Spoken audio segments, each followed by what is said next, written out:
Welcome, everyone, to a special edition here on Built in Buffalo of your NFL Draft 2024 coverage. We're here for the second round. We were in it for the long haul all of yesterday from start to end. Man, we didn't realize at the time that our Buffalo Bills weren't even going to make a pick that day, but I'll tell you what, it was a lot of fun. It was interesting to see the picks come out. One by one, we got to analyze it and break it down. Akeem and I were here all night with you, and that was, we're back again for it tonight. So, Akeem, how you feeling today? I'm still feeling the energy, and what do you know? We're starting around and the Bills are on the clock. So that was not what we expected when we planned out the draft coverage, but here we are, and it'll be interesting to see what happens right at the top today. Hey, most definitely, Anthony. Hey, Rich, Akeem Richens. If you don't know us by now, please get to know us. We are the Built in Buffalo Network. It was a lot of patience that had to be shown if you're a Buffalo Bills fans, because when our time came up at 28, we thought we were selecting, and bam, what happens? We trade out of 28. Now, who do we trade out of 28 to? With the Kansas City Chiefs out of all teams, but I seen Brandon Beane's press conference. I understood the logic behind the trade, right? We're not worried about the Chiefs. We're worried about us, and we got good value. We end up getting back into the third round at pick 95. Excuse me, and that was more important for the Buffalo Bills. So, I'm excited to see what happens today. It was weird being the voice of like logic and reason last night and not like the one being the emotional reactor. Usually I'm the emotional reactor, but last night I was like, look, guys, it's okay. We got extra picks and Beane is still going to end up doing what he wanted to do to begin with. So that was a little weird for me, being like, hey, everybody calm down. And again today, and I think by the end of today, Bills fans are going to be very excited about what the Bills are doing in this draft, because I'm expecting multiple, if not, well, we have 3 now, but I'm expecting 4 picks in this second and third round today. So we'll see how it shakes out and what positions we fill. And once again, as we get started here, I want to say a special thanks to everybody tuning in. Don't forget to like, subscribe, stay with us all night. We're going to be doing all the coverage for you. And we are, once again, sponsored tonight by Acropolis Realty Group. Are you looking for a reliable real estate partner in New York State? Look no further than Acropolis Realty Group. Acropolis is your full-service independent brokerage specializing in both commercial and residential properties. Whether you're buying, selling, or leasing, the experienced team at Acropolis Realty Group is there to help you every step of the way. You can contact Vince Mangan at 315-876-2691 and let him help you find your dream property. Acropolis Realty Group, your trusted partner in real estate. And I said this last night after every read here, after every mention of Acropolis, but they helped me find my home here in Syracuse. They cover all of New York State, but I had a really great experience working with them. My agent Vince went above and beyond, so definitely reach out to them. Tell them Built in Buffalo sent you.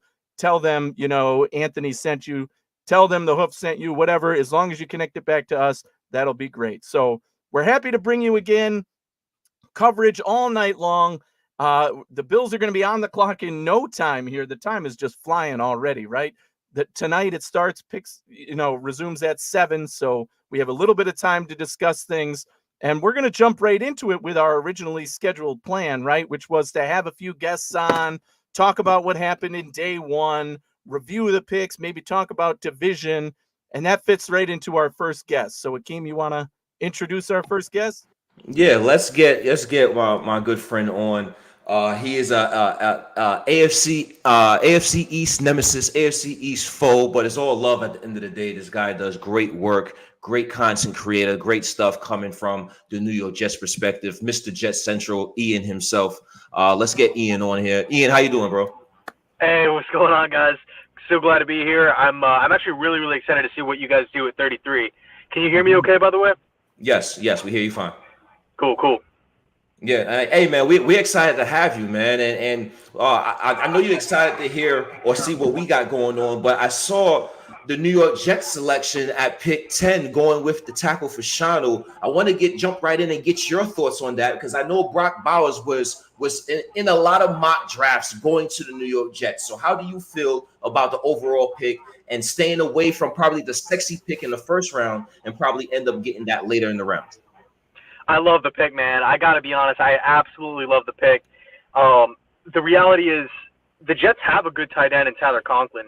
You know, he had over 600 receiving yards with 4 different quarterbacks a year ago, a bad offensive line, and a bad play caller. I think, you know, with the additions that we've already made on the offensive line, Tyron Smith, Morgan Moses, John Simpson, AVT coming back healthy, of course, Fashanu now too, and Aaron Rodgers throwing him the football, that's 620 yards. I think it's realistic to say that Conklin could have 750, he could have 800 receiving yards. And you know, if you draft Brock Bowers, honestly, it wouldn't be a bad pick. I think Bowers would still be good. You know, he would be an upgrade over Conklin. But if Bowers goes out there and has 1,000-yard season, you know, that would be objectively pretty awesome. But is that really going to push the Jets over the top? I don't know. I think what really is going to push the team over the top is keeping the 40-year-old quarterback, Aaron Rodgers, who will be turning 41 in the season, coming off an Achilles tear. We got to keep him upright. So I think for me, Olu Fashanu made all the sense in the world, and there's a nice little bridge there with Tyron Smith to where he doesn't have to play right away. And so Tyron Smith can really, you know, give him a lot of information and mentor him along the way. I like it. I like it a lot. All right. One more question for you, and then I'll let Anthony take over. We see what you did throughout the course of the offseason. Y'all made a lot of moves. I want to get your thoughts on your overall offseason, and two-part question. What are you still looking to add as a Jets fan, and what do you expect to see with the rest of the draft? Yeah, so I mean, it's hard not to like the moves that the Jets have made. I think the only downside is we're signing a bunch of guys to one-year deals. So we're essentially pushing off a lot of problems. They're Band-Aid signings, in other words, right? Mike Williams, 1-year deal. Morgan Moses, 1-year deal. Tyron Smith, 1-year deal. John Simpson, 2-year deal. You know, of course, the whole Rodgers situation, his future is always in question. You never really know exactly what he's going to, you know, hang him up. Ideally, I'd like to have Rodgers here for a couple more years, but just being realistic, the door's open there. But man, dude, as far as the second part of the question is concerned, wide receiver. The New York Jets need help at wide receiver because we went Olu yesterday. Yes. I want the Jets to move up. You guys, man, you got the pick of the litter. Mitchell, Franklin, like a ton of different guys that you can go with. Coleman too. So I am a bit envious there, but no, if the New York Jets can maybe trade up with some of their extra draft capital to move up into like the 40s or something like that, I would really like that for a wideout. Nice, man. Nice stuff. Anthony, you got something? Interesting. So we know we're competing with the Jets for a wideout, but the question is, who's the number one on the Jets board and who's the number one on the Bills board? Because even us Bills fans were wrong about that yesterday, thinking maybe Leggett was the pick. Although, Akeem, in our last mock last week, right, we picked Ladd McConkey. He's still on the board here, so, you know, anything can happen this round. One of the things, Ian, I wanted to get your perspective on is from the division standpoint, right? It's good to be the Buffalo Bills. We're on the top for the last 4 years, right? But thinking about the Jets and that competitive roster that they tried putting together last year and obviously fell apart for a number of reasons, injuries all over the place, right? But then coming into this season, you mentioned the one-year deals, the kind of, okay, this is what it feels a lot from the outside, like the Jets are going all in, do everything we can for this 1 year and see if we can make it work. But I wonder what that means both for the long term. You know, I mean, even if they, for some, find a way to win the division this year, if it's not the Super Bowl, what do you do then, right? And then you're rebuilding going into the next year. But also, what is the long-term plan, I guess? You know, what is the thought process being a Jets fan saying, yes, we're all excited about this year because we have a healthy Aaron Rodgers in this team. But then what happens if it's not, you know, the light at the end of the tunnel this year, and then going into next year, we're going to have all these other changes and try to build? Is it from the inside? Is there a sense that they're building it the right way in addition to going all in? Or is that a wrong perspective or what? Yeah, so personally, I'm actually not the biggest fan of building a team this way. Like, I so they made a whole bunch of draft picks, right? They had a bunch of first-round picks a couple years ago with Gardner and Jermaine Johnson. They hit on Garrett him. Wilson. Yeah, Garrett Wilson, AVT. And they showed promise, right? And unfortunately, Zach Wilson didn't work out. They fired the offensive coordinator, Mike LaFleur. And then they went out and they got Aaron Rodgers, and that move alone just sped everything up, right? Because, Rodgers, it's win now, short window. Is he going to retire soon? And then he gets hurt in year one, so it's like, it's a whole year wasted, A. And then B, will Rodgers look the same? So when you talk about the New York Jets' future, there's a lot of pressure here. And it kind of feels like the Jets are, they're viewing this as an all-in type of season, but they're almost like flying by the seat of their pants almost. We're not going to really worry about what could go wrong. We're just going to hope and cross our fingers that everything goes right this season. One more player, too, that I forgot to mention that's on a one-year deal was Hassan Reddick. They traded away a future conditional pick in 2026 for Reddick, but he's on an expiring deal. So lots of veterans, lots of one-year contracts, definitely an all-in type of mentality.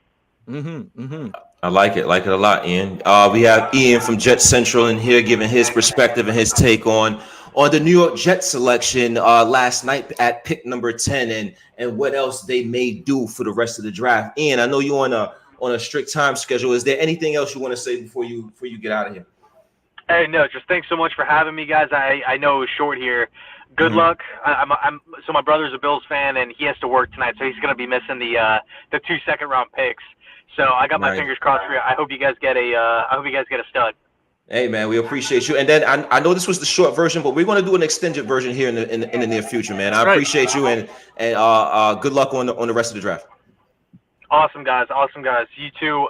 Whenever you guys want to hop on the channel, feel free. Yes, sir. Thanks, All right, Ian.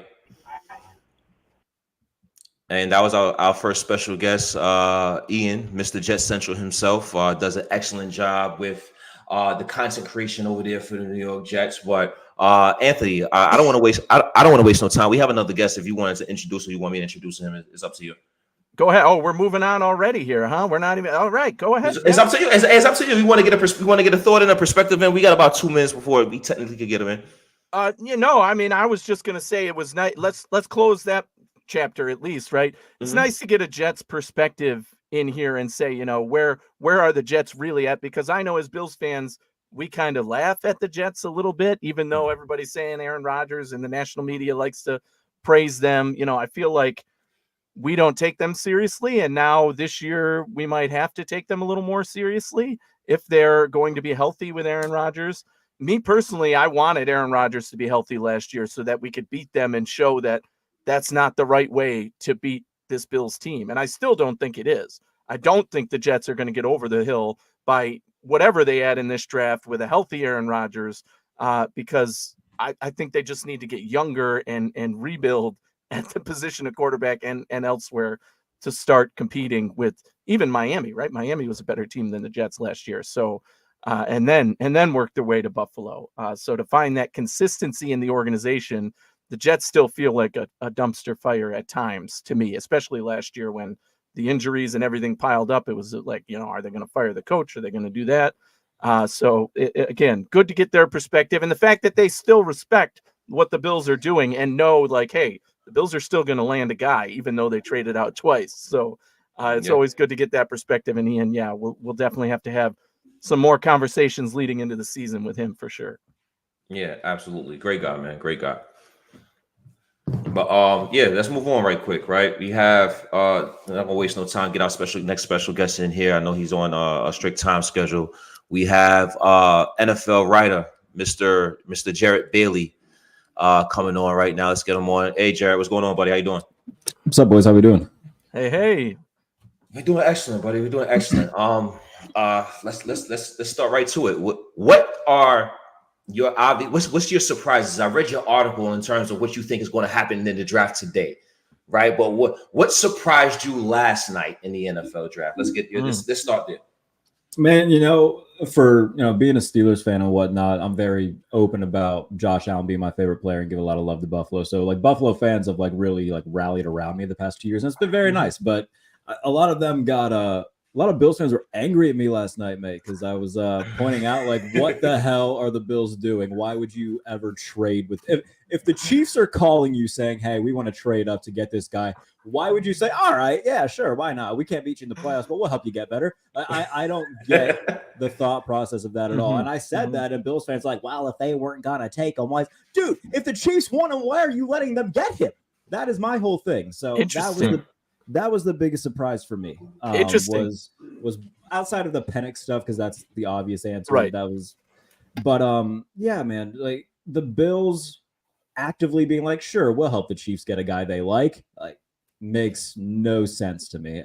I don't care if he wasn't on the Bills board and they weren't going to take him. That's not the part that I care about. I care about the fact that they actively helped the Chiefs get a guy that they wanted. And the fact that it's, Xavier Worthy, who's the fastest guy in the history of the NFL Combine, getting that type of speed, giving that to Patrick Mahomes and Andy Reid, I didn't like it personally. That was a big shocker for me. And now they'll be opening up round 2 with a 33rd pick. Intrigued to see what they decide to do there. I assume it's going to be a receiver. So whether that be A.D. Mitchell, whether that be Ladd McConkey, Keon Coleman, hell, maybe they'll trade again. We'll see what Brandon Beane does. Maybe something crazy happens and they make another trade. So we'll see, but we'll find out in a matter of 20 minutes who the next Buffalo Bills player will be. Yeah, I would say that I'm surprised that those fans were coming to you saying that was the wrong thing to say, because from our perspective, at least on Twitter, Bill's Twitter, and the interaction, we were live last night when this all was happening. We were all shocked that it happened for sure. Like, not only just a trade down, right, but a trade with the Chiefs, and kind of had to talk through it and be like, okay, I guess you're getting something back. And they obviously think Xavier Worthy isn't going to be that great of a player if they're willing right, to let Kansas City take him. But also in Beane's press conference when he said, they were going to get him one way or the other anyway, so we just got assets from them regardless. Yes, you can talk through, but I agree that doesn't take the shock away from it. Like, wait a minute, right. you still are having this relationship with them to help them get the player they want. And it was a shocking part of the draft. But I was going to ask at the beginning of this draft today, because of the players, do you have a favorite group of players who didn't make that first round cut this time and might be there, for these first few picks here that, were maybe surprises for you, or guys you thought would go higher that are still on the board? And where do you think they land at this point? Yeah, I mean, Cooper DeJean's at the top of the list of guys I'm surprised that are still on the board. That's a dude who, one of the more versatile defensive backs in this class. Depending on what the 49ers do with whatever receiver they move, if they trade Deebo Samuel, if they trade Brandon Ayuk, depending on what they do, because I wrote today for USA Today about moves that I think could happen. I said the Patriots should trade for Brandon Ayuk.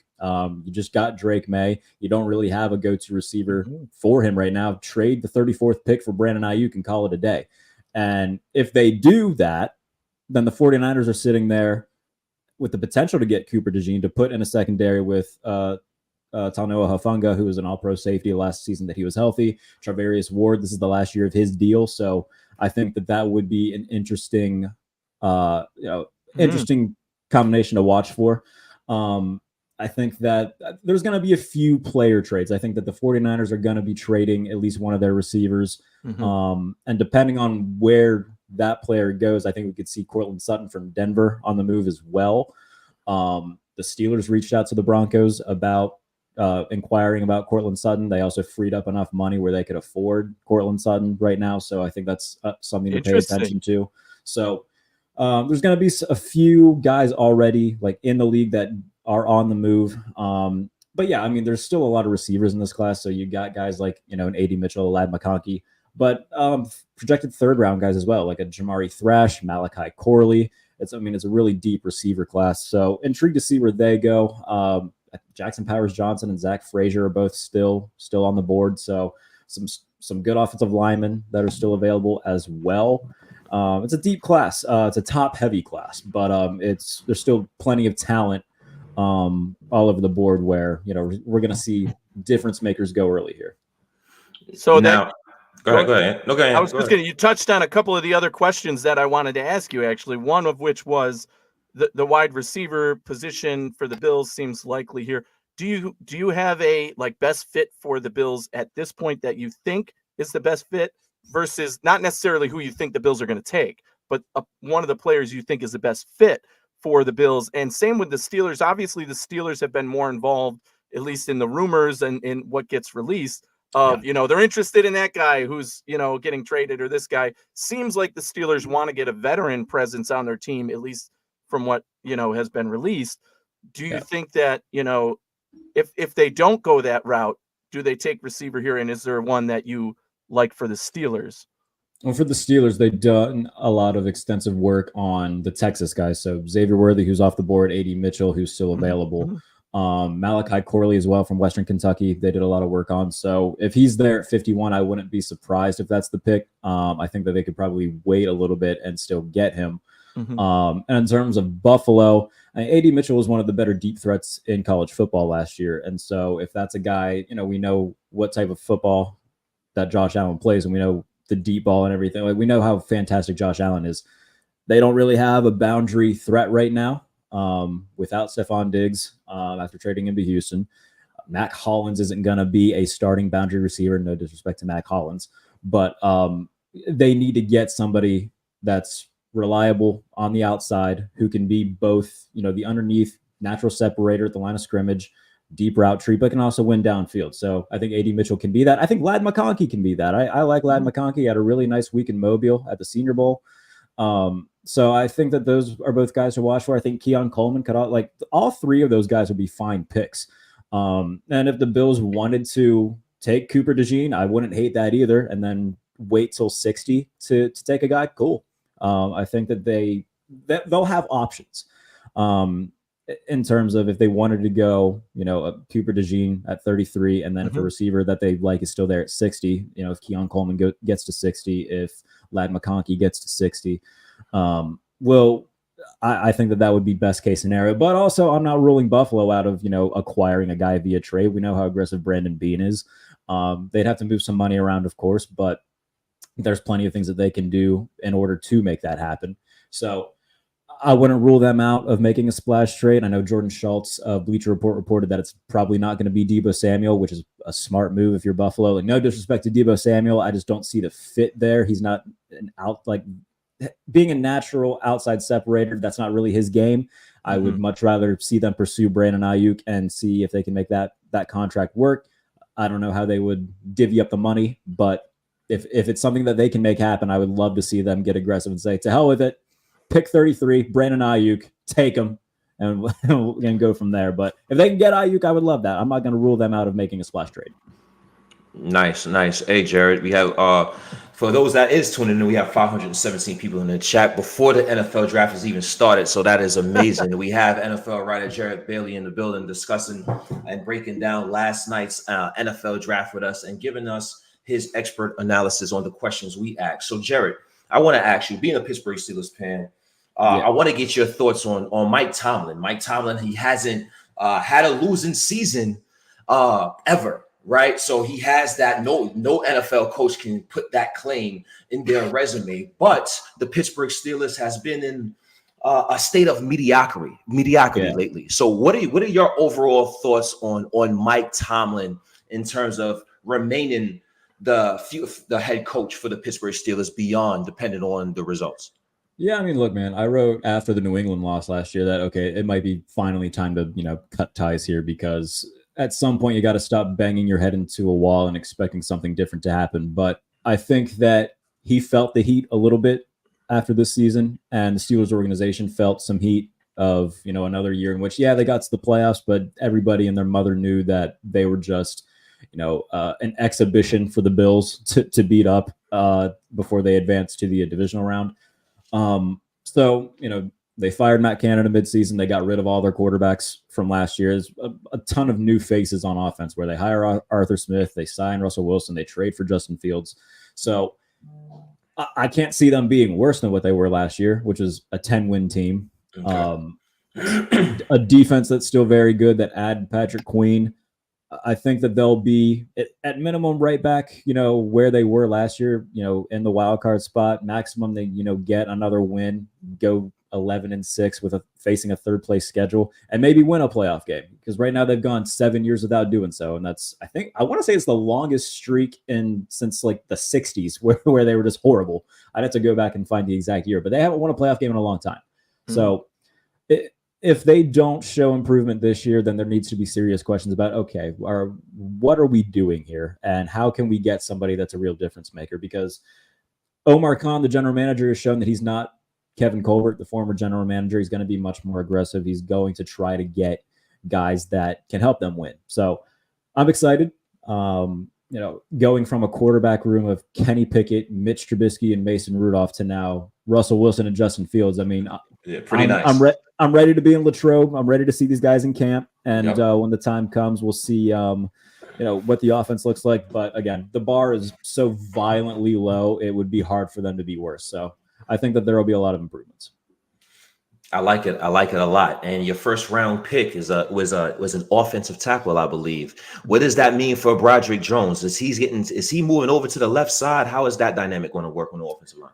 Well, Fatanu played. He talked about this today. He feels comfortable all over the offensive line because they cross-trained all their offensive linemen at Washington. So if they wanted to move Broderick Jones to his natural spot at left tackle and start Fatanu at right tackle, that's something that can be explored. If they want to keep Broderick Jones at right tackle and have Fatanu be the left tackle, that's fine too.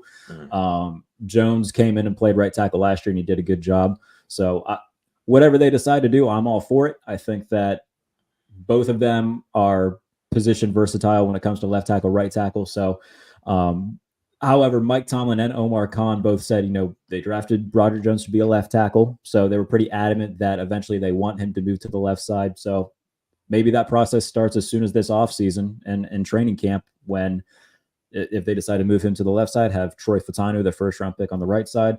And it's clear that they have a vision in mind when it comes to this offense. And Arthur Smith's offense, it's going to be ground and pound early, get to, second and short, set up play action, and then have a few, 3 to 5 times a game where Russell Wilson just chucks it to George Pickens and hopes something good happens. So, Russell Wilson is the starter. He is the starter then. Okay. I would say week 1, Russell Wilson will be the starter. Justin Fields will be the starter by season's end. Like Anthony said last night. I literally said the same thing. Last night I said I think Russell Wilson lasts about 3 games, and then they're going to want to put Fields in, just because I think he has the higher ceiling, the better legs at this point, unless Russell Wilson catches fire, which could happen with that team. They do have weapons that they've been waiting to use. So anything can happen. I think the temptation of having Fields there, he's 25. He's going to exactly. That's just going to be too tempting to be like, all right, let's at least see what they have. Now, even though he's not, I don't think he's going to be the starter week 1. I think Arthur Smith will have like a Justin Fields package where we'll see him like 8 to 10 plays a game. Oh, that's smart. So we'll see Justin Fields even if he's not the starter. But I think at some point, last year the Steelers were 6-4. When they were considering benching Kenny Pickett, they kept him out there, and now obviously he got hurt. But I can see a similar situation where, the offense, it could be better than last year, but it's still not quite where they want it to be. And they say, you know what, we got Fields on the bench. Let's see what we have in him. And I think that's how the season could very much end. So I'm looking forward to it regardless, though. Hoping for the best from Russell Wilson. If we see Justin Fields, very excited about that. The most excited I've been as a Steelers fan in a while, and I was very much against the Kenny Pickett selection and had to deal with it for 2 years. So I'm liberated right now. I feel good. Nice, man. Nice. Hey, Jared Bailey, NFL writer, we appreciate you for joining us. We know you have to run. You have a busy schedule, but we appreciate the time, man. Anything else you have to say or you want to say before you get out of here? Yeah, man. Follow my written work at USA Today, as well as Steelers coverage at Behind the Steel Curtain. My podcast, The Pump Fake. Listen to wherever you get your podcasts. That's about it. And enjoy the rest of the show with the guys. Hey, man, we appreciate you, Jared. And we'll talk soon, man. We'll talk soon. I'll hit you below later. We'll talk soon. I appreciate you for tuning in. Yeah, thank you for the content. Thanks for coming here. It's always good to get the outside perspective, so we appreciate it. Yeah, absolutely, boys. Have a good one. Have a good one. Yep. Man, we are ticking down, getting closer to what with the Bills on the clock, right? Only couple minutes away here from, the Bills officially being on the clock and the second round getting underway. Again, we weren't expecting to see the Bills pick here, but they're showing the top Mel's best available on ESPN right now. And one of those guys is Ladd McConkey, the wide receiver. And rumors flying already today about the Bills at 33 being interested in Keon Coleman, who, has been a hot and cold guy throughout this draft evaluation season, at least. Not somebody that was a desired guy to go to Buffalo in my mind. I know that my podcast partner, Eric Brown, would disagree with me. He very much likes Keon Coleman, his size, his ability. Do you think that, at least this was my perspective, do you think that could just be smoke? That Beane is saying, you know what, we don't want Keon Coleman, but if we tell everybody that, maybe somebody will trade up with us again to get Keon Coleman, just like Carolina did with Legette, because, they maybe thought we wanted Legette, but we didn't. So we got something out of them. Let's work this again and see what happens, because, there's a lot of guys on the board, directions this can go. I think we have to hold back our evaluation yet in terms of who the pick actually will be. But where are you guys at with the hype around, will they trade again? Is it going to be one of the receivers? Your gut instinct, having waited almost 20 hours now and had to listen to everything out there. As far as Keon Coleman, I think he is absolutely an option for the Buffalo Bills. We want to harp on his 4.6 speed, because when we hear about times like that, there is not too much success stories that you could attach to those times. I believe for Larry Fitzgerald was probably a 4.6 guy who excelled. Cooper Kupp is probably a 4.6 guy. Even the Nakua is probably a 4.6 guy that's excelling with his separation and his ability. And last but not least, Anquan Bolden. So those are a couple of names that I think of that ran a 4.6 that was still able to consistently separate and make impacts in the game. Mm-hmm. Can Keon Coleman do that? Mm-hmm. That's the concern, because I spoke about the success stories, but there are just as much failures as there is success stories, and the percentages are not adding up to the Bills' favor comfortably as Bills fans if the Bills select Keon Coleman. But I know Izzy is higher on Keon Coleman than I am, so maybe you can sway us into that Keon Coleman factor a little bit, Izzy. So I think Keon Coleman is hindered in the draft by his 40 time, obviously 4.61. Devontae Adams was like a 4.56, 4.57 guy. One guy that we know as Bills fans, Stevie Johnson, ran a 4.63, 4.68. So I think it's really going to come down to, can he develop his route running like Stevie Johnson had to, and then get himself on the field. I don't know if you want to pick a project this early, especially since he's going to have to work on that route running. But he's got the right guys in the building to do it, like Khalil Shakir. And I think that he's got promise. Is he my first pick? No. If I want a guy who's going to run routes, and I want him now, and that's Ladd McConkey. If I want size, I go Coleman. And if I want, just the raw talent and ability, I go A.D. Mitchell. So you have different options here, and it really depends on what the Bills want to fit the culture, the position that they're trying to put him in, and the playbook. So I like Keon Coleman, but he's going to have to fit a specific role within the new Joe Brady offense. And if it's anything like he ran in Carolina, I think he could be a fit. So we'll see. Yeah, with Coleman, it's not really the speed for me. That was never – I don't care that he ran a 4. The guy has a big body. He can work the ball. That's what you want out of him. But it's more of the concern about, can he get open, right? The fact that he's this contested catch rate, is that because he isn't getting separation, or because he can't get separation, or just the offense he was in and, you got to let him do his thing. He has that body that I'm looking for, right? The big build, he's not afraid of contact, that's for sure. But, again, the questions about can he get open at the next level? Will he be able to do that at the next level? That's concerning, because to me, that's boom or bust potential. And I don't want a bust candidate. I want somebody who's at least going to contribute and then has a higher ceiling, right? So that's why I was steering more away from Keon Coleman and, toward a different direction of somebody on the board like a Ladd McConkey right now, right? Because that is, I know, Izzy, you and I were on the Ladd McConkey train last night saying, hey, he's still on the board. That's a guy we still like. The route running, the crisp ability, the catch radius, he's got those traits. He's, maybe not everybody's favorite, but those are certainly big things that we could add and would be effective in this offense. Yeah. I like Ladd I like his skill set. I like his route running ability. the injury, the little injury history scares me. The nicks and knacks and injuries that he gets. Maybe he can. That's something that he can overcome as he's continued to develop in the weight room and things of that sort. So we'll definitely see. I know I'm higher on Troy Franklin than probably you guys are. In my opinion, I really like Troy. I think he's a savvy route runner. I think he's a separator. I think he had a bad knock on him because he ran a 4.4. People was probably looking. I don't know what people was expecting, right? The kid ran a 4.4 and we're like, that's it? If you ran a 4.4 10 years ago, it would have been blazing fast. So that gives you an idea with the flu. So that gives you an idea of where the NFL is turning to. But I really like Troy Franklin's game as well. So it's going to be interesting to see who the Buffalo Bills select with the 33rd pick if they make a selection at pick 33. Yeah, right. Because you just brought it up, right? There's the trade down option, right? That is an option again. We've seen Beane do it twice already, and he's probably thinking the same thing. Hey, there's 5 guys on the board we would like to take right now. So let's trade down, find somebody who really wants to get their guy right now. Because, we talked a little bit last night that Cooper DeJean being the guy on the board who PFF has their 8th overall prospect in this draft is, what if the Bills take him? What if the Bills traded down to take him?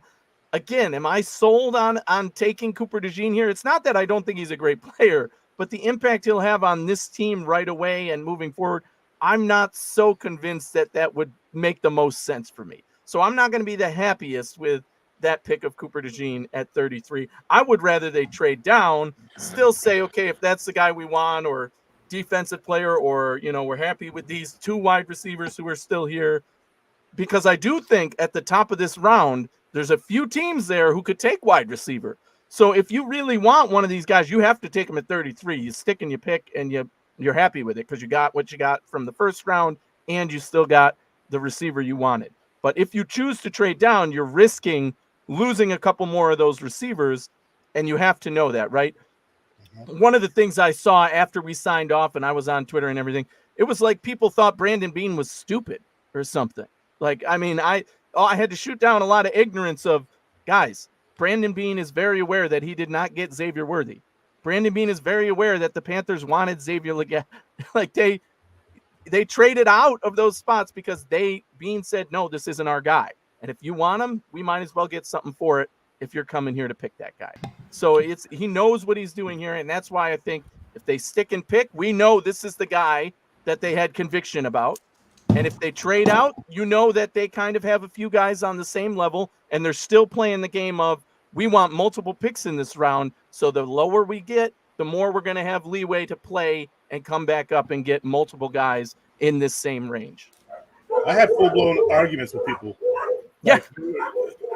Beane didn't get Legette or Worthy. They were both on the board. I was like, what does that tell you about Beane? It means he did not value them. They weren't his guys. Like, look, if Beane doesn't take McConkey, I can get past that, because just because he's my guy doesn't mean he's their guy. I can't just sit here and assume that I'm more intelligent than an NFL GM whose ass is on the line, by the way. Yeah. My ass ain't on the line. I'm going to be a fan tomorrow, next year, 3 years from now, 5 years from now. My position as a Bills fan is intact, regardless of what happens. His ass is on the line. He knows it's on the line, and he's going to do what he feels is best for, A, the team, B, his job, and, see the continued success of this team in the future. So I think that Bills fans got to relax a little bit, all right? You just got to relax a little bit, take it in, just let it come to you, let it happen. Right? That's what Beane's doing. It's his job. Let him do his job. Now I will say this, and you're absolutely right about Brandon Beane. I think there's a lot of frustrations from Bills fans, and at the end of the day, we have to take our personal feelings out of the equation, right? A lot of us get personally, emotionally attached to certain players that we think should fit the Bills as if we're GMs and we're not. Yeah. At the end of the day, we're fans, and we have our perspectives and we have our beliefs on who we think the Buffalo Bills should pick. But at the end of the day, they are the experts. It's going to be interesting to see what the Bills do going forward. Talking about Cooper DeJean a little bit, I know there'll probably be frustrations from Anthony's perspective, but at the end of the day, is he a good football player? You're on the clock. Right.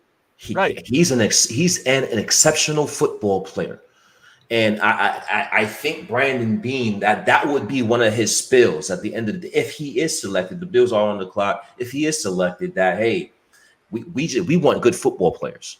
And Cooper DeJean is indeed a good football player. He's an immediate, he can be an immediate plug and play guy at the corner or safety position. He covers multiple facets in the back end, on the back end. So that can be in a Sean McDermott defense. That can be a viable option at 33 for the Bills, even though we all have our personal feelings and thoughts towards the wide receivers. Yeah, here we go. We're already starting up, boys. It's getting ESPN is showing all the different rooms of people who are still available. Right now, they just happen to be on Ladd McConkey, and it didn't look like there was any action there. So we'll see. Now A.D. Mitchell. It also doesn't look like anybody's on the phone. So interesting here. We're getting closer to 5 minutes on the clock, and the pick isn't in. It seemed even last night, though, teams waited till around the 3-minute mark to put in, their pick or wait and see if they got calls. The Bills had the advantage now of waiting all night and fielding calls and taking interest if it was there, spreading rumors maybe out themselves to see if teams wanted to come up here. Obviously, the big benefit of why this position is always tradable is because those guys that fell out of the first round that are first round talents are right here for you the taking. Just like we were talking yesterday when there was no defensive player taken off the board until 15. It's a similar get here where it's like, look, that guy was a first round. We had a first round grade on him and he's still right here. We should trade up to this spot and get it again. And I think that's what Beane is doing, working the clock, saying, hey, let's wait it out. Let's see what happens here. If we want to trade, we'll see who's going to be put in there because, it's. I don't want the Bills to go too far down. That's my only concern here, right? You don't want to go too far down that you end up missing out on whichever of the players you were interested in, right? And maybe that's what the Bills are doing, fielding a call, maybe 10 picks back, and they're like, you know what? We could take that, but that might be a little too far for our guy. So maybe we will, trade 4 picks back, 5 picks back, to see what happens here. And it does. They're showing the Bills draft room. I am seeing some handshakes and things. So McDermott. I think the pick is in, ladies and gentlemen. It's not official yet, but judging by the hand, you don't handshake over we just traded down again. That's for sure. So I think that they had discussions all night long and they got their guy. Yeah, something's happening here. It's interesting to watch. They have it on the live. We can clearly tell that something's happening. But the clock is still ticking, and it doesn't say pick is in yet. Right. McDermott's talking to somebody. He was talking to somebody. Exactly. And they're all high-fiving and shaking hands and being like, yeah, we did it. They don't do that for a trade down. That they would be like, okay, we're moving back. They would still be working the phones, trying to work. Yeah, now it's official. The pick is in for the Buffalo Bills.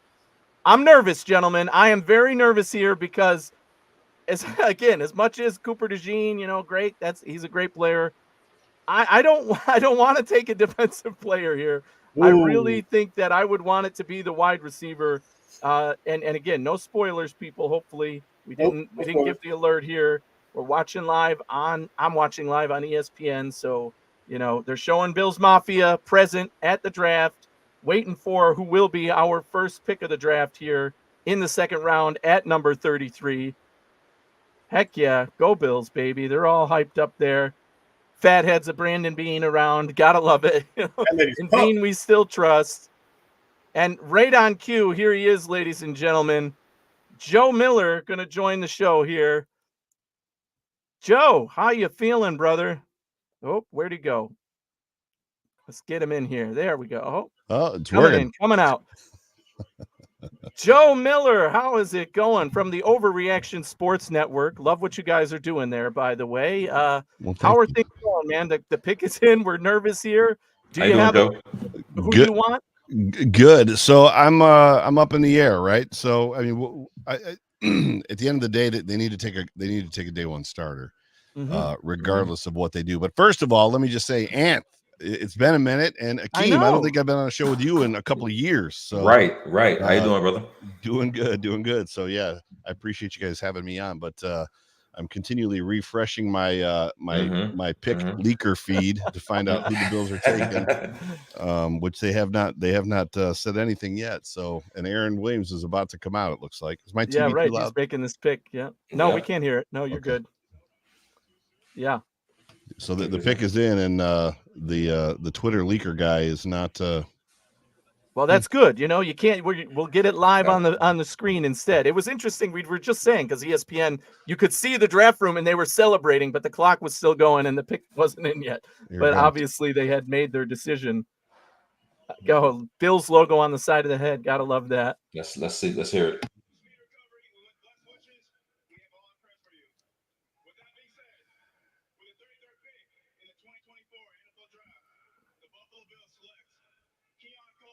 Whoa, my Can't believe God. it. I can't believe it. The smoke was real in this case. I just talked about it. I was just saying, you know, it sounded like maybe that was smoke coming from the Bills. First off, let me just say I cannot believe this pick for one reason. What I did at 6 o'clock this morning, I was texting with my guys, Sterling and Eric from the Hoof Podcast, right? And Eric was crying a river over what the Bills were doing yesterday. And I kept telling him, stop it. You don't even know who we picked yet. You don't even know. And you know who Eric's number one guy is, who he wanted the Bills to get at 28? Keon Coleman. And I kept telling him, Eric, we're going to end up taking your guy now. And then what are you going to say about it? And here he is. Obviously, we just talked about some of the benefits of him. He's a big body guy. He has the power. He contested catch. He gets the ball. But there's the risk of, can he really get open at the NFL level? What are these contested catches because he doesn't, get separation? And is he going to deal with physicality at the NFL level the same way? But the Bills get that big-bodied receiver guy who will fit into this offense well. If that's the one they had their sights set on, obviously they were able to come down, pick up assets, still get their guy. Immediate reaction, guys. What do you think? Go ahead, Akeem.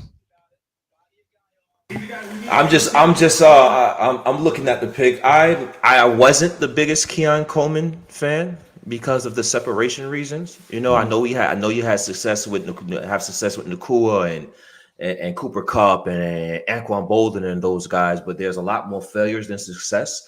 But I do understand and see why the Buffalo Bills went that route. Big target, big immediate red zone threat, contested catch guys, something that Josh Allen never had yet in his career. So it's a wait and see process. I want to see how he will be implemented in the Joe Brady offense and see how this takes off. But the Buffalo Bills did indeed select Keon Coleman.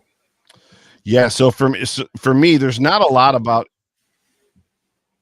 Sorry about that. There's a technical issue. There's not a lot about his measurables that have me worried, right? So I was listening to you earlier, Anthony, just about his 40 time. Stevie Johnson was a great just example that you threw out there. A guy that looked great in college, didn't run the fastest 40, but obviously excelled. When Stevie was drafted in the 7th, and everybody's like, he's not even going to make the team. I was like, have you watched his film? Like, this kid can play football. So when you talk about his measurables, his size, his ability, all that stuff is there. Interestingly enough, the information that I have received or had been receiving over the last week and a half is when the Bills had him in for his visit, they weren't overly impressed with him. And it was more of a personality thing than it was anything else. So I am beyond shocked right now that that's the guy that they took. So I like it. I like him as a player, and I like what I see on the football field. But the intel that I was receiving was a little bit different as far as just culture fit, if that makes any sense. Yeah. And again, taking the Eric perspective here, because he and I have been back and forth on this issue. And again, my concern was, hey, there's a lot of scouts who know more than I do who are saying this guy is 50-50 in the NFL. Is he going to make it and be a star, or is he going to fall on his face and not be great? And that to me was too much of a risk. I just said that alone was enough for me to say I don't want to pick Keon Coleman. And then like you heard the rumblings of, well, this isn't really a Billsy guy. And is he going to fit the culture? It doesn't seem like it. But Eric's argument was turn on the tape, watch the physicality, watch what he can do. He's going to be very competitive at the next level. He's going to be the yards after catch guy. He was arguing with me that you watch the contested catches, that ball is in tight spaces and he comes away with it. And he fights guys for it. And he's not afraid of contact. And those are the positive things that, even I was interested in with a Xavier Legette, with a Lad McConkey, right? Yeah, for sure. Those were features that I wanted there. And by the way, so Bills fans don't freak out. It doesn't matter if you don't like Keon Coleman right now. Likely the Bills are still looking at wide receivers, you know, and That's right. Again, what I preached last night and again today, I want two guys with different skill sets. So now you got the Keon Coleman, go get me a Troy Franklin and I'm good to go, right? Like that would be a great matchup together because Troy Franklin is that down the field, more speedy, you know, a little smaller build guy. And now you have the Keon Coleman. So I think the Bills Brandon Beane knew what his plan was coming in. And now he's got that one mold guy, Keon Coleman. Look, I'm going to be excited as everybody else to see what he can do. But I'm not on I was all over this guy at this pick. You know, that's the one I wanted. Eric's going to have those bragging rights. So if he becomes a star, he will, you know. But, you know, it's tough to I'm excited, but I'm not overly hyped. I'm more excited to see the next couple of picks now that this one's out of the way. And I will say, at least it wasn't a defensive player because that would have just sat in the pit of my stomach like, oh, is this okay? Yeah. Go ahead, Akeem. So now it's about right because of what the moves the Buffalo Bills made last night. Tonight it turned from a quiet night to a busy night. We still have 60 and 95 here. So Joe, what are you thinking? We could get back to Keon Coleman in a minute, but what are you thinking about what's in play for the Bills for the rest of the night? Are you thinking they might trade up, or are you thinking they might sit back and pick their guys? And what positions do you think they're going to be trying to attack now that they got their possible first wide receiver out the way? So this thing has slid sideways for me. I expected at this point Cooper DeJean. That's who I thought that they were going to take at this point. And then there was going to be some working going on from there. Obviously, they've got, 60? Number 60 there's other second round pick. One thing I know for sure, they're not going to take 10 players in this draft. So they're going to probably move back into the third at some point. They're going to address the defensive backfield at some point. The question is when, and how much does it take to get to someplace where they can get Kool-Aid or they can get Cooper DeJean or somebody like that. Also, you know, you look at Zach Frazier. Frazier, is that his name? The center from West Virginia. To me, coming away with that guy would be absolutely unbelievable. He's got all the pedigree and all the stuff that a guy like Sean McDermott likes. Wrestling state champion. He's got state champion wrestlers like in his family. Like he's everything that you would think about when you think about just a Sean McDermott kind of guy. And obviously, I would say that we all feel, as much as maybe the Bills disagree potentially, that we feel that they're not settled at center, right?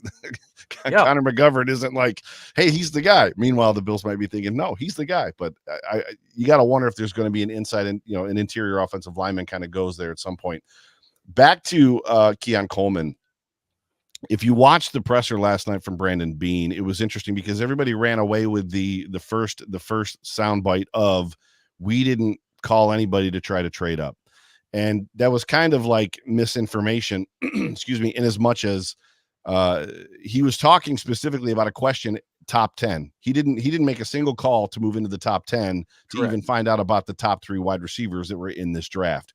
There were more pointed conversations and questions asked to him about moving up later, to which he was inferring. He didn't necessarily say Brian Thomas Jr., but he made it pretty clear that he was trying to move up and it just got way too expensive. So you can and what that means is somebody wanted one of his 2s, which he did not want to give up. If he had a 3, you could probably have expected him to move up, probably take Brian Thomas Jr. That's who they were kind of going after.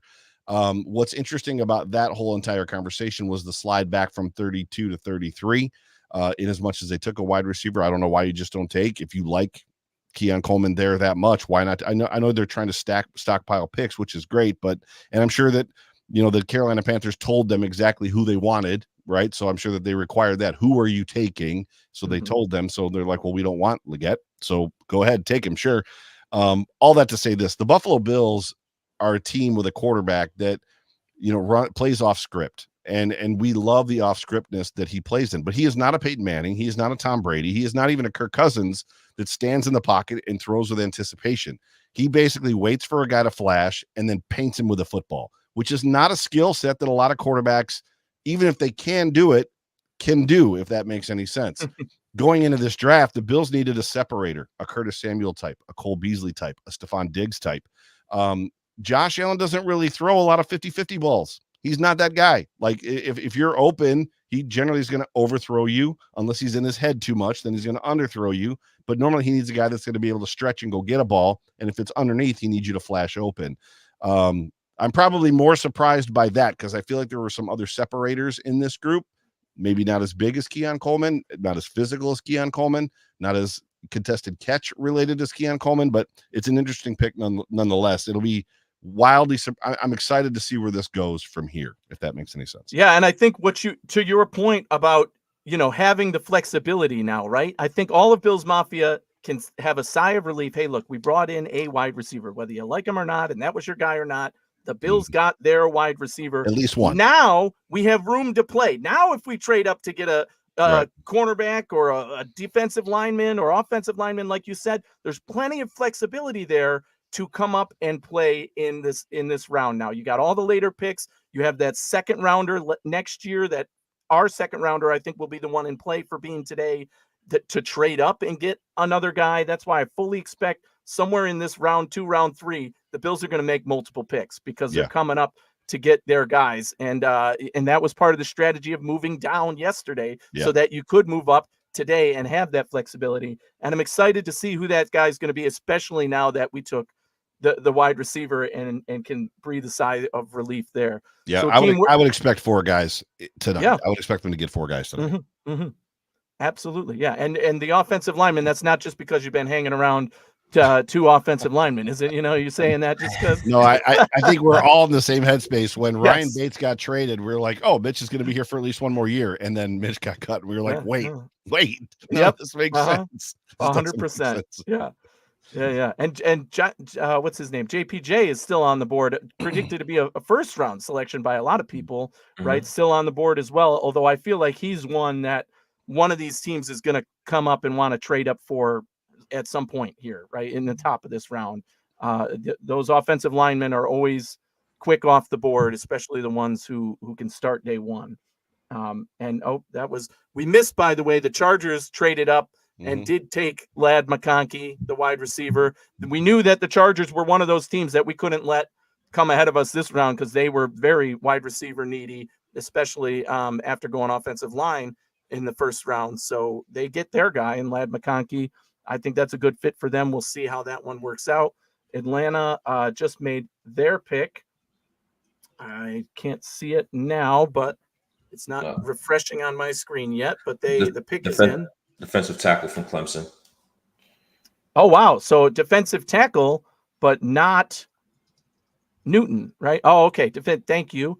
In the background, we have Izzy helping us out with producing today. So there you go. The Falcons select defensive tackle, Rook Orohoro. I think that's how it Orohoro, right? So that's and so again, defensive tackle. They get a defensive tackle after taking their quarterback. I'm surprised they didn't go kicker here. What do you guys think? After going quarterback in round 1, signing the biggest guy there is in the offseason, and they pick a quarterback as well. Definitely the most baffling move of the first round, but they seem to be getting back on track here with this pick.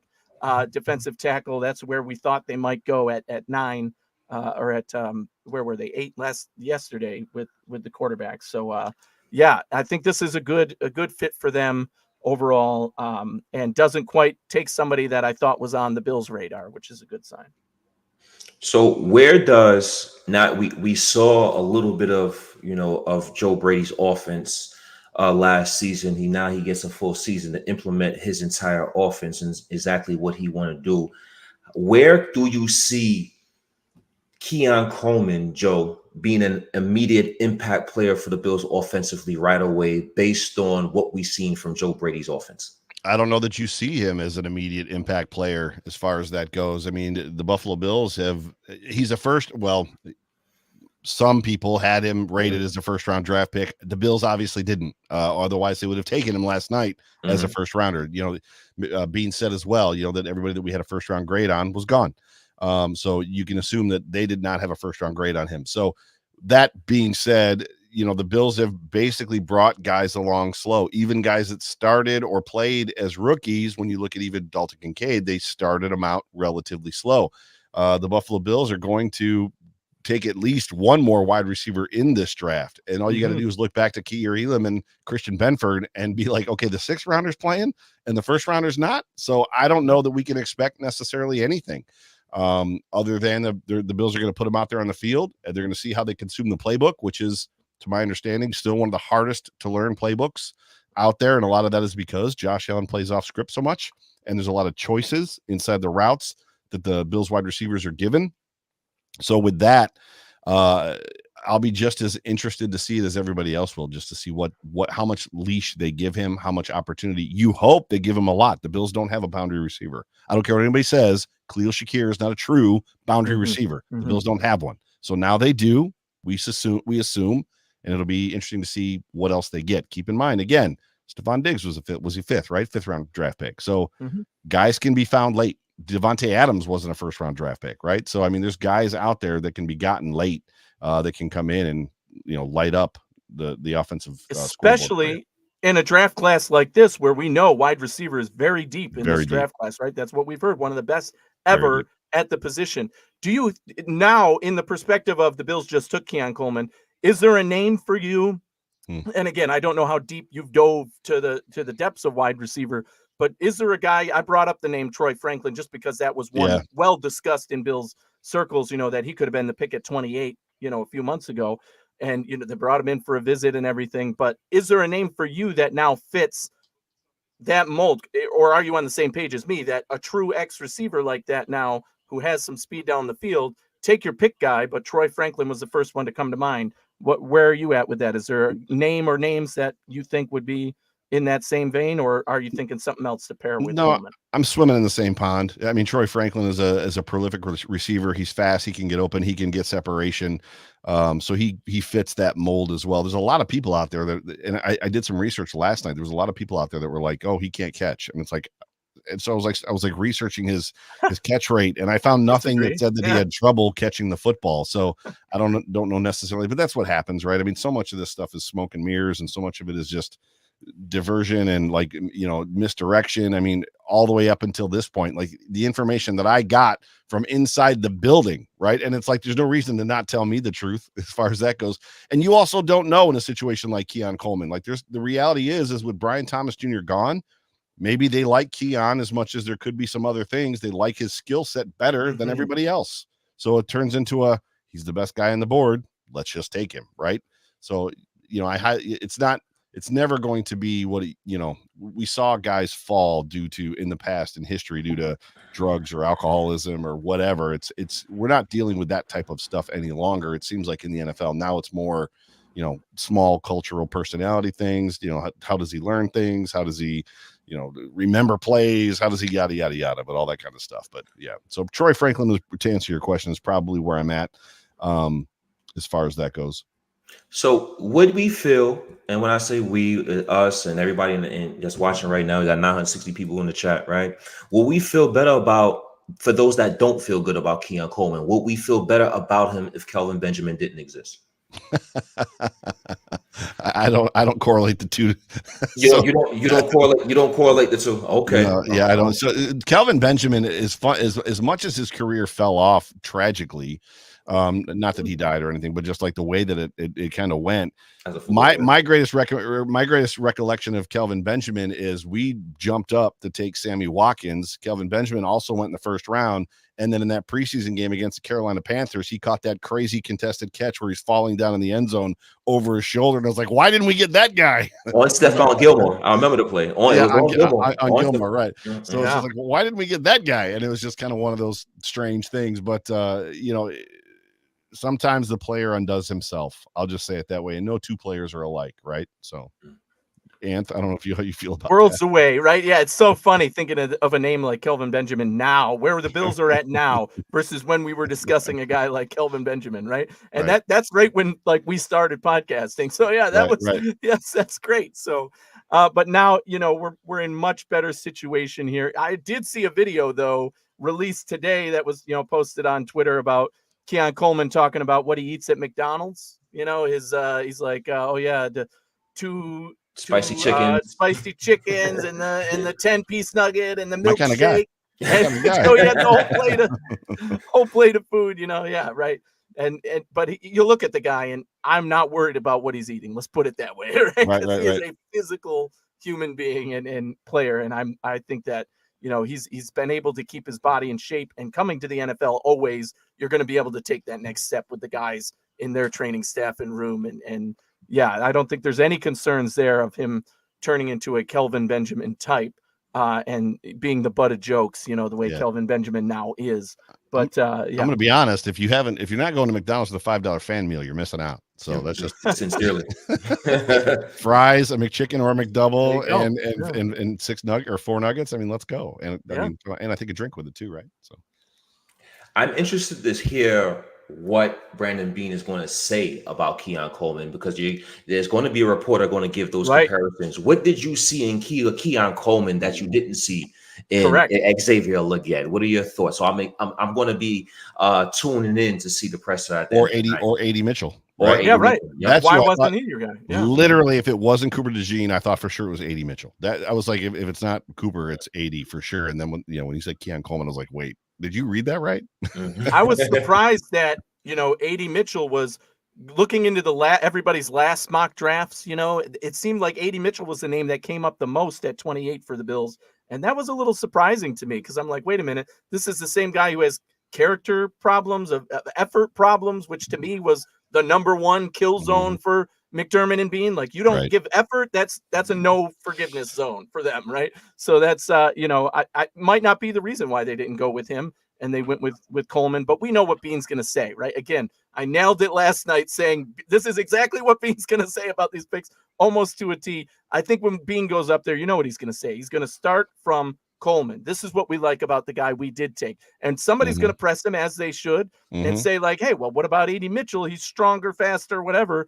And he's going to continue to say, well, we just like the fact that Keon Coleman had the experience with this and whatever. He's not going to disparage any of those other guys. They tried to bait him into that last night too, and he avoided the questions. So we know they picked him. They're obviously had him ranked above McConkey and the rest of the guys that were still on the board. So he'll praise him, but he's not going to tell us why they didn't pick A.D. Mitchell. That's for sure. No, for sure. I mean, he might give you a little bit of a sprinkle of what maybe he feels Keon Coleman gives, like you said, above the other guys, or what they feel.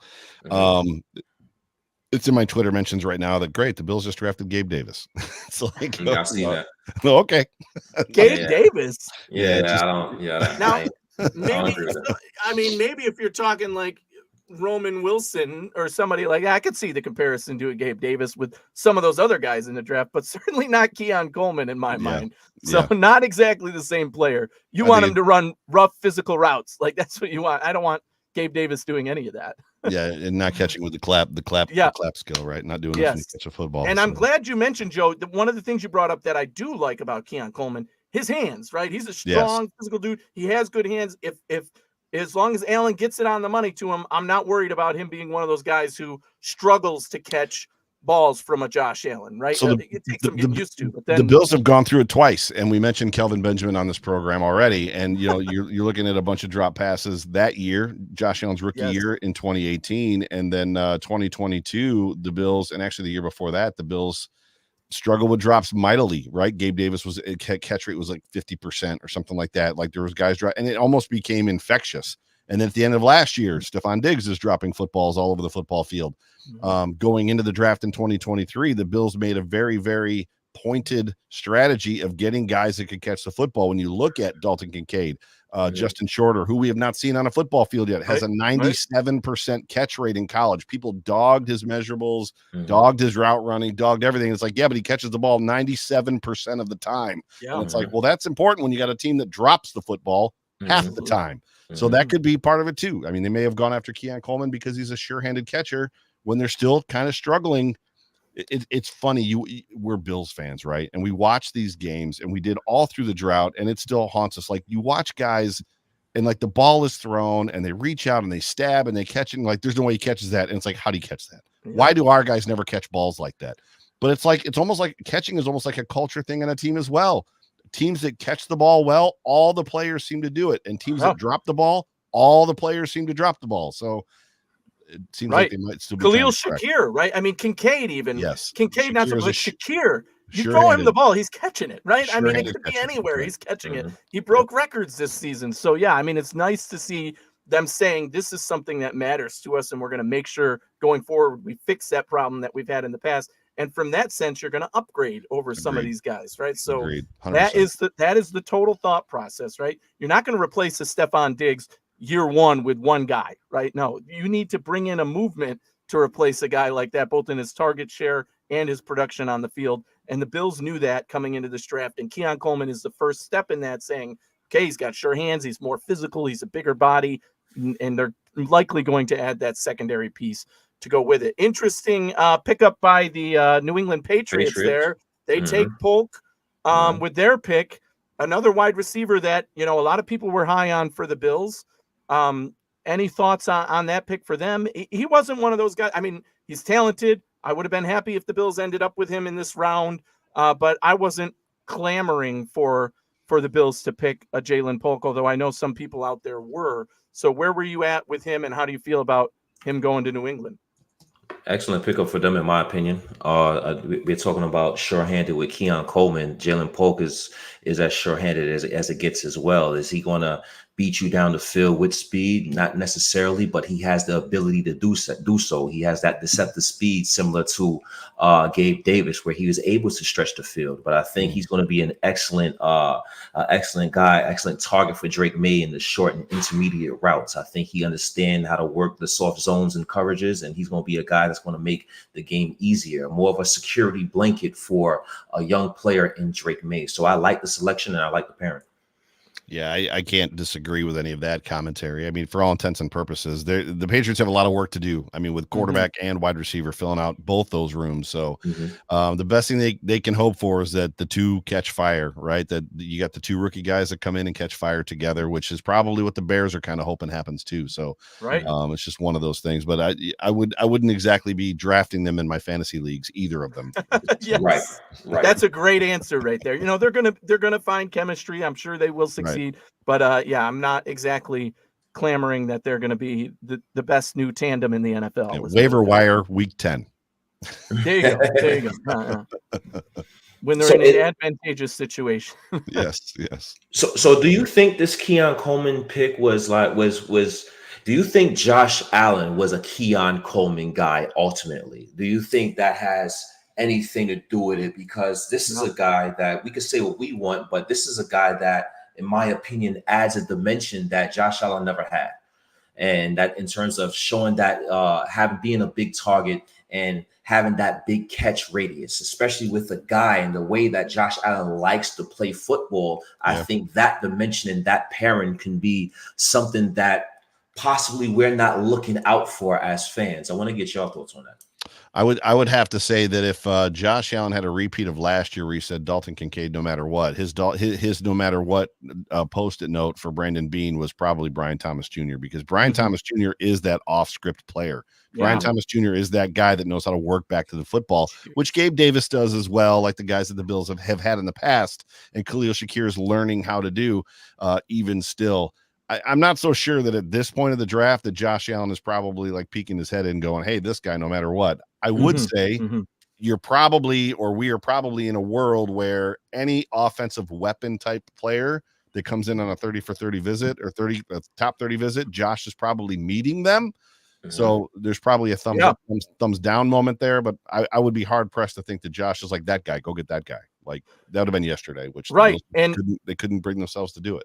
So I would say the interesting thing is that, on that podcast appearance at one of the golf events, I think it was where Alan was talking about you guys he likes and he does follow the draft and all that. He mentioned Xavier Legette by name, but he also said, at least in the wording, what I translated it as is kind of what Akeem said there, that he was looking for something he hasn't had yet, right? He talked about Worthy's speed, and that would be interesting because, he's so fast, and we'll see how that goes. But the body type of a Keon Coleman, similar to a Xavier Legette, right? That bigger body guy who can fight for the ball, makes me wonder if maybe he did talk to Brandon Beane and said, you know what, this guy, that guy are the three interesting ones for me because I've never played with that type of body and receiver who can fight and really make contact and get the ball in tight situations. Well, he did. It was just a preseason, and that was Isaiah Hodgins. Right. So, Mm-hmm, who mm-hmm. was Yeah. a free agent this year, and the Bills looked at briefly, but And said, ended "No up thanks." not giving him a contract, like re-upping him this year. So yeah, he went back to the Giants. Yeah. Yeah. So again, yeah, I think that I definitely you have to believe that Josh Allen had at least some input on this. Like, hey, what do you think? Like Joe said when he came to visit, at the very least. But even in this moment, like, hey, of Mhm. these three guys, these are the three we're looking at. And Allen, solicited or not, it seems like Josh Allen says, I give my advice to Bean, right? And then Bean does what he wants with it, but Well, solicited or not. he said as much. He said that Josh, has opinions, and Yes. we respect what Josh wants. I mean, Josh Mhm. is the guy that has to play with these guys. So Mhm. yeah. Right. Yeah. Yeah. Go ahead, Anthony. I was just going to say kudos to Bean again. Bean doesn't lie to us. Bean does not lie to us. I say this all the time when he does press conferences. Take him at his word. If he's trying to hide something, he'll hide it, right? But if he says something straight out, he's not lying to your face. He said he wasn't going to give up a lot of picks this year. He didn't do that. He said, we kind of have an idea of what we're looking at.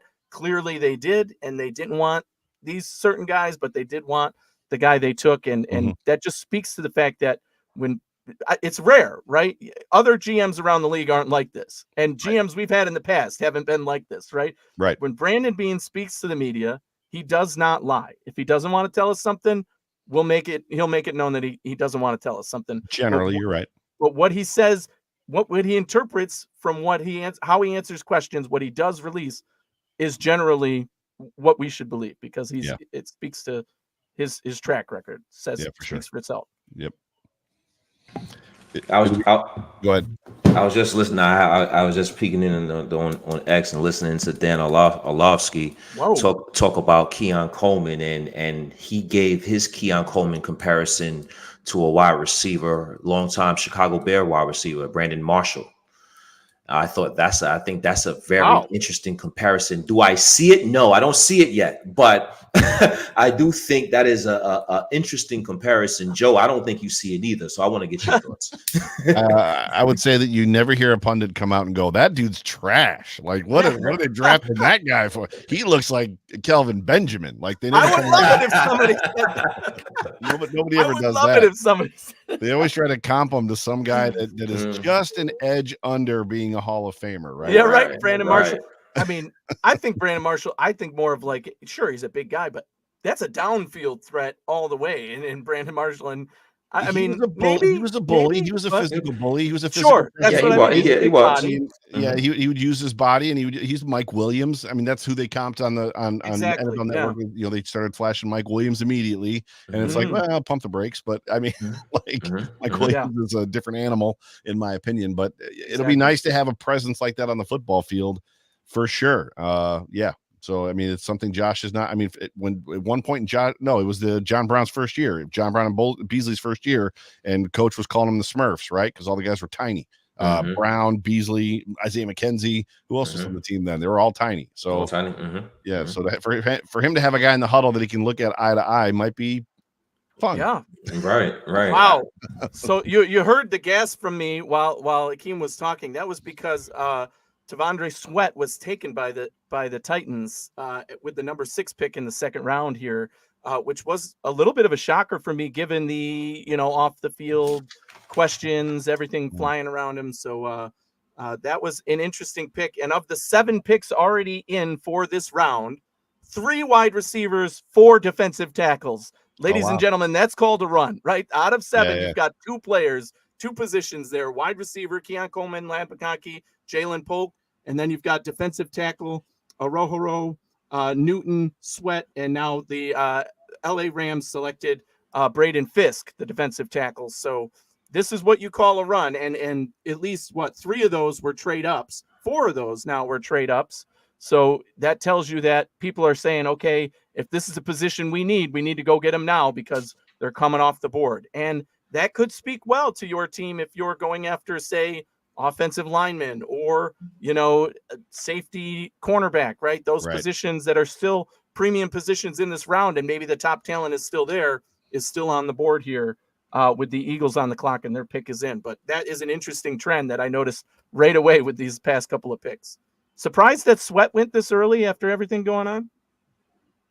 I'm not that familiar with him. So With his, I believe that's the defensive tackle. He has some weight issues coming in. A little bit. You always have them type of concerns when you have weight issues, because that's work ethic, right? And playing in the NFL, you have to have work ethic to be successful. So it might be a little high, but at the same time, when you have a guy that's 6'6", 340, 50, 60 Huge pounds, guy. Yeah. you know, that can play a one-tech defensive tackle. He has the ability to be a stalwart. He has the ability to take up those double teams, so those linebackers could shoot gaps and make plays. So I definitely see why the pick was made there.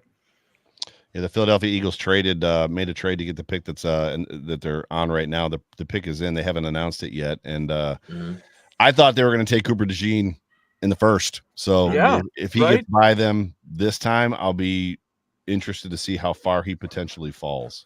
You got to think that this could be that landing spot. And, you know, again, while we're waiting for that pick to get in, I want to say we're up over 1,000 live viewers right now. Thank you all for tuning in with us.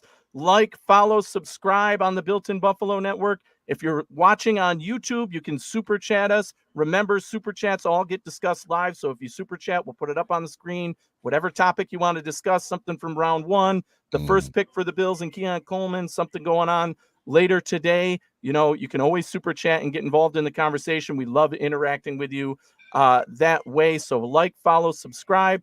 And I want to say that we do have a sponsor for the show tonight. It's Acropolis Realty Group. Are you looking for a reliable real estate partner in New York State? Look no further than Acropolis Realty Group. They are your full-service independent brokerage specializing in both commercial and residential properties. Whether you're buying, selling, or leasing, our experienced team at Acropolis Realty Group is here to guide you every step of the way. You can contact Vince Mangan at 315-876-2691 and let him help you find your dream property. Acropolis Realty Group, your trusted partner in real estate. So we're happy to have them as a sponsor. Like I said, they helped me find my home here in Syracuse. They were a really great team to work with. It was my first home buying experience. So my wife and I needed some help along the way with what's going on here. How do we do this? What does this mean? First home buying experience, and you picked New York of all places to buy a home. I know, right? Yeah. So there was, but let me tell you, Syracuse home prices versus Denver home prices. I'm not talking about that part. I'm talking about the fact that, like any other state in the union, you can sell a home by owner and sell it in 23 days. In New York State, they're like, oh yeah, your close date's like 62 days away, and it's like, why? Well, the attorney's got to be involved. It's like, right. Why? All those fees. Exactly. Right. But again, having somebody, you got to, at least for me, having that first experience, you want somebody who knows what they're doing to help walk you through that, because you're like, wait a minute, I just wrote a $15,000 check and there's nothing off this here, that it's just going in the shredder. So it was an interesting, that first time going through the home process. But tough market right now too. So real tough. Yeah, market. right. It is. Even finding, again, Acropolis does rental properties too, which I think is huge, because at least everywhere up here in New York State right now, it's even hard to find, everything rental okay, everything okay over there? Yeah. I was just looking at the Eagles. Was it pick? Not yet. Oh, I thought it was. Oh, something crashed. Something crashed, and I thought Akeem was like looking at whatever crashed in his room there. I was like, oh, is everything all right? Yeah, everything good. So funny. I'm reading. So I'm reading about, as I trying to multitask, learn about our new Buffalo Bills guy while we do this live, right? Yeah, so as I'm reading about Keon Coleman, there's concerns about his speed and his quickness and his explosion, and because of those concerns, a lot of people have him as possible big slot receiver. So I want to ask you right now, as exactly what we need. Another slot receiver. Who would you put on the field and where if the Buffalo Bills had to play a game today, Anthony? Well, if you're asking me that, I mean, immediately 12 personnel, right? Because Knox has the best overall chemistry built with Allen in terms of over the years, right? And he's a reliable target for him. Dang it! And they took Cooper DeJean. They did take Cooper DeJean. The pick is excellent, and that's actually way. No, that's excellent for the Philadelphia Eagles. They couldn't tackle at all last year. They couldn't tackle. So now you get Quinyon Mitchell, and now you come back and get Cooper DeJean. I think this is two very good picks for the Philadelphia Eagles, in my opinion.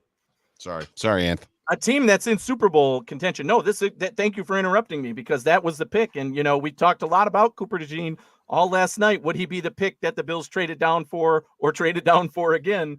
And I necessarily didn't want that to be the case, but not that I don't like Cooper DeJean, the player. It's a great pick for them. And the Eagles needed help at that position. And there they go. They get the guy who was the 8th overall PFF ranked player in this draft. So getting him this late, regardless of your opinion or what team he went to, was going to be a steal for whatever team. That's an A+ ranking by most people who evaluate the draft. And that, by no means is my specialty, but certainly everybody's going to look at that pick and say it's a great pick for this late into the second round, late being the 8th pick. But, for a guy who was predicted to be in the first round easily, great pickup for them.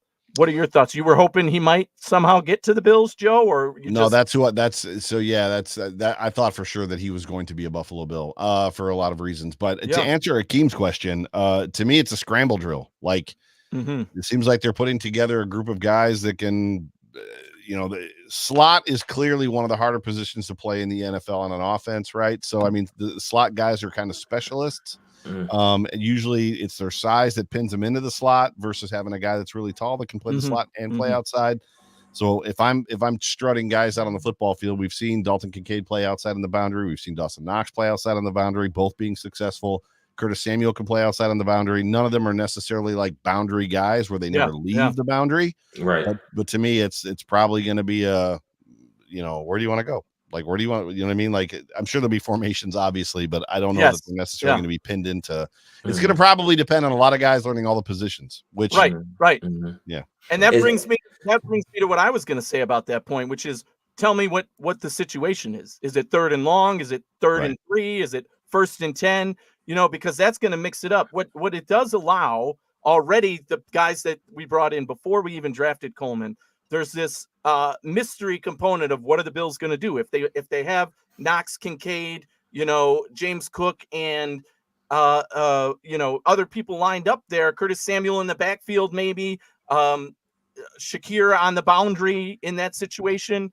Who are they giving the ball to in that place? You don't know on first down. They could be running it right up the gut with 2 blockers and do it that, or they could be doing a pass to Khalil Shakir. So it sets you up in a way where your offense can be a little more mysterious, which is always good. If the defense doesn't know what's coming at them, you're in a good place. I think now with Keon Coleman, what that adds is more of a boundary guy who you maybe can put in the slot occasionally. They did that with Diggs too. He wasn't always lined up. He sometimes went in the slot, right? So even that, just that little mystery of confusion of, wait a minute, he's their boundary guy and now he's going in the slot. Does that mean they're going to him? Does that mean they're trying to mess with us? Which they did a lot. Yeah, exactly. And I think that's what the Buffalo Bills ultimately want. They want a bunch of guys that can play every position. Yes. Yeah. I don't want to say positionless football, but we're talking and clamoring for these X receivers. Maybe the Buffalo Bills just want good players and not really. Hey, go ahead, Joe. Go ahead, Joe. That's what Brandon Beane said. Brandon Beane said maybe we don't need a number 1 wide receiver, and I was like, I don't know about that. No. Yeah. Is that smoke or I remember when we didn't have a number 1 wide receiver for a long time. I don't know if we can go without a right. But we also didn't have Josh Allen. So I mean, and I think that's where we're at, right? In terms of, I'm glad you said Josh Allen. When Josh Allen was a rookie, it was imperative to maybe have that number 1 receiver, have those vet receivers to speed up the progression process for Josh Allen as a young quarterback. But now that he's reached stardom, maybe the roles have reversed now. It's like, okay, I'm the star now. Now it's time for me to develop my young receiving core. And he's going to have those growing pains, but I think he's more than capable of doing it. Yep. Yeah, and the other thing we didn't even talk about, right? This is the first year of Brady shaping the offense. So what this pick tells me more than anything is, and the signing of Samuel as well, this is what Brady wants for his offense, right? Yeah, for sure. This is what Brady is going to bring in and say, Coleman is the body type, is the player that I think will fit this part of what I'm drawing up. And Samuel is going to be this part of what I'm drawing up. So DJ Moore, right? Didn't he have DJ Moore back then?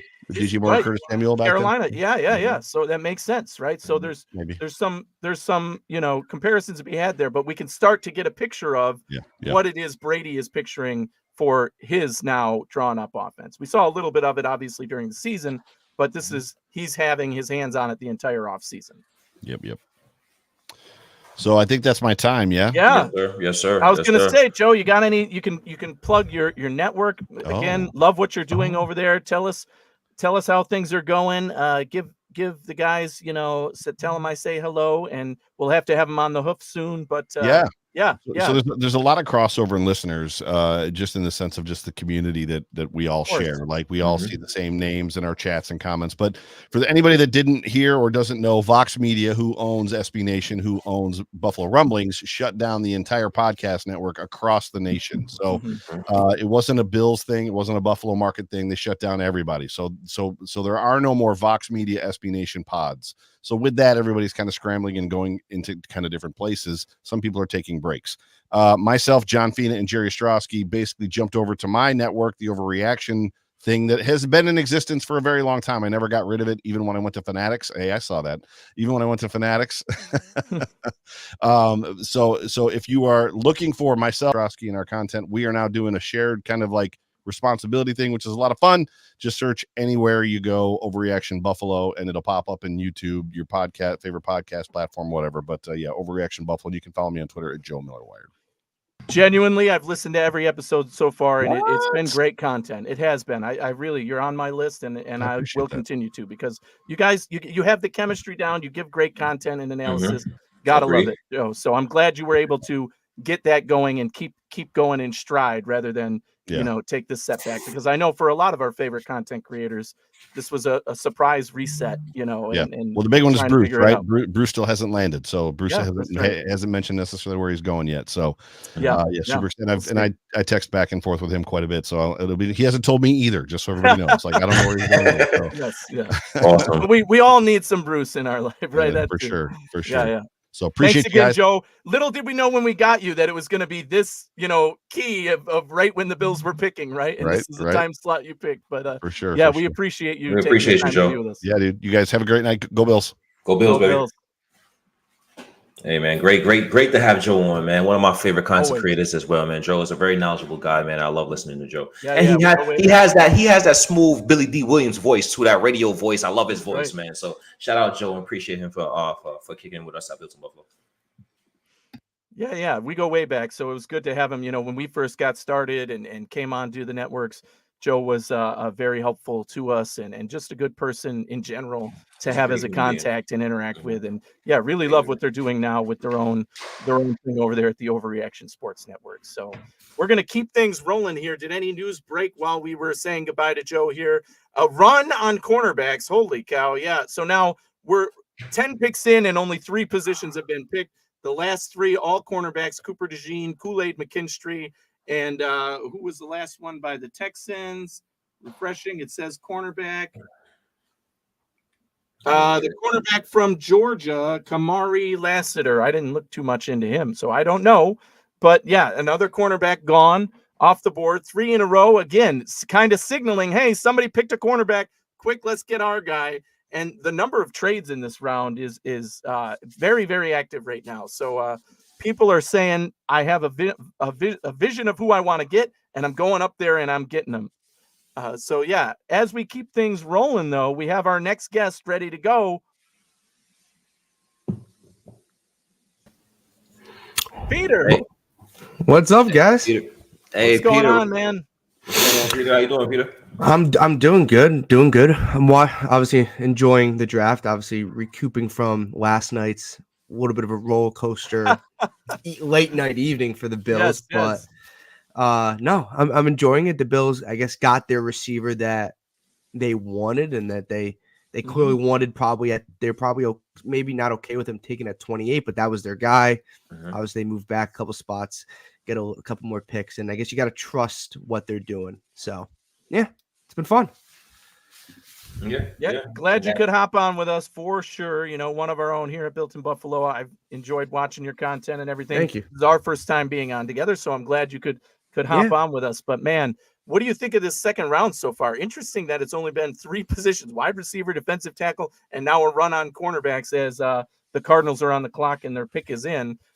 Interesting. How do you feel about this? How it's going down? Well, you said a lot of trades, right? Like in round people were projecting round 1 to have a lot of trades, right? Right. But for some reason, round 2 and round 3 is the time of the draft where, like you just said, a corner goes. Teams are like, oh crap, I need a corner. Let's go get our guy. Let's go get our corner, right? Because eventually you wait a couple more picks, there's no one left in that spot, and you're stuck picking a position that you didn't want, right? So there's a lot of movement. So if you're watching or following the draft, you kind of have to keep your head on a swivel, because I'm not saying the Bills are going to go move up, but if they do, like, it just comes out of nowhere. It could be 45, could be 46, 47. But yeah, a lot of receivers off the board. Obviously, probably the biggest name that's still on the board is probably AD Mitchell, right? Like that's a name that a lot of people doing mock drafts had him as a first round pick, right? And he was mocked probably 80,000 times to the Bills at 28. One of my favorite prospects in this draft. And obviously you kind of have that diabetes concern a little bit. Like that's kind of, I'm not no doctor over here, but obviously that's probably drawn up a little bit of concerns for some teams. And just the fit, like when you see like a Jalen Polk go in front of him or a Ricky Purcell go in front of him, you're just, there's something not right there at the moment, which is results in a team kind of passing on. The Chargers obviously go Ladd, the Bills go Keon, right? So you kind of see someone's gonna, if he can stay, if everything's all okay with his medicals and he's puts 100% effort, obviously that's one of the people's concerns. Someone's getting a hell of a player in this second round. So I think that's surprising. And like you said, 3 positions off the board. Teams need corners, D linemen people need obviously as well, and then obviously the receivers are flying off the board. Yeah, the concern with AD Mitchell falling here, it makes you wonder who's going to be the team to take that risk, right? And you look at the board and who needs receiver that's still there. Next selection is in, and we said it. The cornerback run is for real right now. Okay, so another cornerback coming off the board. Max Melton goes to the Cardinals here. Again, 4 in a row now. That's 4 straight cornerbacks. There's runs, quote unquote, where you get a couple of the same guys in the same position. This is a literal straight run of cornerbacks right now. And same thing, we had that with the defensive tackle and wide receiver in this round too. So this draft has had a few unique features in it so far, and I'm a little bit surprised to see him be taken here. But any thoughts on the cornerback run? Will, who's up on the board now? Is the Raiders still sitting and picking here, or did they also trade out? Still on the clock, it seems. So maybe they'll pick a cornerback to go with him. But yeah, that leaves the cupboard starting to go bare, which is why teams trade up in the first place, right? You see, okay, we thought maybe one of these 4 would fall to us. Now they're all off the board, and we have to go to our last ditch effort here. Yeah, like the corners, all my first round corners are gone. Like Kool-Aid McKinstry was the last first round corner, right? And obviously Cooper DeJean could play safety, could play corner, right? Kamir Lassiter had a second round grade on, so with Max Melton. Like TJ Tampa is still a guy out there. DJ James from Auburn, Ennis Rankestraw Jr. from Missouri as well. So there's a couple obviously options, but maybe this kind of bodes well for the Bills as well, just because they don't really need a corner at this point, right? Like you want to see positions go that the Bills don't need, right? So if the safety board kind of stays how it is at 60, the Bills could be setting up perfectly. And I just saw that graphic come across. That's a good pick by Vegas. I'm just gonna right. So Jackson Powers Johnson. I did mention earlier, another name that a lot of people had going in the first round that was still on the board. And here he is falling to the Raiders in the second round, in the middle of the second round almost here. So, great pick by the Raiders to get a guy who could be your starter day one, and was projected to be that first round pick. I saw him mocked to Miami in a lot of mock drafts in that first round. So Raiders get a guy here. And again, with this run on cornerbacks, maybe some teams not necessarily reaching, but going up to get their guy, that leaves a guy like JPJ falling right in the laps of the Raiders. I said on my show this week, or maybe the week before that, he's probably the safest pick in this draft, right? Like, I don't know if he's going to be a superstar, right? Or an all-pro, a Hall of Fame. I don't know. But I have a feeling this guy is going to be a really good NFL player for 8 to 12 years, right? Like, he might look, he maybe makes a couple Pro Bowls, maybe makes a couple all-pros.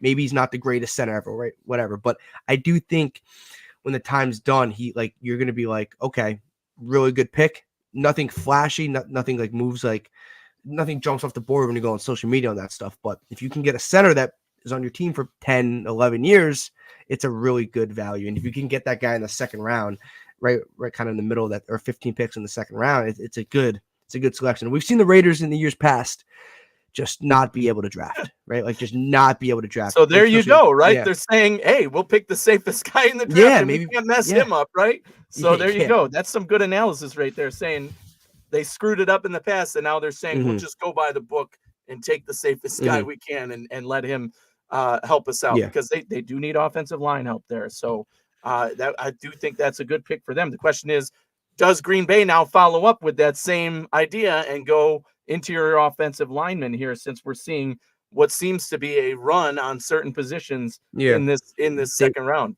They went tackle yesterday with Jordan Morgan, and obviously that video of that fan in Detroit not happy about it. So, interesting who they went. Is it announced yet?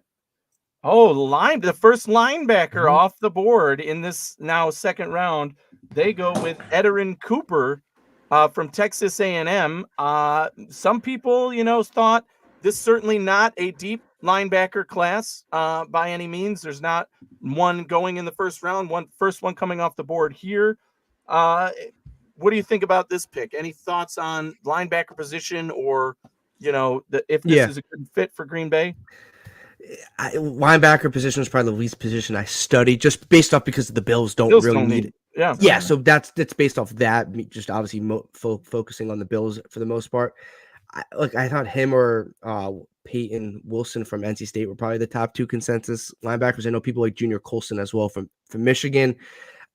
Look, the Packers are known for drafting pretty well over the years. I'm gonna give them the benefit of the doubt. I don't know if they really needed it. I think I'm assuming they needed a linebacker, but they go tackle, they go linebacker. They think they get the best linebacker in the draft. If you get the best linebacker in the draft, it's probably a good pick. So Panthers just traded to come up now to this pick from the Colts. So they're obviously eyeing somebody here at this point in the draft. But the conversation I want to go in now is looking at the board where it stands now. We talked about how Brandon Beane has this ammunition to move up in this round if he so desires. Is there a player right now on your radar that you're saying, look, this is the guy I think that Brandon Beane and Sean McDermott are looking at, saying, we want this guy, and if we have to trade up for him, this is where we do it, or, we wait until this run starts? I think the way it's fallen so far, there are guys that they can sit and wait and let it happen so far. But is there somebody that you think they have their eye on as like, okay, if this is our target, we got to move up and try and get him once that run starts? There's a couple, obviously there's some receivers right there, and I don't know if they double dip. So if they want to double dip, there's options, right? Like you have Troy Franklin, you have potentially A.D. Mitchell, Roman Wilson's a stud, Tez Walker, Javon Baker, which they might avoid just because they kind of took Keon Coleman already. Right, so depending on what they want. There's Malachi Corley. There's a ton of receivers that if you're at 6 and you like a guy, you probably can get a guy. I think when it comes to maybe the safety position, I think the safety position when they need, I think there's going to be a couple safeties on that board, like a Nubin or Bullard or Kitchen, someone like that. Name the safety, and I think he's there. So I would probably keep my eye on the safety position. That's probably what I'm thinking at the moment. Yeah, that's an interesting one, because I have said all off season that like safety is my least position of worry, because we know Brandon Beane can turn guys into stars at that position, and so I don't want to invest too high in a safety, but you got to believe that if one of these top safeties is still there, that's going to light up the eyes of Sean McDermott and Brandon Beane, and that's exactly what I was thinking as well. Is okay, that's a position we got to keep our eye on.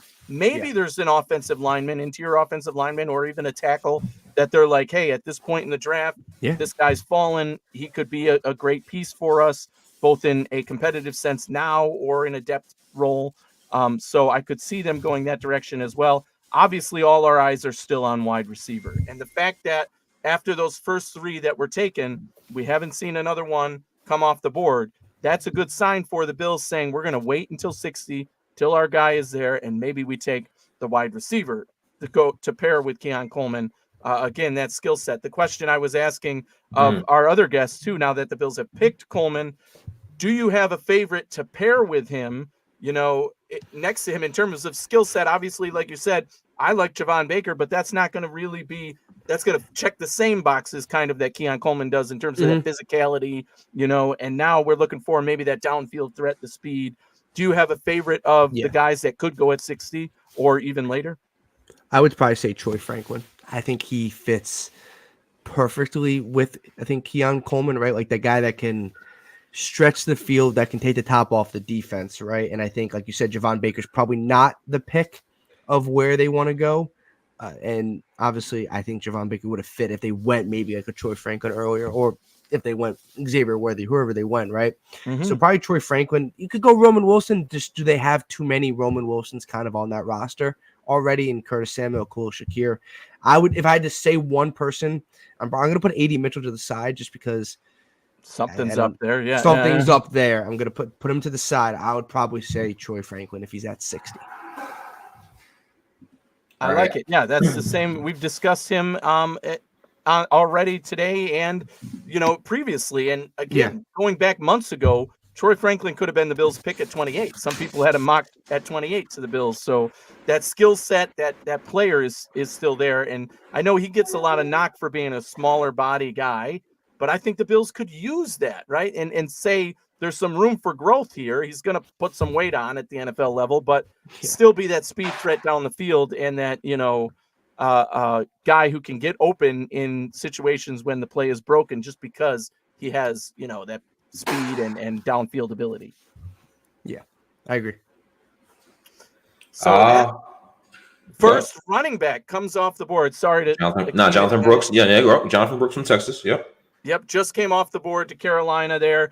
First running back now coming in the second round here. We know also, we haven't said this is a very deep running back class, but it is a position that the Bills are still looking for, I think they have a type now, right? We need that bigger bodied running back as well to be kind of the bruising running back to complement what we have there now with James Cook and, kind of be the third down back to take a little weight off of what Josh Allen does at the position.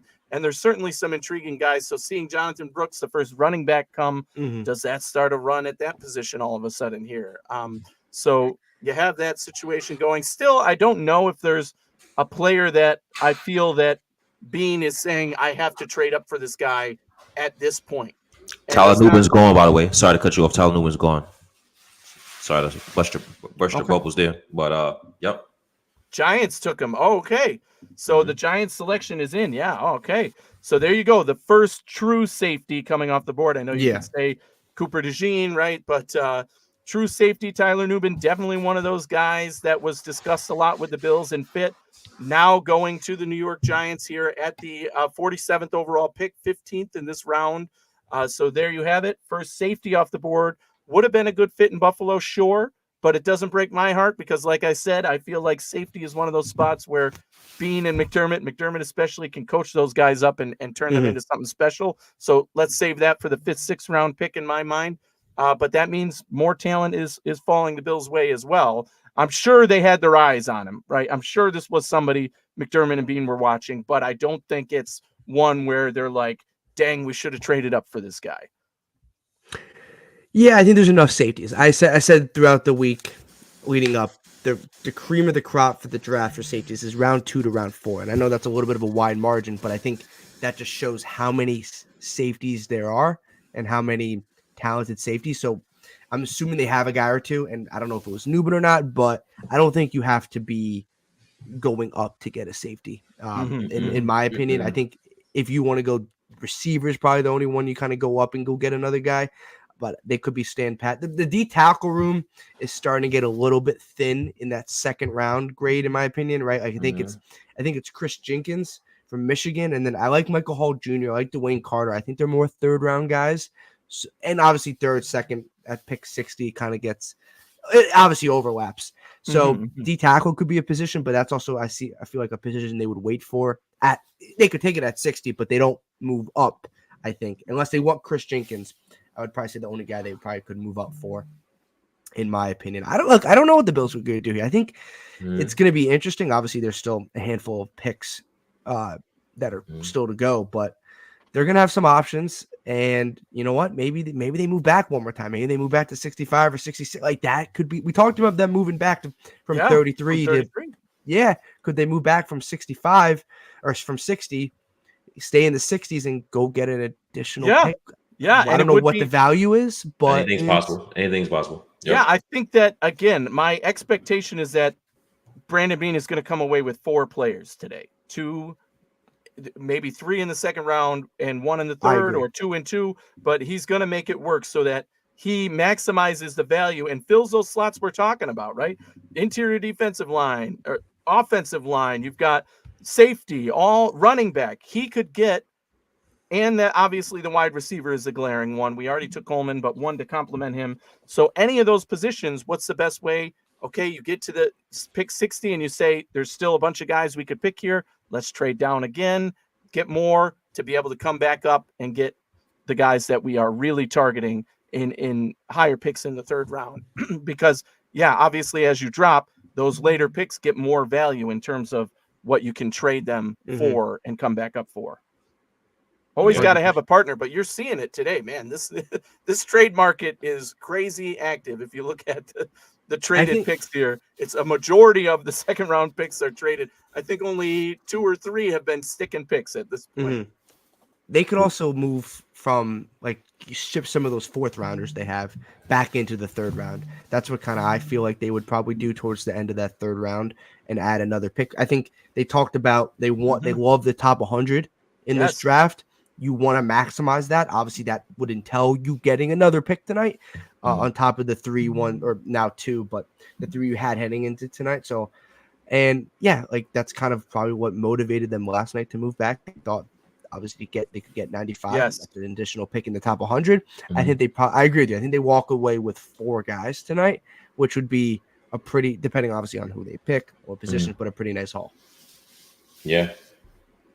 I think so as well. We'll definitely see what happens there with the Buffalo Bills at pick 60. I don't foresee a move up, but again, anything's possible. We saw Tyler Newman off the board there with the New York Giants, but it's still a lot of safeties. I like Cameron Kitchens, Javon Bullard still there, Cole Bishop. I really like Jaden Hicks. So we'll see. Yeah, so we'll see what happens there with the safety position. I think Peter made some excellent points, especially at the defensive tackle. Can edge be a possibility here, depending on 100%, yeah. Depending on who's available at 60. So I think anywhere within the offensive line, I think safety. I even think they can probably get a safety at 95 if they keep that pick. So at 60, I'm thinking somewhere along the defensive line or maybe a double dip at wide receiver. But we still have a long way to go. We'll see what happens. We have that 2 second round picks next year. Are we going to mortgage one of those picks to move up now or move up at exactly right? I think that's totally in play, especially right now. You know, you're thinking they could give up next year's second round pick. That would be the Bills, obviously, in the later half of the second round you would expect if you're the team receiving it, but you throw in maybe one of those 4th round picks this year and you're so all of a sudden saying, hey, we get something this year, we get that pick this year and we still get our guy. Heck yeah, we'll take that. Right. So there's some options here with what the Bills have put in play. And to your point on edge, right? Maybe they are thinking, hey, that's our guy. And then we have this drop off, right?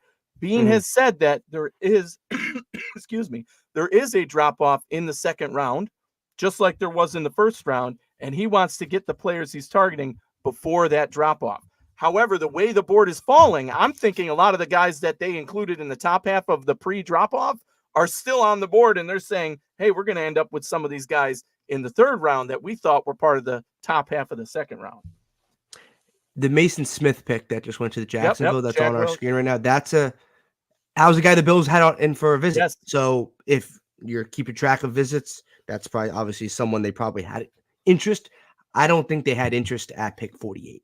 I don't think that's high. I think that was a high pick. He went ahead of like a Chris Jenkins from Michigan, and obviously they're different types of players, right? Obviously, Mason Smith's a big mauler. But that's an interesting pick from Jacksonville at 48. That's a little high for me. So obviously the Bills probably didn't think he would be going that fast.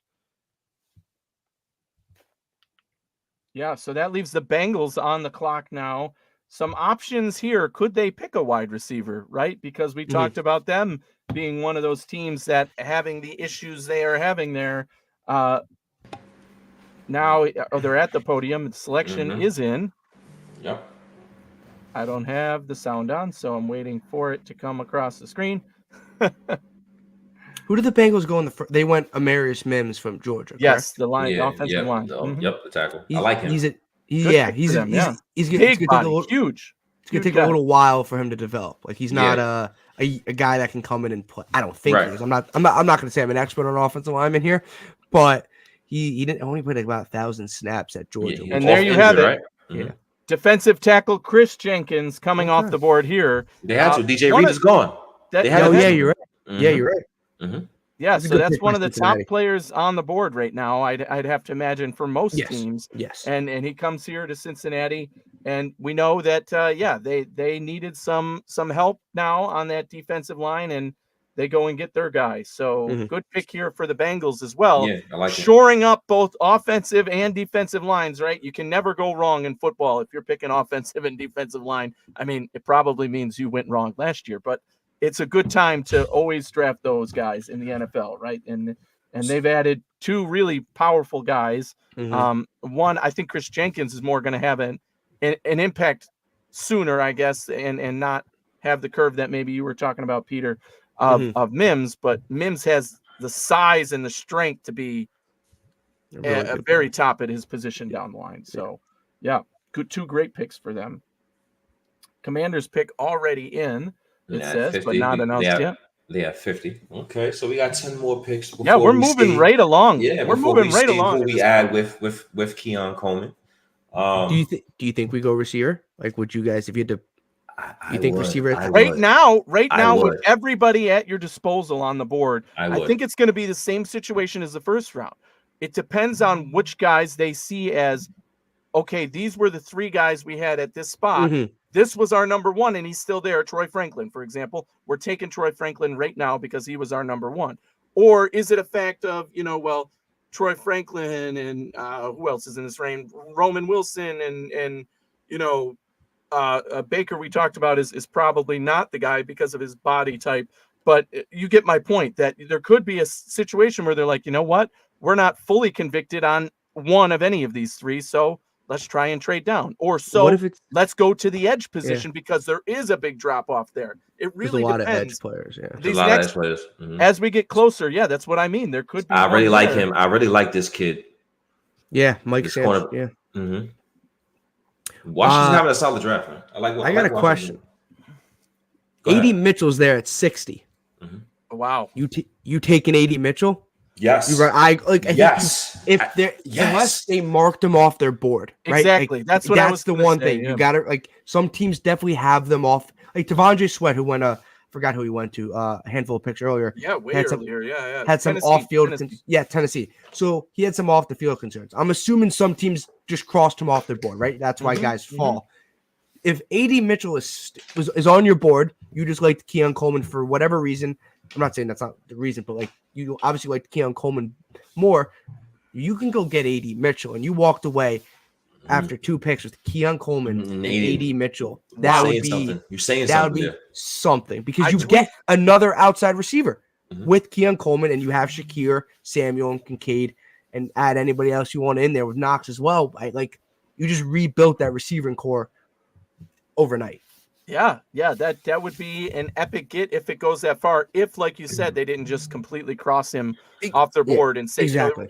not to liken him to DK Metcalf, but we remember similar thing happened there where it was just teams said, we can't take him and we're not taking him, right? Mhm. And some team had to take the chance on him. And that ended up being a very good bet for the Seattle good bet. Seahawks. Yep. So, and not that that's going to work out the same way here for AD Mhm. Mitchell and very different reasons, but again, they either have him on the board or they don't. And Mhm. even if they do, maybe they like one of these other guys pairing with him. We know they like Troy Franklin. At least I believe they like Troy Franklin. I It's just a agree, matter of where and how much do they like him, right? So if AD Mitchell is still on the board and they go Troy Franklin, that does tell me that AD Mitchell was never an option, and Right. that Troy Franklin, Oh yeah, was the guy. 100%. 100%. Right, because I'm thinking right now, right, with the runoff at defensive tackle, knowing Bean how he is and how his mind is, it's like, okay, if they really want an offensive tackle, it's probably now is the time to go and get him. Right now, who knows who they might pick at 60? It still may be a D tackle, but with the run that they're having, I'm not sure if the defensive tackle is the position they're gonna go when they pick at 60. So I think they Pete- can wait at this Yeah. point. I would really like if Mitch was there, it would be hard to pass. My opinion, it would be hard to pass a kid like that up. I seen him in multiple championship games against multiple first round picks out there. When you're playing in those games, there's first round talent all over, and Yeah. Mitchell showed up time and time again. So it'll be hard to pass him up at 60.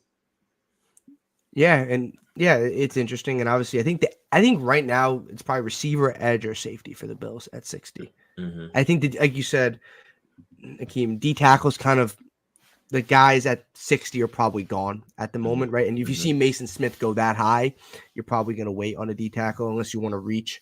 In my opinion, it's probably receiver, it's probably safety. There's a lot of safeties on the board, which also could mean there's a lot of safeties at 95 or in between that if they get back into the third round. So I mean, it depends on who comes off the board, obviously, in these next few picks, but Stuff interior can offensive line, right? Interior offensive line. 100%, Somebody guard who could maybe play center. I mean, there's still a few names on this board at that position that I think Bean and McDermott could say, well, at this point in the draft, that guy could come in day one, be a competitive person for those two positions that we need competition and depth at. So we'll see if that continues here, but the pick, oh, nope, maybe not. I thought they were posting the pick here, but maybe not. Steelers are on the clock at 51. They would be we have a run of people actually sticking and picking with the Jaguars, Bengals, and now Steelers on the clock. There was only 3 or 4 picks before that who actually stuck in their position and picked versus trading either up or down, obviously. So right quick, right? Let's get back to Keon Coleman right quick, right? Because I think people have a misconception, Peter. I think because they see Keon Coleman run a 4.61 40, that would equate to being a bad athlete. But on the contrary, he is a pretty damn good athlete. Yeah. How much guys 6'3", 215 are returning kicks for their football team, man? So let me get your thoughts on Keon Coleman in terms of the dimensions he adds to the Buffalo Bills offense. Yeah, so I'm a Virginia Tech football fan for college, right? And he obviously played at Florida State before, obviously he's at Michigan State before, but yeah, ACC. So I watch a lot of, that's the main conference I watch. I watch a lot of ACC football. And this guy, week in and week out for a team that obviously just missed the playoff by an injury, was their number one receiver, was their go-to receiver, a guy like you said, Akeem, that makes a ton of athletic plays. You're right, that fact that he ran that 40 put people's minds in a different sense, right? Like I soured on him for a couple weeks, right? Just because you see that 40 time and you're like, oh boy. But there's a way now in college and the NFL, you can track game speed, right? Like it's 2024, you can track game speed. So you know exactly how fast he's running when it actually matters. And we've seen the Bills not care about 40 times, right? Gabe Davis did not run a great 40 time. And we know the clip being kind of like that because Gabe Davis fell to them in the 4th round, and it ended up being a solid pick for the Bills, right? So he's an athlete. He gives you a threat on the outside. He gives you a threat in the red zone. The Bills needed an X receiver. They needed a big receiver, and they needed an athletic receiver, right? And they get that. So as long as the Bills and everyone thinks his game speed is faster than his 40 time, which I think it is, and I think the Bills would never have taken him if it wasn't, then it's a home run pick. I think you think 40 time, you think he's slow, and you think he's not athletic. But if you go back and watch his game speed, he's faster, and you can track all that kind of things. Is he Xavier Worthy's speed? No, but Obviously Xavier Worthy is not normal with his speed. He's in a different category. But I think Keon Coleman's a way more polished receiver than maybe an Xavier Worthy. And I really liked Xavier Worthy. Obviously, the Bills did not. But I think they're getting a very talented receiver, former basketball player, played at Michigan State, right? Like a super athletic guy. And I think the final thing is that they bought into his game speed. And once you buy into his game speed, you can cross off that 40 time. And I don't think it really mattered for the Bills at the end of the day. Nice. Yeah, well, of note, while you guys were talking, Frazier just went to the Steelers, Excellent who pickup. are really building that offensive line They now are. with their They first are. 2 picks here, tackle and center. So yeah, they knew they had to shore things up, especially bringing in a quarterback like Russell Wilson, not so mobile, well, mobile, but at his age now, you got to protect him for sure. Something the Broncos didn't do well, and the Steelers are saying we're going to right that wrong here and invest both of our first 2 picks in this direction. So that's pretty good get for the Steelers here in the second round. So I want to ask, and I apologize. I want to ask Peter, and I want to ask both because I have a name in my head, and I don't think he's been mentioned much. Give me a wide receiver, Peter, that you wouldn't mind pairing with Keon Coleman, not named Mitchell and Troy Franklin.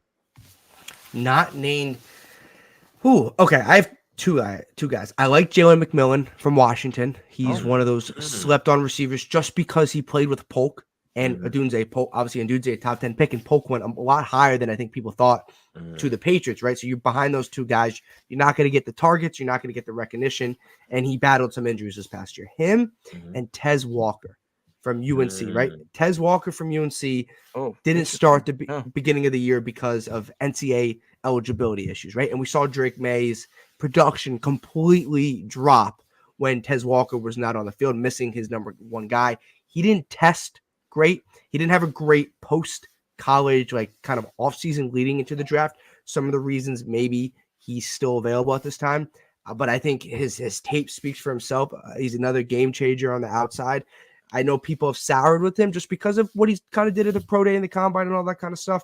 Wasn't particularly great, but I would say Tez Walker and I would say Jalen McMillan. But Tez Walker definitely for his speed.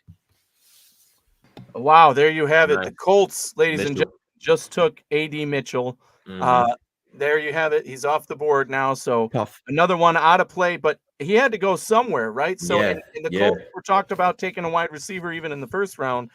They get A.D. Mitchell here. If it works out for them, that could be the absolute steal of this draft. So great pick for them. Now he's off the board, just as we're talking about wide receivers to pair with Keon Coleman. And I like the question of who outside the box maybe that's not Troy Franklin do you like there? You could talk about names that we've heard mocked to the Bills, like a Luke McCaffrey, right? That's one that I've heard. But how much a developmental more type player in my mind, not necessarily contributing on day one, but he has the pedigree, and we know Brandon Beane likes the family and all that. You could say, but what about Jerry Rice, son? Oh, that's it. That's another one, right? Yeah. So it's Brendan Rice. Same thing. Brendan Rice in the later rounds. Certainly, if they land those other positions we talked about here in second and third round, I think coming back tomorrow, you're going to be aggressive and maybe try and get those guys if you feel a certain way about them. And maybe some of these other guys come off the board, right? I was thinking of Malik Washington. Could he be the fit? Malachi Corley. Those two guys to me would make sense along with a Troy Franklin to pair next to Coleman. But yeah, I mean, am I convicted that I think of those names, I would still want Troy Franklin to be the guy. I like Tez Walker, Peter. I like Tez. Vertical threat. That would be an interesting one for sure, because he's still a bigger guy, tall. He can go down the field, but yeah, I like the skill set there. Maybe more of a playing him on the boundary for sure, right? Yeah, he's 6'2", so yeah. He's super. I think his offseason kind of hurt him not having a full season because of the NCAA is horrible at their job. Yeah. Always. So yeah, he has the intangibles, and I know the Bills definitely had some off-season interest, and he ran a 4.36. Yeah. Explosive. Wow. Explosive. Yeah. He's super talented. Yeah, he's talented.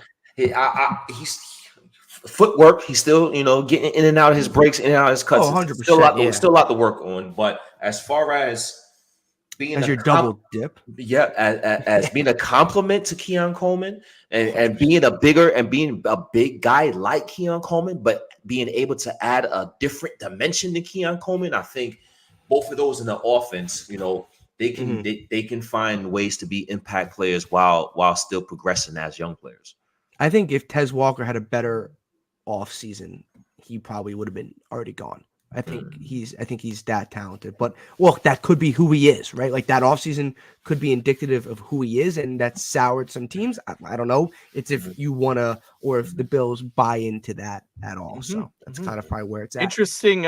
Coming from Ryan Talbot, just came through here. He said he finished a conversation with Keon Coleman's agent, and Coleman is pumped about coming to Buffalo and has a big fan in Josh Allen. We talked about this earlier with Joe Miller, right? That Josh probably said, hey, this is a guy I like, just letting Bean know.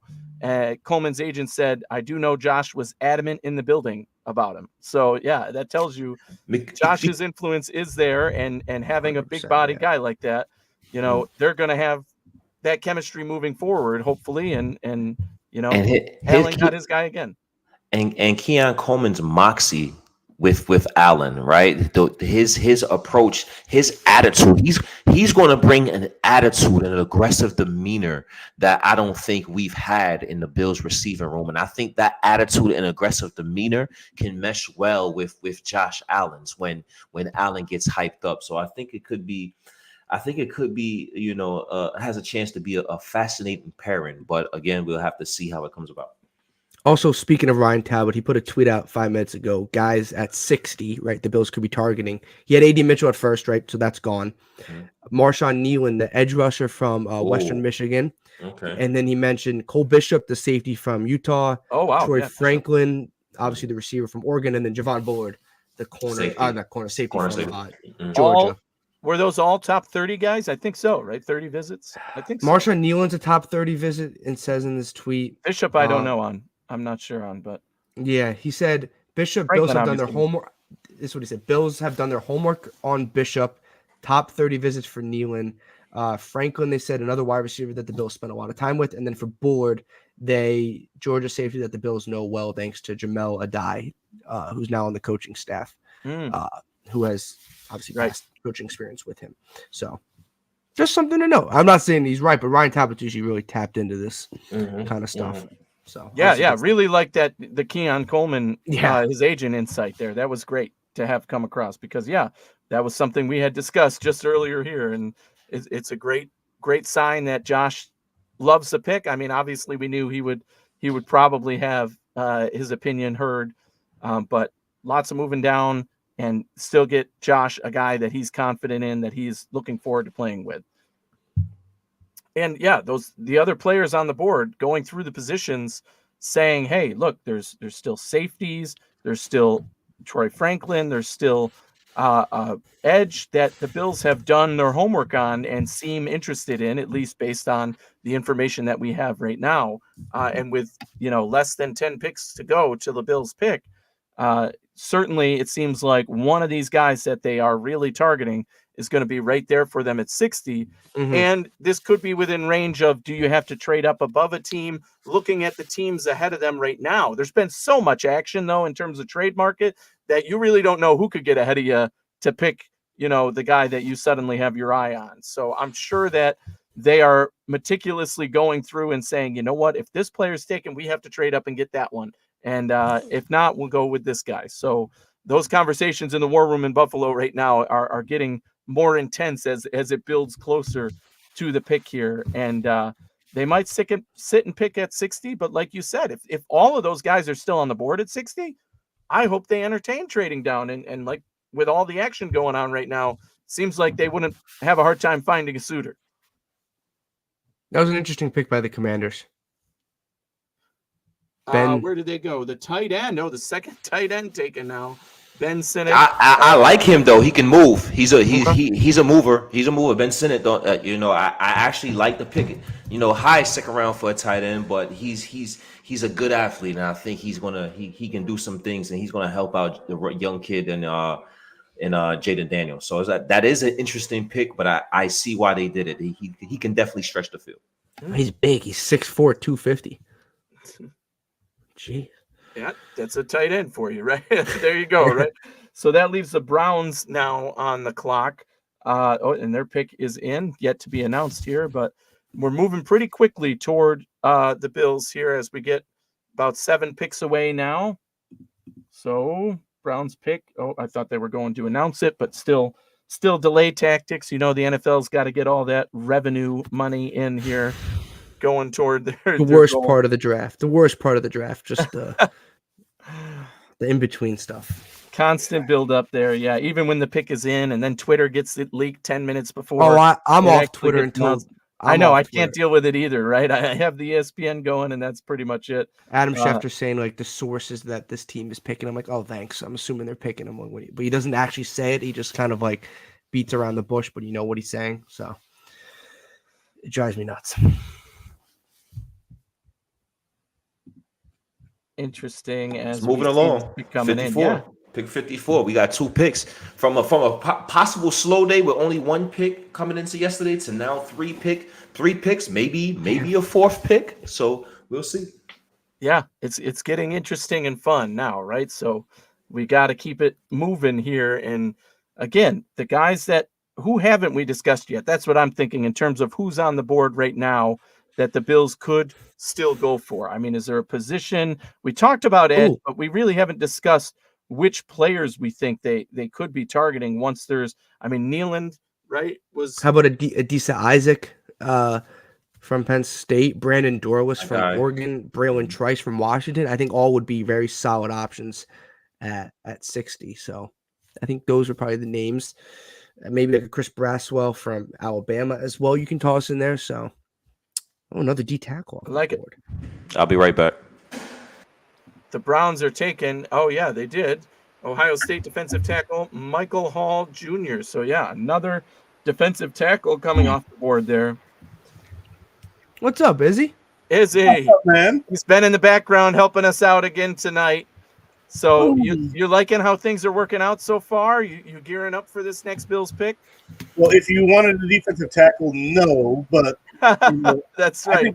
I think we're good at defensive tackle, honestly, with the guys we picked up, and I think there might be somebody later on in the draft. I like Jordan Jefferson out of LSU. He's a big guy, 1 tech, where we're older, and so that to me is a guy that we could target probably in the 4th round, unless this continues. We'll see. I think that's 7 defensive tackles in this round now. That's, I mean, a crazy. Unless they have one guy that they like, but everyone's kind of off the. Maybe we could Dwayne Carter from Duke, but I don't know if you want to go this high. Go that high, especially with the conversation we've had about these other positions where it feels like some of the guys we know they've had their eyes on are sitting there waiting at 60. So I don't know that. I think that the Bills are hoping this run continues so that they can take the position that comes up on their laps once it comes. I'm going to knock on wood here, but obviously Troy Franklin is still on the board. Miami's up now, so Miami's going to probably try to mess us up a little. There you go. Miami's pick is in. Do you feel like they have what's their biggest pressing need at this point? I mean, offensive line we talked about, right? But could they take a receiver? That would be a little bit shocking at this point. I would probably say O-line because they went edge last night. They went Chop Robinson. So receiver Waddle and Hill, but I think you need to protect Tua. So I would probably say an offensive line here. I don't know. Agreed. Let's see who's on my board at the moment. You can go like a Cooper Beebe from Kansas State, a Christian Haynes from UConn. Christian Haynes is still on the board. People like a lot, yeah. The tackle room at this point is probably Patrick Paul from Houston. The kid from Yale and BYU that I just cannot pronounce their last names, especially the kid from BYU. That's why I need Izzy. I like Christian Jones, Texas as well, right tackle. Yeah. Mm-hmm.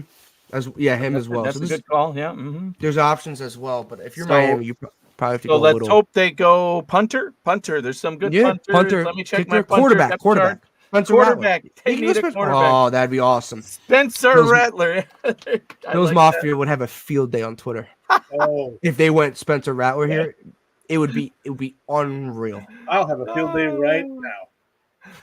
They can go corner, TJ Tampa. They need secondary help, right? Don't they? Didn't they lose Xavier Howard? They did, yes. They signed Kendall Fuller, but he's more of a slot corner.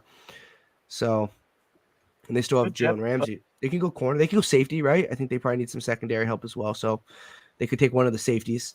Oh, and there you have it. It is indeed offensive tackle. They go with Patrick Paul out of Houston. So Miami taken a tackle. You know, there was a few guys there to select from. I have said, although it's a deep tackle class, it's kind of a pick your match. Which one do you like the best for your team? I feel like, yeah, he could have been within this range with the guys who are currently on the board. So that's the direction they go. They shore up their offensive line. You know, that helps them. It helps Miami. You can't knock this pick, right? They go defensive tackle. They get a guy in Chop Robinson.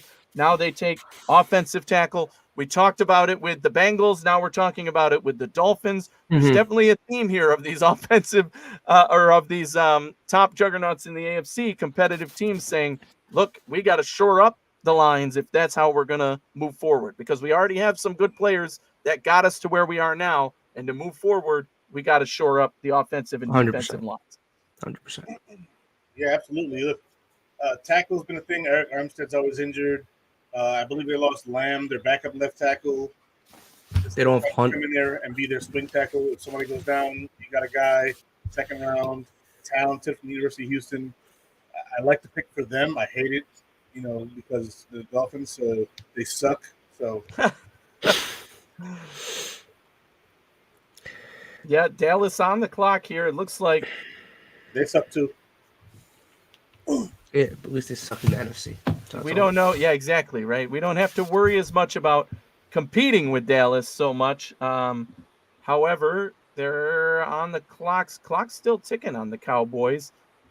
You never know with Jerry Jones and club, right? They went Tyler Guyton last night from Oklahoma. They said they were targeting Jonathan Brooks today. I don't know if you guys saw that report. Like Jerry Jones came out and said they wanted I think it was Jonathan Brooks. It was a running back. I'm pretty sure it was Jonathan Brooks. Okay, maybe that's the pick here. He would. He's already gone. That's the thing. Yeah, he was already taken. The second running back would be interesting. Like a Trey Benson here, maybe. They need a running back. They don't have a running back. They do. They need a starting running back. They could go Trey Benson. They did sign Zeke. Oh yeah, they did. Was that official? I think it was not rumored, official. It's kind of like official. rumored. I think MLA football or something, or JPA football tweeted it. So you never know with those people. But like Trey Benson, Blake Corum, Jalen Wright, Braylon Allen, maybe you could toss in there as well. But those are probably the names you can think of for running back. They need a running back, which would help the Bills. I know the Bills could use another running back, but not at 60, in my opinion. Yeah. So agreed. Another position off the board, right? That's not, I guess, the key position that the Bills want. Can't hurt you, right? And running back's probably more of tomorrow. Some linebackers out there. They did lose some linebacker, right? So if the teams want to start taking linebackers and that would be great. Go ahead. Would not be the word. Or corner, take a corner. I know we could always use another corner, but that might be a tomorrow situation. Right. Take take a TJ Tampa or a DJ James or a Rakestraw from. Wow, TJ's still on the board too. Wow. Yeah, TJ Tampa's still on the board. So. Wow. Yeah. So that is one there that could go here. We'll see. We mentioned D tackle. I know Brandon Dorlus. Some people have him listed as an edge. Some people have him listed as a D tackle. He's super talented. One of my favorite prospects in the draft. Do the Bills value him as a D tackle or an edge? That's kind of if the Bills want to go that at 60. At a minute 40 here, and the pick is not in yet, so that I can see at least. Could be a trade. Trade here. Man, we found that out last night at 28 when that clock keeps ticking and ticking and ticking.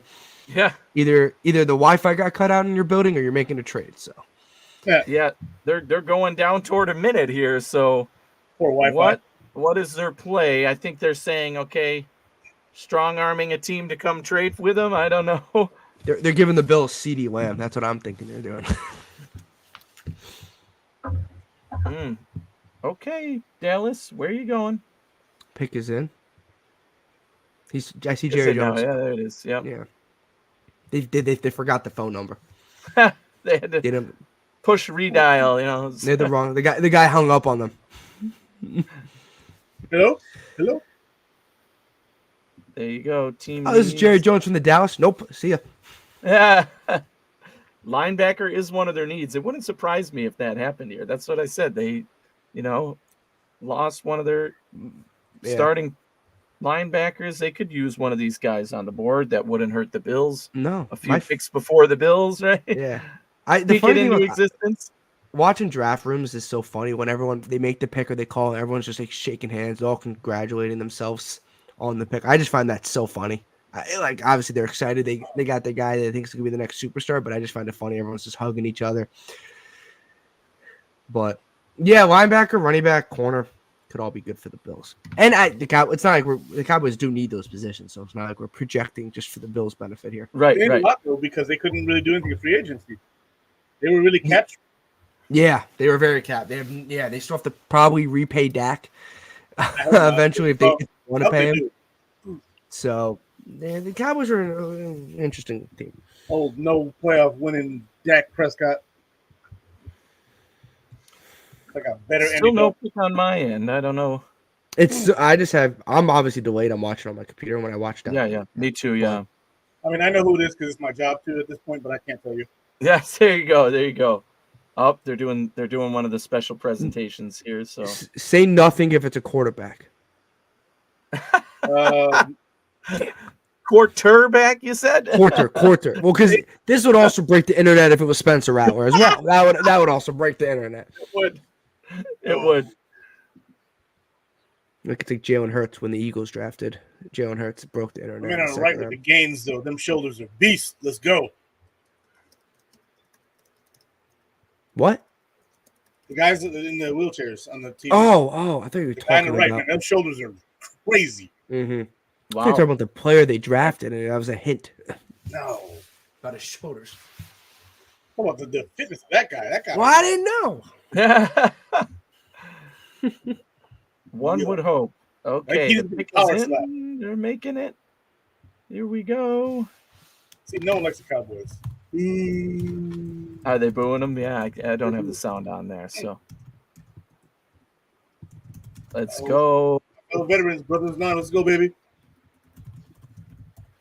And the best linebacker for the Cowboys is looking forward to these teams. I mean, again, we have Tampa, Green Bay, and the Texans ahead of the Bills here. I think, looking at the board the way it is now, the Bills are going to stick and pick because Yeah. or trade down. That's always an option if they think, get there's impatient. something that wants to come up. But at this point, you're slowing down in terms of where is that drop off, right? They said there was a second round drop off. Mm-hmm. You're Edge waiting could at be an 60. option here. There's some legit edge rushers still on the board, like some fuck really that. good. Sorry. I'm a veteran. I can't help it. Fair enough. My guys. Celebrate it. What do we got? God bless them. Running back, linebacker, quarterback, Quarterback. They could use a receiver. Yeah. Ooh, that's a tough one. Oh, wow. Marshawn Nealon coming off the board. Mm. Probably, definitely, the best edge player left on the board right now. Yeah. Could have fallen to the Bills. Would have loved that pick at 60. Again, I'm comfortable going defense now because we got one of our wide receivers. I'm 100% comfortable going. But right defense, now, yeah. again, Tampa, Green Bay, Texans, probably not threats to take a wide receiver if you still have a guy on your board right now that you're like, hey, that's the guy we wanted to take at 60. So what is it? Tampa doesn't need one. They have Evans and Godwin, and then you have obviously Green Bay has a They've couple been nice drafting young, over the over the last. They have couple some years. young guys. Who's 59? That's the Texans right now. They could go Houston receiver. Texans. They could go receiver. You think? I know they have Diggs, but future down the road. CJ Stroud was talking about last night at Bleacher Report. He wants them to draft a receiver. So I'm just listening to CJ Interesting. Stroud. Okay, well they're good. Yeah, they have a nice receiving core though. Quarterback But would obviously- say that, but they do have. That's true. That's true. Hey, everybody, the next guest is almost ready. Yes, There that you means go. it's time for my goodbye. So I appreciate you guys Yeah, having me on. And Peter. Yeah, it was great having you. Good analysis here. You got your thoughts in on the Bills' first pick in this draft, which is great, and we're coming up already on the next one. So, final thoughts on who you think the guy is at 60, or trading back, or what are you doing? let's go crazy here. Let's go Troy Franklin. I would probably say it's a safety, but I would say let's go Troy Franklin. Let's be a little crazy Take it. here, I love it. and I let's love it. reshape this receiver room. I would say. I love the hair, Peter, man. It's always on point, man. Oh, thank you, man. I appreciate Always it. fly, Thank you. man. Thank you, guys. Slick. Okay. Let's go. It was a pleasure, guys. Enjoy the next 3 hours. You guys. Yeah, right. I did exactly. this. We got the I long did this haul, man. last year. I hosted with Lance last year, the 7 to midnight. And Yeah, when it's midnight, you want to jump out of a building because you're kind of We done, were all buddy. night last night. We're all night. Yeah, this I don't know. night. Yeah, We're it's going, fun, but it's a different style of watching the draft than just sitting on your couch and just taking it. That's in. right. Yeah. Very true. Very true. So appreciate you guys having me on. I know A Rich is off screen, but thank you, A Rich. I appreciate you having me on. Hopefully you guys enjoy the rest of the draft. Hopefully the Bills don't make you too mad at 60. So Let's get those guys, huh? We'll get them. see you Thanks, guys. Peter. Talk to you later. That's pretty Mike on Rich. Yes, sir. Yes, sir. Appreciate Peter. Appreciate Peter. All right, now our next guest. I'm pulling out. My man's coming in. Kevin Massari. What's up, gentlemen? How are we today? How's everything going in your world? Kevin, what's going on, my man? It's been a little minute since we've gotten to connect on here, but draft sure. time, and now we're getting on board. How you feeling? What do you Good. thinking? Good. I have a separate war room than a normal podcasting I setup see, because I have yeah. multiple TVs. There you go. So I'm being able to kind of tune into everything going on. But ultimately, look, I think the Bills have done super well so far. Probably got the player that they would have selected at 28 and secured another pick for us here tonight. So I think they have the opportunity to still double dip here. My safety just went off the board, who I was hoping for. But ultimately, the defensive line run has happened, kind of, with Nealon and Braswell. So, I mean, I think all roads point to maybe potentially a double dip here, unless they do have another safety or the wild card sleeper of pick 60 is running back. It's going to be interesting to see what the Buffalo Bills do at 60. I would love a double dip here. I would love a Troy Franklin, even maybe a Malachi Corley here at 60 for the Buffalo Bills. But there's definitely other guys that's on the board. Kevin, what you thought about Keon Coleman as a player and how he fits with the Bills? I think he's grossly underrated in terms of his athletic ability. One of the fastest gauntlet scorers in the last couple of years. His res is still pretty good. His 10-yard split is a 1.54. Still in the top of the league, top 90 percentile. He's got that vert and broad jump that is going to help Josh Allen. Josh Allen has said that this was his player. So ultimately, the slant route that he runs is elite. The drag routes that he runs are elite. And he's at the top end of his athleticism in those settings. So I'm pretty excited to see the type of player he is. Will the Bills link him up with someone like Roman Wilson? I don't know. Well, remains to be seen in a couple picks. Yeah, I'm definitely interested to see what they do with the selection. I would love to add another player with a different skill set to complement Keon Coleman. What's your thoughts on Tez Walker from Carolina? He does compliment him. I know he gets a lot of hate. He gets a lot of heat.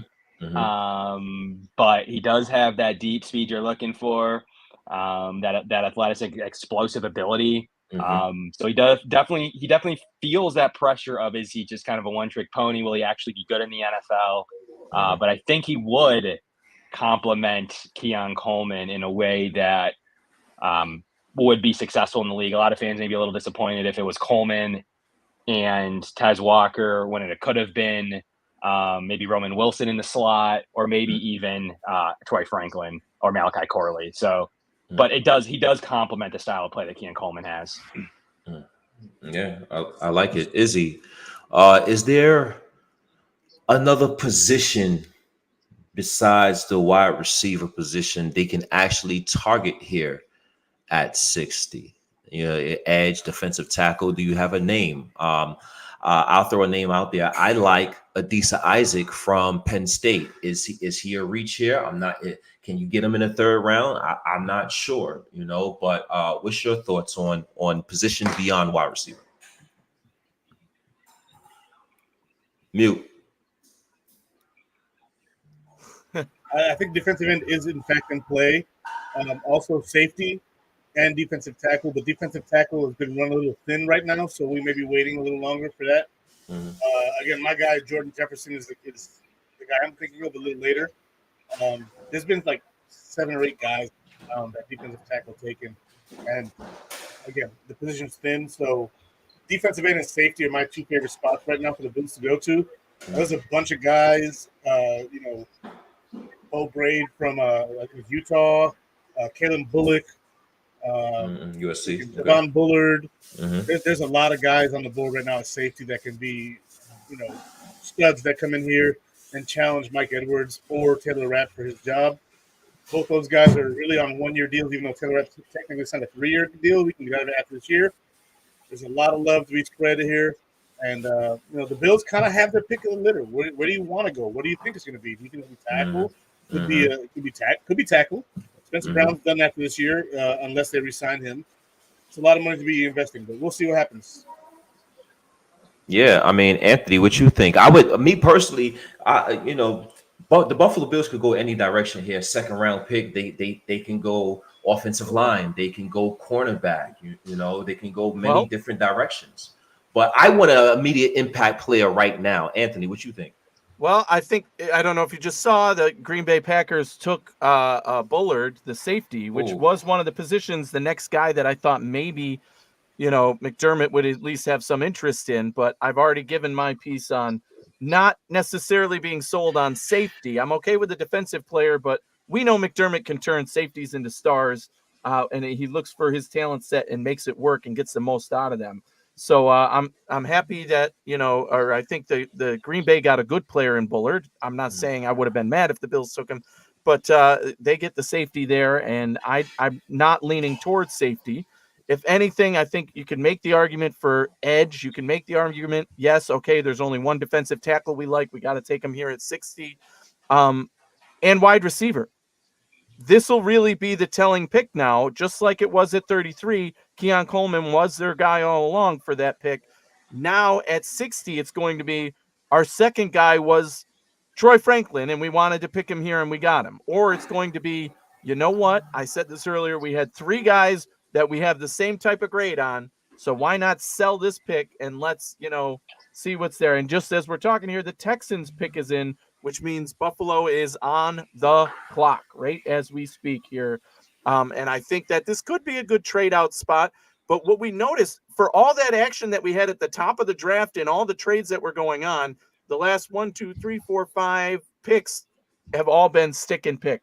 So some of that being talked about there being a drop off in the 2nd round. I don't know where he draws that line, but the action itself tells you that there was spots where teams were willing to trade up. Now all of a sudden that trading silenced over these last few picks. Do you allow leakers? Because you got one in the chat. I don't know what the stream rule is. So we haven't been announcing until it comes officially across the ticker. Well, leaked to me. So exactly right. I didn't see it, so I'm not going to read the chat either. I'll block that out. But so the pick is they're still on the Texans on ESPN, at least on my stream. I know I'm a little bit behind because I'm watching it on the computer, but the pick came in Texans right now. The pick came out. I see it. The Bills pick, you're saying, or you're talking? No, it's the Texans. Oh, okay. The Texans pick. Yep, Blake Fisher from Notre Dame, the offensive tackle. We talked about tackle being a potential spot there for the Bills as well. So good pick for the Texans. They're still showing the Texans draft room. I want to see Brandon Beane and company and see how excited they get for this pick at 60 now. Bills on the clock. Yeah, right. Pick is in for Buffalo. Quick. Pick is officially in. Yeah, they with no time. Wow. So trading was not an option. This is their guy. This is their guy. Okay. They're confident in who they wanted here. Okay. That was a very. Are they double dipping at receiver? This is truly a mystery for me. So Kevin's over there trying to bite his tongue because he knows who the pick is already. But I want to. The chat killed it for me. I know. I don't know who the pick is, so don't kill it for me, please. Yeah, no, we're watching. You're going to get our live reaction. So stay silent. Nah, I got to see. I have to see. There's a lot of different directions they could go here. I think at this point I'd be surprised to be surprised because, you could tell me pretty much any of the positions of need. Now, if you tell me they pick a linebacker, I'm going to be really friggin' confused. But a cornerback, I'm not going to feel great about that. But if a safety, they must really, really love him. O-line or Exactly. D-line. Yeah. Exactly. I think that Running those would be back. great. Running back. I mean, it could be anybody, right? So we know that there is all of those positions in need. And I thought all along that the goal was to get 4 picks today. We know they have a boatload of picks in the back of the round. They held on to that second round pick now for next year, 2025, which has been surprising to this point. So maybe they're contenders to come back and trade up with these last few picks in this round, if they are still willing to shop that pick and another. Still waiting for the pick to come You still in. got officially. 95. You still got pick 95. So we'll see. Oh, We'll and, see they, what and they happens. went to commercial too, so it's I know, all it's over everywhere. everywhere. It's gonna yeah. be Yeah. Yeah, so while we're waiting, there's over 1,300 people here watching with us live. That is amazing. Thank you all for joining us. Don't forget to like, subscribe, follow all of us, interact with us, follow Built in Buffalo. We're all there. We all have our shows during the week. You'll get the best content if you follow the Built in Buffalo page. Don't forget, if you're watching on YouTube, you can super chat. Super chats get discussed automatically. If you put in a super chat, we'll put it up on the screen, discuss. You can tell us about how you feel about the last pick, the next pick, what's going to happen next, etc. And we do have a sponsor for tonight's show. That's Acropolis Realty Group. Acropolis is covers all of New York State. Are you looking for a reliable real estate partner in New York? Look no further than Acropolis Realty Group. Acropolis is your full-service independent brokerage specializing in commercial and residential properties. Whether you're buying, selling, or leasing, the experienced team at Acropolis Realty Group is there to help you every step of the way. You can contact Vince Mangan at 315-876-2691. Let him help you find your dream property. Acropolis Realty Group, your trusted partner in real estate. And here we are. The Bills pick is coming in. Team and I have no idea who the pick is. Kevin has been biting his tongue for a few minutes now because and they it's went to killing me. commercial break. They always go to commercial when we know. pick all the time. You're gonna see our live reaction here, and it's Mel's best available. TJ Tampa's a name out there. I love TJ Tampa. He has Isaac as the number 2 overall, the edge. Love Isaac too. Oh, and he actually for wide receivers, he has Malachi Corley as his. Here we go now, coming up to the podium.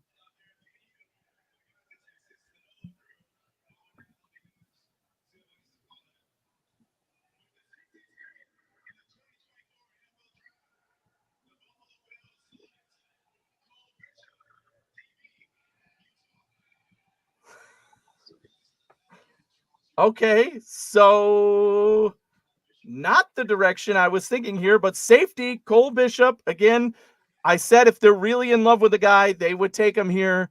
They take a safety in the second round.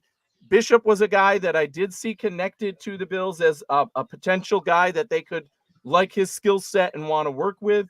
I mean, again, safety was one of those positions where McDermott can turn anybody into a star, but he must have saw this guy and said, that's the type of player I want to have on my team now, and build him up with the guys we brought in to potentially be that long-term replacement at the position.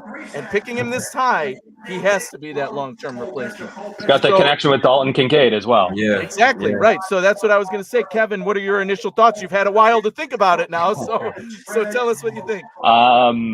I mean, he had to have been this certain archetype that was looked for by McDermott. Look, you could have gone with BTD, Jaden Hicks, Kalen Bullock, Cam Kitchens, and whatever it was, they had their choice. We'll never know if Bullard went a few picks ago was the guy at the top of the board, but he ultimately his archetype works. He's a good blitzer, and he really does a lot of different things. He plays in the box.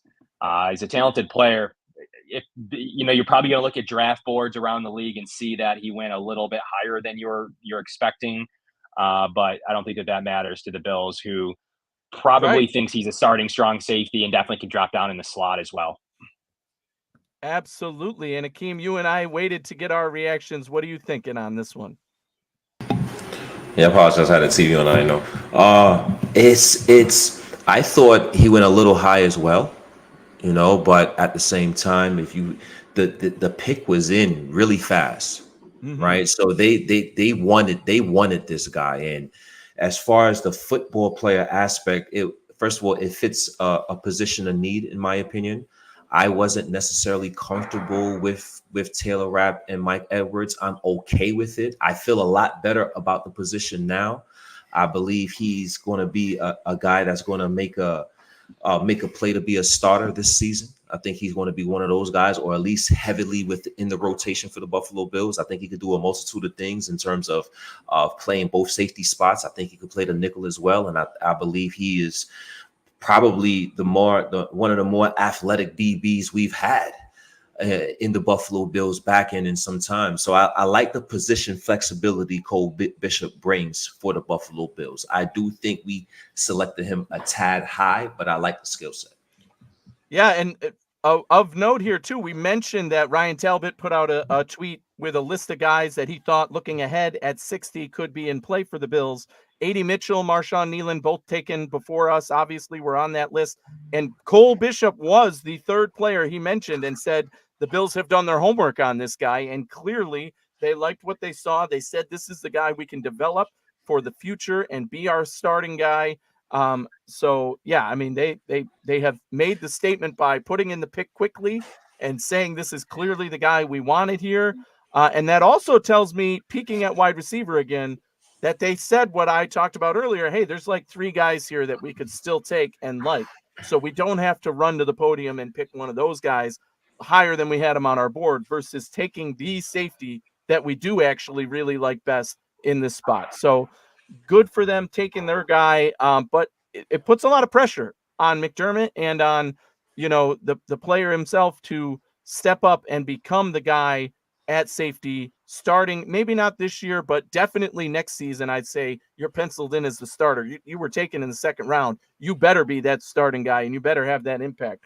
So I'm putting the pressure on because, again, safety was one of those spots where I felt like we could have waited on, even though it was a major position of need. So depth, certainly, starting competition, certainly, you could say all those things.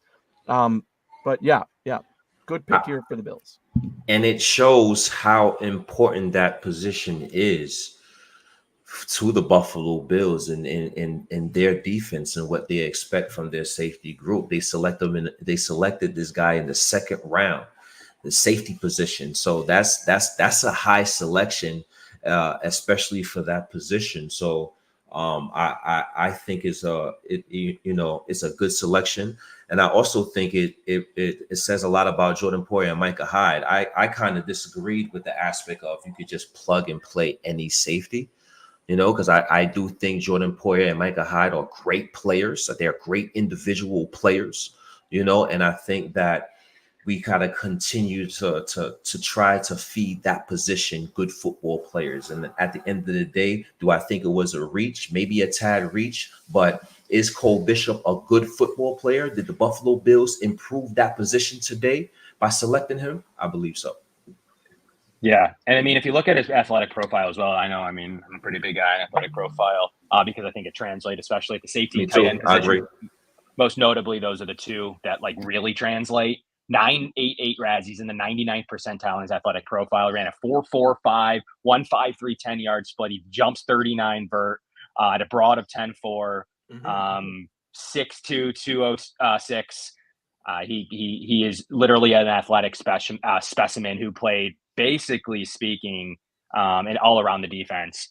Similar to what people thought about Cooper DeJean. The difference is he may have had more snaps in the slot than Cooper DeJean had. He had 180 snaps in the box. He had 247 deep as a free safety and even played more outside corner, he had just as many outside corner snaps. So he was pretty successful with his, about 100 outside corner snaps.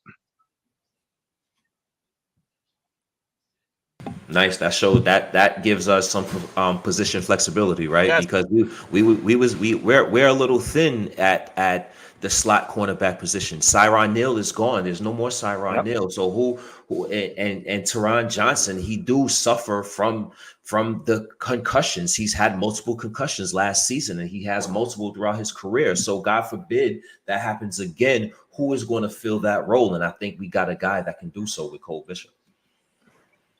Absolutely. And yeah, that versatility is something we know all defenses love to have, really, in especially in that backfield. And now Sean McDermott and the Bills organization in general moving on from that safety tandem, bringing in, yes, we have, two new starters at the position, presumably in the guys we've already brought on board, but having position versatility guys makes you able to do so many things in your scheme. You talked about his big build. He can do the Jordan Poyer-esque things of coming up to play linebacker and dropping back and playing deep, and that's ultimately you want a playmaker. You want a guy who attacks the ball, right? And clearly McDermott and Bean said, this is the guy we envisioned for the path that we want to go down at safety. Yeah. And you got Chris Simpson, great athlete who's best around the box, but can do free safety too. He can cover top tight ends in the league. He will start this year from Chris Sims. There you go. Start this year. So. I think so too. I believe so as well. Certainly wouldn't surprise me, the direction that the Bills are going is play your best players, right? The competition will be there. So if he proves it and he shows up, they're going to play him. And we talked about that with the Bills needing to get impact players in this draft who can play day one. And if Cole Bishop is that guy and proves it and beats out the competition of two veterans to become one of the starters, then good on him. And that only adds to the success of this pick, because I gave him some grace and said, well, they've got two veterans. He'll get time to play this year, but by next year he'll have to play. If he can do it this year, that'll tell you that the Bills won with this pick. Go ahead. No, sorry about that. I was going to say, and the biggest thing in that playoff game, guys, that everyone was talking about was the lack of athleticism from Jordan Poyer. What was going on in the Bills secondary, hurt around the corner position, really only Taron Johnson healthy. The linebackers were a mess. Guys have an athletic machine that's not gonna have a problem in cover three or in quarters. Like absolutely monstrosity that AJ Klein was in game two, or in that playoff game, as well as some missed assignments there by Dane Jackson as well. So the Bills, I think, got a lot smarter. They got a lot more talented, and that athletic profile, the Bills are feeling a little bit better about than what they trotted out there against the Chiefs in the divisional round. Absolutely. The Buffalo Bills got more athletic on both sides of the ball today.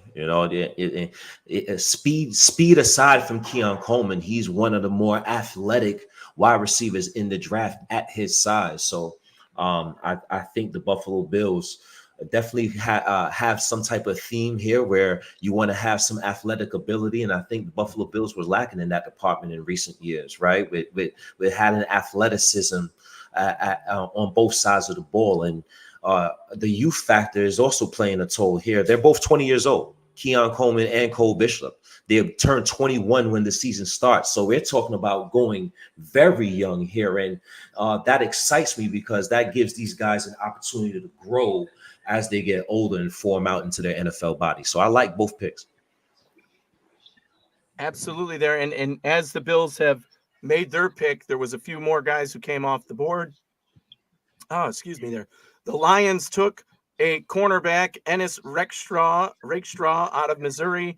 The Ravens went with offensive tackle, and the Kansas City Chiefs followed it up with the other offensive tackle. Two guys we had mentioned earlier in Rosengarten and Suma Talata. I'm not going to pronounce it right, but you know who I'm talking about, the offensive tackle. And yeah, so Suamaitia. Suma. Yeah. Suamaitia. Suma Matia. Yeah, Matia. Yeah. What you said. Matia. Exactly. Everybody. Gotta love the pronunciation champ there, right? So thank you, Izzy, for that. And yeah, he was quizzing us earlier. Names, bro. I got one of those names. I hate it. Yeah. So yeah, I mean that is a good pick for Kansas City there as well. And always again shoring up those offensive lines. So that tells you right there. You talk about the teams in the AFC, Kansas City, Cincinnati, and the Ravens all picking offensive tackle, and tells you that, that's not only a premium position, but the best teams are shoring up that offensive line position. And the Bills, although they're comfortable with maybe who they have in the room now, are probably also looking to add to that offensive line depth. Maybe in the next round. Who knows? Yeah, one pick remaining, one pick at 95. Do you think is a possibility they move up here for tonight, or do you think we're staying put at 95? I would be surprised if we do not move up and get some action here. Either trying to give up some of the later picks to add a pick, or to move up from 90 and say, okay, there's one more guy that we really want to get here, and it's at this spot. So I'm all in with Bean saying, yeah, this is what we have to do to get this pick. Let's add two more pick quality guys here, because they're looking to make it happen, basically. So we're talking about Cole Bishop now, right? The Bills. All right. So my take on Cole Bishop. I really like Cole Bishop as a safety for the Bills. He plays all over the place. He plays deep. He plays in the box. He plays at slot sometimes. So if you're looking for a big nickel, if you're looking for a guy who can play deep, if you're looking for a guy who can tackle, Cole Bishop's the guy who's there. I think he's more of a jack of all trades type safety. However, I like that he's good at everything, even though he's not technically great at any of those things. He's more of the Micah Hyde type guy. Micah Hyde played in the box sometimes. He went and tried to tackle Derrick Henry. No fear, got crushed, but no fear. Against other guys, very well. Good tackler, goes low. Cole Bishop is that type of guy, cut from that same type of cloth. I do like the pick. There are safeties who I like better a little later, like Kalen Bullock. Not to say the Bills can't double dip at the position. They could. And safeties are kind of going a little slow right now. Like, there's a 4 off the board. 3. So I think to remember too about the composite big board here. So I use a composite big board that compiles. It's really done by a really good creative content analytics guy who compiles all the data of everybody's big board that's well respected. Over 30 people's boards. Believe it or not, Cole Bishop is the third safety on his board, 71st ranked. So it was a little bit high, but the Bills probably felt, especially after Bullard and Newman off the board, they probably very, very much did have him around that range. Like Pro Football Network had him 44th. The Ringer had him 58th. You have USA Today had him 38th. Walter Football 59th. Yahoo 60th. So he was very much picked around that. The only ones that he was a little lower on was PFF and CBS. But pretty much ESPN and 54th on ESPN too. So we saw with those PFFs, right? Yeah, they, for whatever reason, it wasn't PFF's favorite player, but he is probably ranked about there, and definitely not by the end of the third. So, but I do think that trading up is an opportunity here. We'll see. We'll see what that would be for. Watch out for running back again. This is the range the Bills have historically liked running back, and they do have a gaping hole at RB2 on their roster. Will they double dip on the Florida State players and the Florida State current running back and go with Trey Benson? Definitely could be a really fun addition to this Bills roster. If they went that route with only one running back off the board, the Bills could get their pick. Or would they finally go back to go to the well and receiver? I think we see a receiver at the double dip shortly. Troy Franklin's still on the board, going into the second and the third round, potentially here. Yep. Actually, no, definitely, because now the Niners have taken Ronaldo Green, cornerback from Florida State. Yep, and the Jets traded up for Malachi Corley just now too. So, you're ahead of me. Yeah, it's on the screen now. Yeah, Malachi Corley, I like it. I like that kid a lot, actually. The third round, they're not even playing around. Okay, right at the top of the third. Yep, first pick of the third, right? Yeah. I'm gonna go ahead and put that graphic on the screen. You guys go ahead and let me know. What do you think the probability is of the Bills moving up and potentially taking a running back? And what would it take to move up from 93? Would it take a 5th round pick, or do you think that we'd have to give up a 4th? I wouldn't want to give that 4th, Kevin. I don't know about you. I wouldn't want to. We have a plethora of 5th round picks. I think 3 or 4 5th round picks, 4 5s. I would give up 2 or 3 of those 5th round picks if I have to. If you see a guy that you want to get. What are your thoughts on that, Kevin? Yeah, I think that's about right. They would trade maybe 2 of those 5th round picks Mhm. Probably could get as high in the 70s if we're being honest, 75. They probably realistically can't get up any more than 75. Okay. It's going to probably be too costly for their pick package. Maybe you could even get a team to throw you in a sixth in return as well. But I would say 70s are the range. I don't think they wouldn't have any real motivation to come up earlier than that. But if they got a package they like, they could probably make something work. But I'm thinking the mid 70s. Okay, I like it. What about let's talk about our surroundings a little bit, right? What do you like? Do you see anything that you like that's like, okay, the Buffalo Bills, we have to worry about the Cincinnati Bengals a little bit more, the Kansas City Chiefs or the New York Jets. What about our competitors? What you like about or didn't like about what they did thus far? Any team stuck out to you?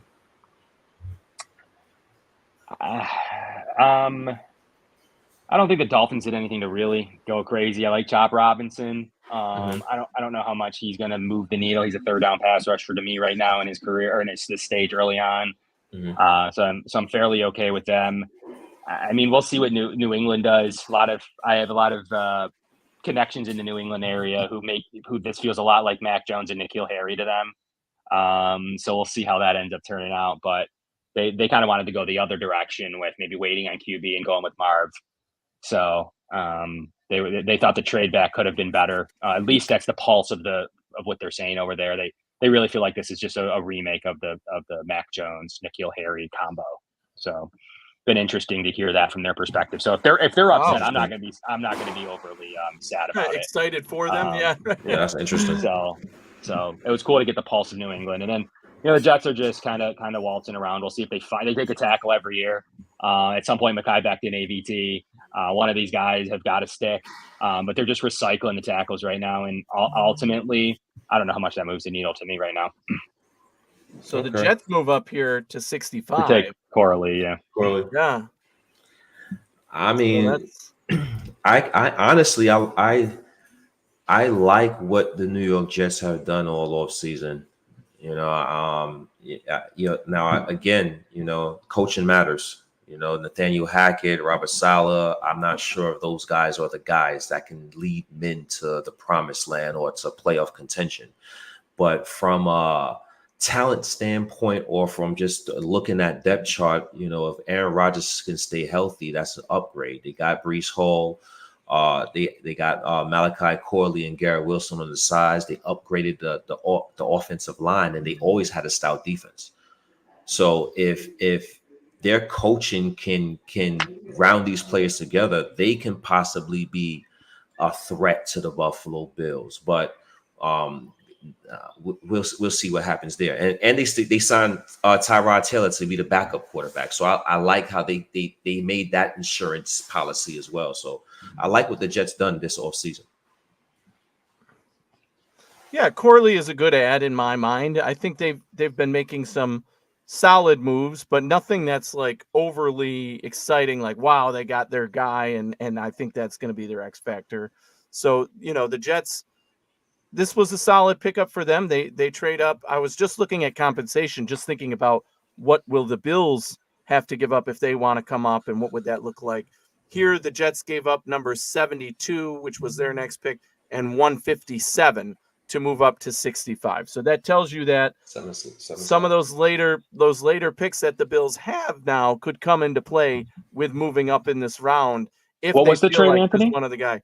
So the Jets got number 65, right? They gave up their next pick, which was 72, and then 157. Okay, so came up 7. So you come down, okay. Yep. Okay. And that's we probably have to give 2 of them because we would be coming up a little higher. Exactly. So that tells you we're in the 70s. I would say would be striking distance to see our name pop up. I'm going to guess the 70s. Yes, and again, maybe they stick and pick again, but there's a lot of positions still, of need. Obviously, we could talk about edge. We got a safety, which is great, but cornerback could still be in play. Defensive tackle, pretty much running back, another wide receiver. So I think the move here is to get 2 guys in this round. And if they don't, man, I don't know what they're thinking about for the 4th round, because they're going to end up taking 10 guys if that was the plan all along. If they don't move up here, I don't know. They're going to have to, really, really load up with the capital that they've built. Yeah, and all this tells a story. We don't know what the Brandon Beane is thinking. He's always thinking for the present and the future. So 2025 we open up some cap flexibility, and we're able to be spenders in 2025 a little bit more than we was the last couple of years. So who knows if he's thinking about that in hindsight and in the future, and saying, you know what, maybe this is the year we build up that young capital and try to develop these guys and get as much depth players and rotational guys as we can now to fill out the roster. And then we'll be able to make more of a splash in the near future, which will be 2025 off season. But we'll definitely see what happens. Everything has a story to tell, and it's still playing out. You got Benson off the board here now, just to Arizona. So he was one of the targets I would have Yes. Been I liked him a lot. Expecting. Yeah. Probably one of the in terms of what type of running back the Bills were looking for, certainly a fit there. One that I had seen mocked to them a lot. And he goes to the Cardinals here at pick 66 overall now. So maybe a little higher than most people had him going, at least in Bills mocks that I saw. But yeah, a good pickup for the Cardinals, a running back who can come in and be either maybe a starter, but potentially really more of that tag team where he's the bigger bodied guy to go with another one, a smaller, more, what am I trying to say? Fidgety, get through the tackles type of player. Yeah, we'll see what happens at the running. How the Buffalo Bills will attack that running back position. I still like a couple of guys. I like Marshawn Lloyd out of USC. I like Jalen Wright out of Tennessee.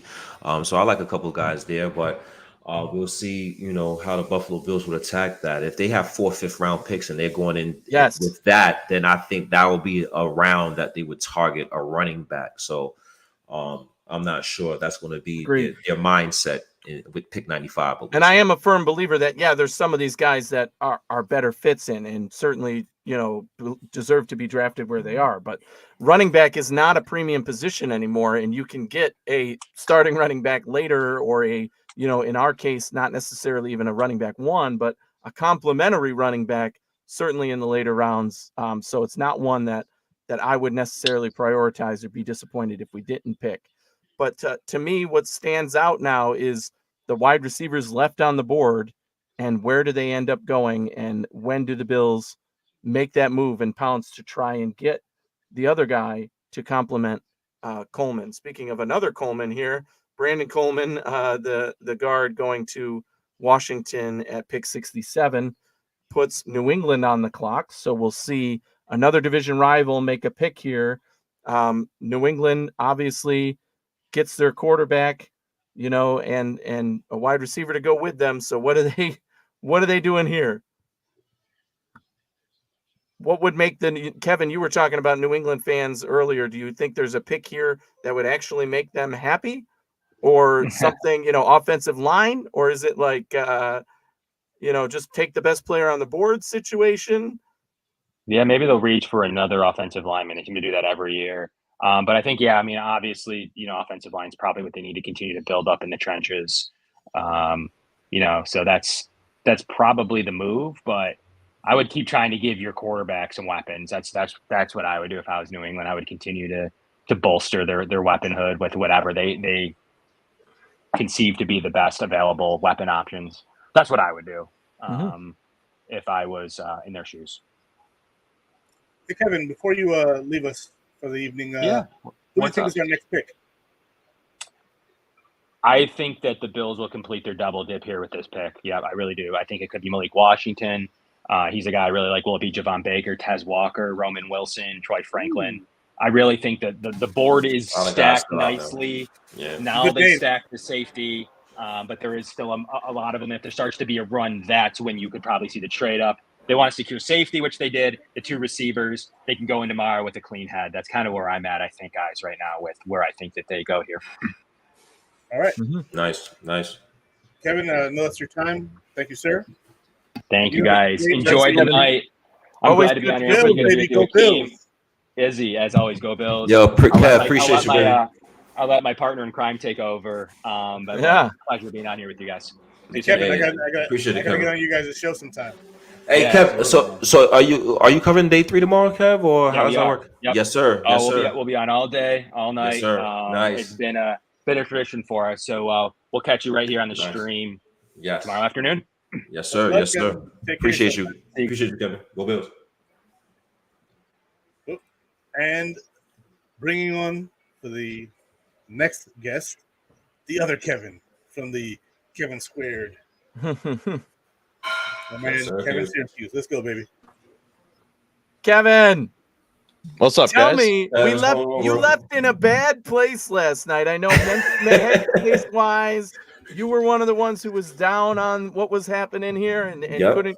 couldn't quite wrap your mind around it yet. So I gotta ask right off the bat, how do you feel about the 2 picks the Bills have now made in Keon Coleman and going to safety Bishop? Where's your head at in terms of, are you feeling better? Are you still angry about what happened yesterday? Are you feeling like Bean did the right thing? Go ahead. We back up, baby. There you go. All right. See, I tried convincing everybody last night, like, it'll be okay. We'll be all right. Don't worry. Good to hear. Yeah. Hey, wow. Now, I will say, Keon Wow. Coleman was He's not hot. one of my guys. I was pretty shocked to see that he was a pick, especially at 33, because I was thinking, okay, if you wanted that big-bodied receiver who has those nice ball skills, you could have had that with the Xavier Legette, and you also could have gotten that freak athleticism and the speed to go along with it. So that was the thing that was holding me back on Coleman, is that he doesn't really have that speed. So I was like, okay, you could have just had Legette, but considering that he's a fan of Josh Allen is a fan of him, he wants to be in Buffalo. And what was the other thing that I tweeted this, and now I'm blanking? There were 3 things that I was like, oh, this is a Buffalo guy. He wants to be in Buffalo. He loves Josh Allen. Does he put blue cheese on his wings? Because that would check all 3 boxes for the Bills, But either way, I mean, I think that the Bills did very, very well here. And now I heard you guys were talking about this, and I actually tweeted this right at the same time. I'm looking at a trade up to go get Troy Franklin right now. Yeah. The Bills have 4 fifth-round picks, and you can go get Troy Franklin double dip, and I will feel much better about that Keon Coleman selection, because you got the big-bodied receiver. Now you can go get that skinnier frame with Troy Franklin, and that is a beautiful pairing right there. Yes, I've been trying to track very, very meticulously now the trade compensation at this point. Like, what is it taking to move up? How many spots? And we talked about the Jets, who just made that most recent trade. But yeah, I think that the way it's just finding out what it's going to take or what is appealing to a team to be able to trade with, to say, look, we've got a load, we got 4th round, we got 5th round picks. We can package them together. We can move down. It seems to be the trend this year more than I've seen in the past to swap picks and, okay, you move up this many, we move back that many, whatever. And teams seem to be favorable toward that. New England pick is in. The selection is coming across my screen soon. I assume they're doing another special presentation here. Do you guys already have the pick in? I just want to jump in real quick and say that the other thing that Keon Coleman said is that we have the best fan base. So that was the seller. So he's a fan of Josh Allen. Josh Allen's a fan of Keon Coleman. He says he loves the fans. Fan base, and he wants to be in Buffalo. That makes that pick. I do remember that. He was asked that way early on about, like, what team do you think has the best fans or something, the way the question was, but he did answer with Bills Mafia. I do remember that coming out in an interview. Now, I will say, Cole Bishop, I love that pick. He was one of my guys. I had him at 95, but clearly the Bills saw the value there. I thought he was a 3rd-round prospect. I saw some rumblings that he could creep up into the 2nd, and I saw that he was mocked to the Bills at 60, and I said, that might be a little bit too high. But either way, the Bills got their guy. I think he is a great fit. So I did want Troy Franklin there. I thought they could double dip and then get Cole Bishop. But again, clearly they saw the value in Bishop, and now's the time that you could strike again and still be able to get Franklin. Yeah, absolutely. I would absolutely love a trade up for Franklin at this point. And you have to think that somewhere soon people are going to have him on their board and be willing to take him if you don't. So this is a matter of the delicate balance of how long do you wait and who do you try and call and make that trade with to move up and make it happen. And maybe they think that he'll fall a certain amount away. I mean, is he going to make it all the way to where are we 95? I'm not sure about that. So I'm hoping that the Bills are able to make a pick earlier than that to get their guy to pair with Coleman. And as we're talking here, yeah, the Patriots do take an offensive tackle. We talked about them shoring up the high. line. That's high in my Caden opinion. Wallace, the offensive tackle from Penn State. Okay. You know, you could say New England has been known for stretching for offensive linemen, as we talked about, but definitely a need for that team. So they go out and get their guy. And, you know, is it the best player to pick in this position? By some people's evaluations, maybe not. But you go ahead and look at what they've gotten now. Quarterback, wide receiver, offensive tackle. At least they're building in the right direction, right? Overall, in terms of what they're bringing in. This isn't some crazy Bill Belichick, we're going to take 3 cornerbacks and make it work somehow, or, you know, get an offensive lineman in the first round who was ranked in the hundreds. But certainly, you know, you got to get your guy, and in third round, they go ahead and take that pick. But it's not – they still have a long way to go in terms of what they have to prove. But you get a quarterback, you get a wide receiver to go with him, you get an offensive tackle to go with him, you're at least building in the right direction. The Chargers could take Franklin here. Yeah, you're right. They already took one wide receiver, but they could indeed be on the same track of the Bills. They lost both of their top 2 wide receivers, Williams and I don't think they go wide receiver here, but it could. I don't think so either. This is Harbaugh we're talking about. He's it's probably going to go defensive line, edge, or, you know, linebacker. Okay, yeah. See, we talked about that a while ago. With there's still being some top linebackers out there. Let's see. Can I talk about Cole Bishop a little bit more? Go ahead. Yeah, the floor is yours. Go ahead. So last weekend for the Dunkirk Observer, which is in Chautauqua County, if anyone's familiar, I wrote an article. I came up with a final mock draft, and this is what I wrote about Cole Bishop. So I said, with that 3rd round pick, because I had the Bills trading up and getting a 3rd round pick, so I had them giving Washington a 4th, 5th, and a 6th in order to get to pick 100. Because again, I thought that was the range for Bishop. So that was the only thing that I had wrong here, was the place of where they picked him. But I said, I had the Bills selecting Cole Bishop. Bishop is a very intriguing prospect as he is versatile, has great instincts, and plays with a high motor. He can play free safety or strong safety, although scouts say he is more effective when he's closer to the line of scrimmage. Regardless, he is a great tackler and has great coverage abilities as he shows good route anticipation. On top of all this, he is incredibly athletic as his 9.86 RAS score ranked 15th out of 1,000 safeties ranked since 1987. Ooh. So this just screamed Sean McDermott type of player to me. And I was like, that is a guy you get here in your defense, because the Bills don't really have a hole, right? Like, there's not a glaring hole at safety with Mike Edwards, Taylor Rapp, and if you want DeMar Hamlin, Cam Lewis. But I think what Cole Bishop presents is the ability to play multiple positions while they figure it out. Because if Mike Edwards is holding the fort down, and Taylor Rapp for that matter, you don't have to rush Cole Bishop into a certain position. And I think that, not that the Bills would want to slow play it, but I think this gives them the flexibility now to where they can use Bishop in different ways. They can throw different packages at him. He can learn different positions, because Mike Edwards is only here on a 1-year contract. Taylor Rapp got paid like a safety 2 or a safety 3. So I think the Bills have done a great job of building up their safety room. And let's not forget, Micah Hyde still hasn't ruled out a return. And that's right. The Giants pick is in. You know, they probably want to surround Daniel Jones with as much weapons as they can. So, you know, Troy Franklin can possibly be an option for the Giants here with this pick. So we'll see what happens with the Giants pick. But Kev, my bad, Anthony, go ahead. No, I was just going to say, of note too, with the last pick, that linebacker that went to the Chargers was Junior Colson. And what institution did he come from?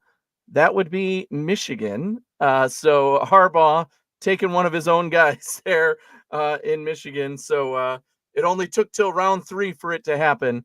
And it came in the form of a linebacker for them. But I was waiting for that connection to see how that transition back to the NFL would go. Would he try and take some of his own guys that he already had the connection with at Michigan? Or, would he actually take a big picture objective view and let things happen? Now, maybe this was the best player on their board, and it just so happened that he said, you know what, get that guy because I know exactly who he is. But interesting connection for that coach. Still waiting on the Giants pick, but yeah, as far as Cole Bishop, and they picked the cornerback out of Kentucky, Andrew Phillips, cornerback out of Kentucky. Don't know too much about him. Yeah. Yeah. What are we going to say about Cole Bishop? Yeah, as far as getting back to Cole Bishop, I like the position flexibility that he presents, and especially with not only both safeties playing deep thirds and into the box, he could fill the slot as well. I believe he feels a need there as well. And talking about Teron Johnson's injury and concussion history, Tyron Neal is no longer on the team. I think he's a viable option to play slot as well. So being able to figure it out while he progresses as a player for the Buffalo Bills, being that he's only 20 years old, is a good look for the Buffalo Bills, and I think he presents a high ceiling and a high floor as well. Sorry, Yeah. I missed the end of that because I was just making you're sure the good. Cardinals didn't take Troy Franklin. They did not. They did not. Okay, I didn't get it on my end yet. I did not either. Okay, here it just came through. Offensive tackle Isaiah Adams from Illinois going to the Cardinals. So there you have it. They took the running back and now an offensive tackle. So that team starting to grow in the right direction with their franchise quarterback Kyler Murray and some protection there for him. Yes, absolutely. So what about how do you think the Bills are rounding into form from both offensive and defensive standpoint? I like the athleticism that both of these guys bring to the table. I don't think the Buffalo Bills, in terms of athletic ability, has possessed these type of athletes since Sean McDermott has been in the fold. So I like it from an athletic standpoint. What you think about both selections overall? And if you had to give it a grade right now based on these two selections, what grade would you give it? I would probably say B+, considering everything. Keon Coleman had an 8.18 RAS. So that was a lot higher than I thought because the knock on him has been his speed. And I think like everything else he tested well. It was just that 4.62 40 or whatever it was, and he doesn't have that separation, but everything else pretty much checks out. Like I said, Cole Bishop 9.86, incredibly athletic. So I think what was the original question? You were saying what would you grade? Yeah, what would you grade these two picks so far?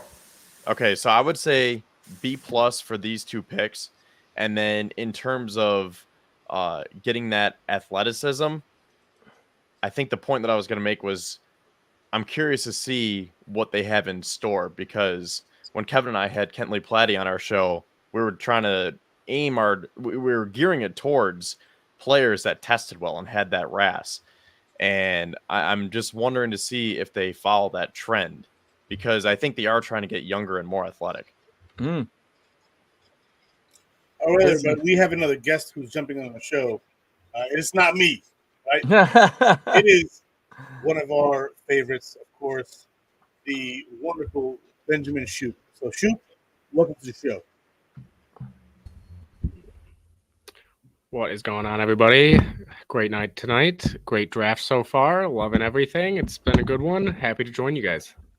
Shoop, what's going on, brother? How you doing? Oh, doing great. It's draft day. Well, second day of draft day, but you know how it is. Draft weekend is just it's a phenomenal weekend. Even if you're a little disappointed with some picks, it's still a great weekend to just enjoy seeing these guys get picked. And it's pumped to see some new Bills on the roster. So it's always a good night. Absolutely, welcome in, man. And it's been an eventful couple of days, even though there's been emotions one way or another on all things happening around the Bills. But man, we are at over 1,400 viewers right now total. So man, don't forget to like, subscribe, comment. If you're watching on YouTube, you can go to the Built in Buffalo YouTube page. You can super chat us. If you super chat, your comment will be put up on the screen. We'll all discuss it right here live with you. So head over there if you want to get your comments seen and have some discussion with us. You could talk about the next pick. You could talk about the Bills picks so far. You could talk about the current topic that A. Rich brought up, which is, ranking or grading the last two picks. So Shoop, I got to ask you, where are you standing with those? Because it sounded like you might have some negative, some positive in terms of the first two. Is that where you're at right now? Yeah, I mean, I think it's obvious that they had certain guys in mind, right? Especially when it came to safety and wide receiver. I was a little shocked to see it be Keon Coleman, to be honest. I mean, I think you get maybe a Gabe Davis-esque replacement in a guy that can play that type of receiver. But I just thought they would go maybe more of a refined route runner, get a guy that is more known for getting open rather than making big plays, which, that's obviously the back and forth on what do the Bills really need. I mean, they already have a bunch of slot guys. They have a bunch of guys that can really kind of make plays after the catch. They just opt to go with Keon Coleman, who, I mean, he definitely makes plays. I mean, he'll make those wow plays for you. But I was kind of leaning more towards a Ladd McConkey, a guy that just can, get open. I know a lot of people were kind of against him. They said, he's played slot a lot, but I think in the NFL, he'll be a guy that will be able to move all around the field. He was another guy that I really liked. So I thought maybe him, still talking about Troy Franklin. I heard Kevin talking about right before I got hopped on here. I'm not as big on him as I am others, but he's another guy that I thought was obviously open there too. I think even now that he's still there, I would love to see the Bills get aggressive. Heard Kevin talking about that right before I hopped on as well, is just get aggressive, go get your guy. But I think when it comes to the receiver pick of Keon Coleman, I liked it months ago. Over time, kind of fell less and less in love with him as a receiver, but he's got all the athletic traits there to be able to become a very good receiver in the league. So receiver wise, I do like that. Safety, as pretty much everybody knows, I was a huge Tyler Nubin guy. I wanted them to go get him bad. He goes to the Giants. I thought he was close to kind of being that guy that they could go up and get. Even Bullard, I thought maybe, go up and get him. But I like Cole Bishop. He wasn't my first option, but he's another guy kind of like Coleman where I like him, not love him. It's one of those types of picks for me. So if you had to grade it so far, what's your grade? I would give it probably about a B- right now. I think I think the Bishop pick better than the Coleman. I think Coleman was a little bit early for my likings. That's really the only thing I think that brings it down. But like I said, it could change over time a little bit. It could change in the next month. It could become a B+. So I think right now I'm going to stick with B-. Yeah, I mean, I'm right there with you guys. Kevin said B+, you said B-. The professor in me loves these questions, by the way. I can grade all day long. So when we're talking about, Keon Coleman, certainly not the guy I was clamoring for. But, again, I think what Shoop said speaks to a lot of where I'm at with that. Big body receiver, can see what he brings to the table, can see why the Bills like him, can see why Josh Allen likes him. But he wasn't my favorite pick. It didn't awe-inspire me. So, that was and in terms of Bishop, although I like the versatility and the player, when Eric and I talked about the positions of safety and cornerback on the show, he was one of the guys where I said, I think this type of player who's athletic, who's versatile, that's going to be what stands out to Sean McDermott and Brandon Beane. And I think that could be what they target, but I didn't want it to be in round one at 60. Am I okay with it? Yeah, I'm fine. But again, Sean McDermott being that coach who can turn a fifth-round pick into a superstar at safety and has done so throughout his career consistently, I'm not sure if I'm totally on board with the investment there. I like the things he does. I like the ability to compete now and to be the guy in the future. It's certainly a smart pick, but again, probably not the pick that I would have made. So where am I at with those players? I have to give Brandon Beane a few extra points for trading down twice, right? I've been preaching that for years, it seems. Every time I've done, since we've started draft analysis on the hoof, which was 6 or 7 years ago now, I have said always, like every year it just comes up, right? You're like, man, if they trade down, they could get 2 of my favorite players in the second round, and that would be nice to see. And of course, that never happened under Beane until this year. But once again, all through draft season this year, I've said, look, if we trade down, we could get this player and this player. We could get this position and this position. We have needs to fill. So I will give Beane credit for actually making the moves that needed to happen and not being afraid of, working with whoever it took to make that happen, right? The whole Kansas City criticism, whatever. To me, that takes more gusto to say, I knew what I was going to do, and I don't care what they're doing because this is going to help me and my team. So I sit right in between you guys at a B. I'm at a B. It's not my favorite. It's not exciting, but it's certainly a passing grade. It certainly improves this team. I'm certainly excited to see both of these guys on the Buffalo Bills next year. They're both starting caliber players, right? They're going to compete for jobs, but they have to earn it, but they're right there as starters in the first and second round of a draft, or in this case, second round, both picks. That is, that's certainly a place where you want to be in that meat and potatoes. And we'll see what happens the rest of the round. We've been waiting for the trade up at some point here, but with considering the ammunition that Beane has built up in the later round picks, but so far that trade back up that Beane usually itches for hasn't happened. He's been very patient, waited to see what falls to him, and we're still moving throughout the draft. So yeah, and one more thing that I want to say about my grade here, because it looks like I'm actually the highest one here so far. What was your grade, Akeem? Or did you give one yet? I did not give one yet. But I could give one now if you want me to, just so we could get your quick rebuttal. I'll give it a B. I give it a solid B. Go ahead. Okay, so I am the highest grader here, and I think I was combining the two questions when you asked what would you grade this so far, and then we were talking about the athleticism, and I might have made this point, but maybe it wasn't clear enough, so I'll just make it now. I think I was probably within that B range too, because you're thinking Keon Coleman, that's really not the guy that you want, but then Cole Bishop outweighs that, so that boosts it up, and then on top of it, the fact that Keon Coleman's RAS was actually an 8.18, which is probably a lot higher than most of us were thinking. I think that was the one that kind of sold it for me, where it's like, okay, I'm going to go a little bit above a B- or a B, because maybe Coleman presents more than maybe we thought on paper. Okay. I like it. Did y'all hear Brandon Beane's comments on Keon Coleman's selection yet? I have not. I found it very interesting. Just to paraphrase, he said Josh Allen loves him. Number one, Josh Allen loves the Keon Coleman selection. Brandon Beane alluded to how much big plays he made with Florida State, a lot of dynamic plays.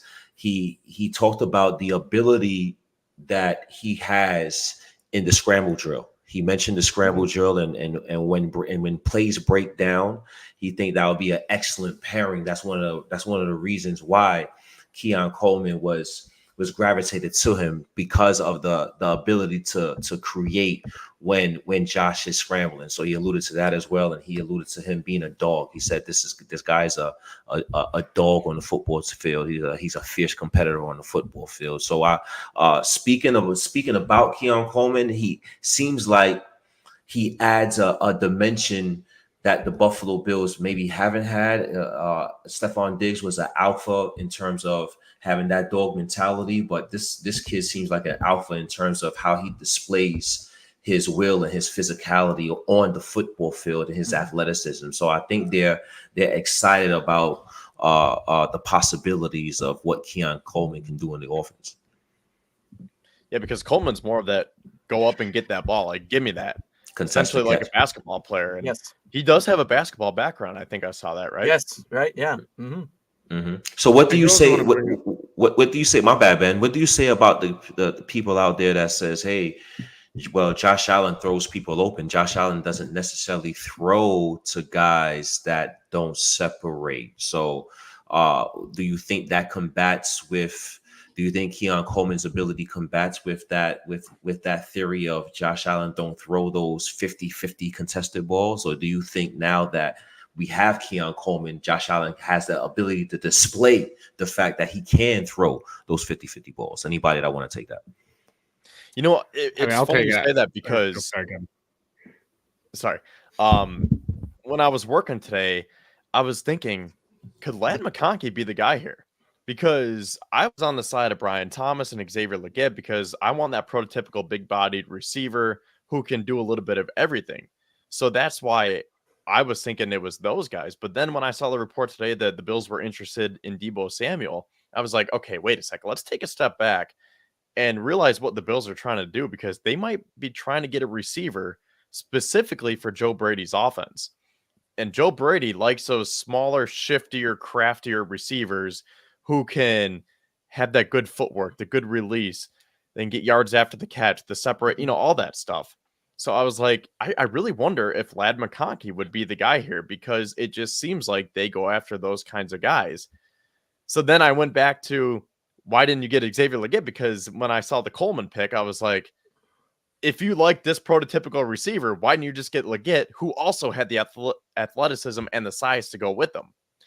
So it's kind of an interesting ride to go on when you're trying to find that perfect wide receiver in your mind and Brandon Beane's mind. So I think we fell somewhere right in the middle tonight.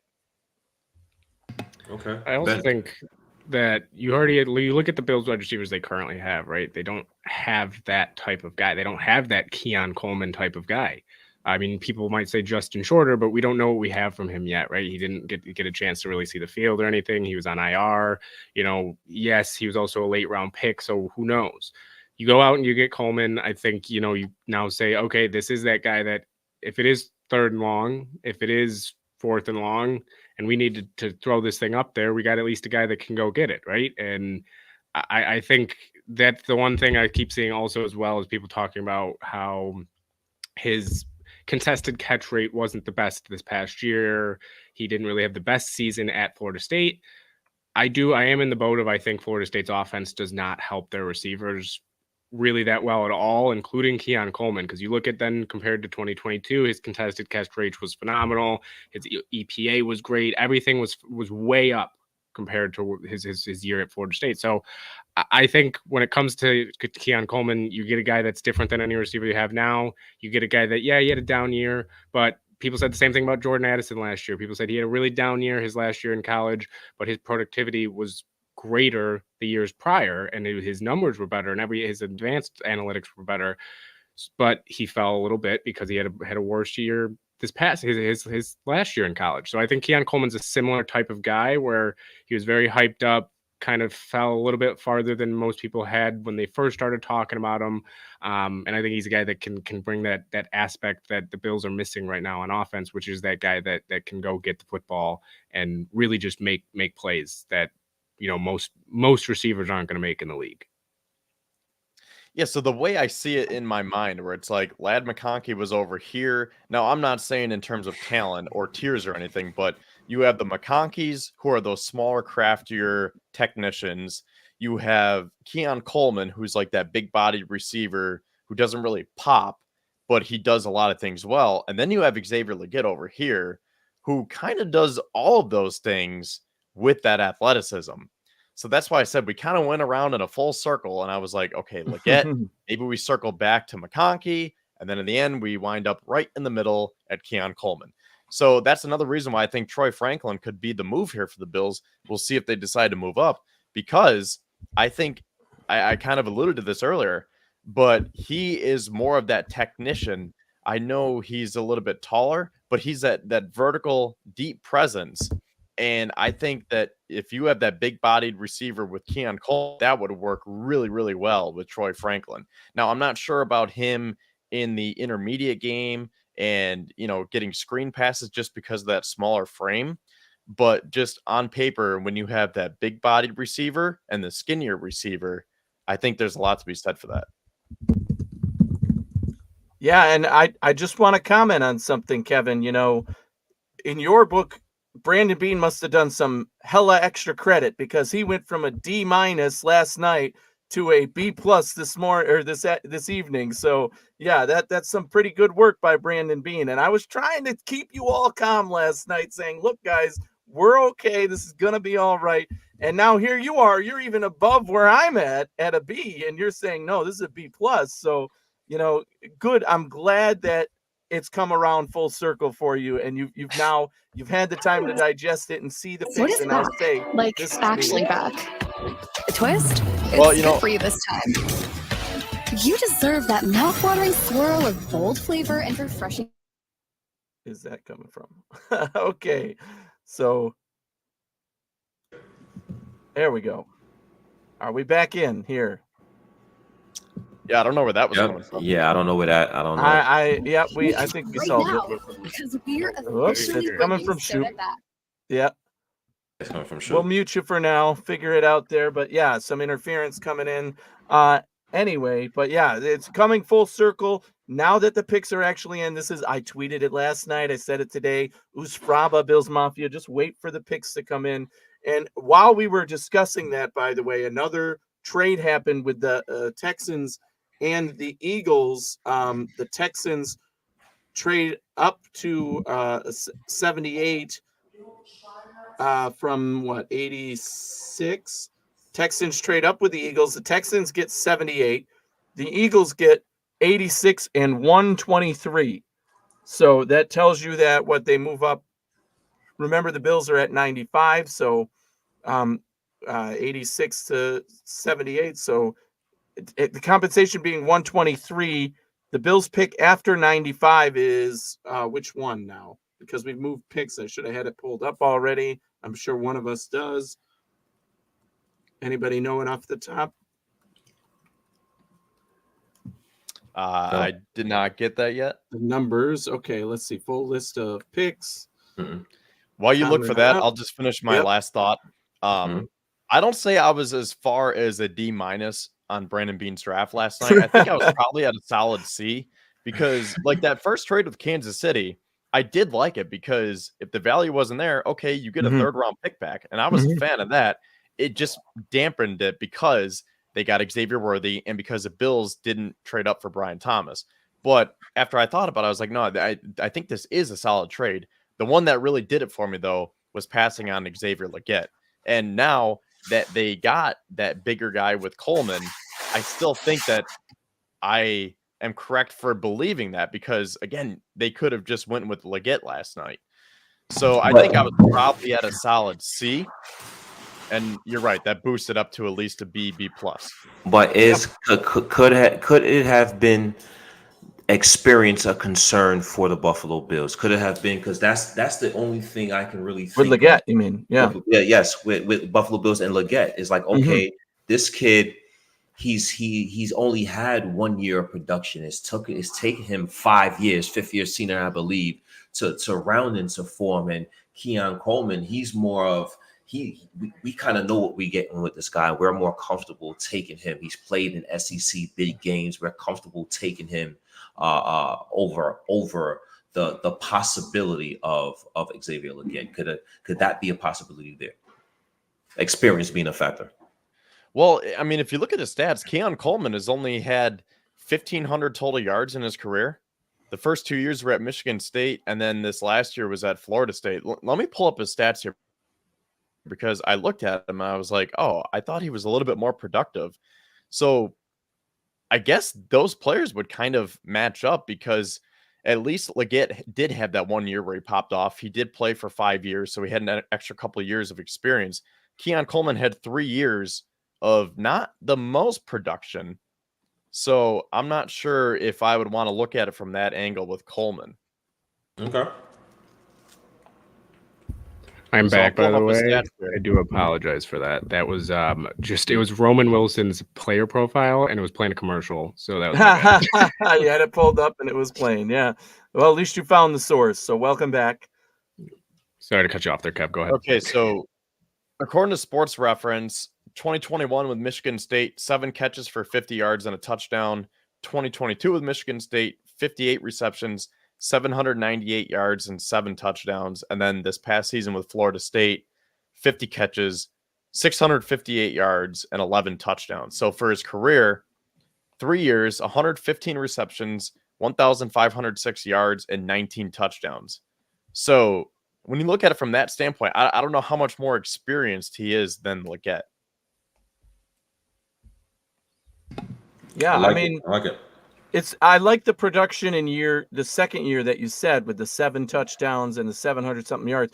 At least then there's some consistency there of like, okay, this guy had good production with the limited touches he was given versus Legette, who seemed to only have that production. I don't know if you pulled up his numbers too in that final last year. Yeah. And he's a little older, right? So Legette is an older player as well. So I think that might have played into it. And who knows? Again, Bean isn't going to give us all the secrets of why they went with Coleman over Legette, but we can certainly put the dots together that that's probably something that mattered to them in terms of either his age or where he was. And remember that this is only one pick apart.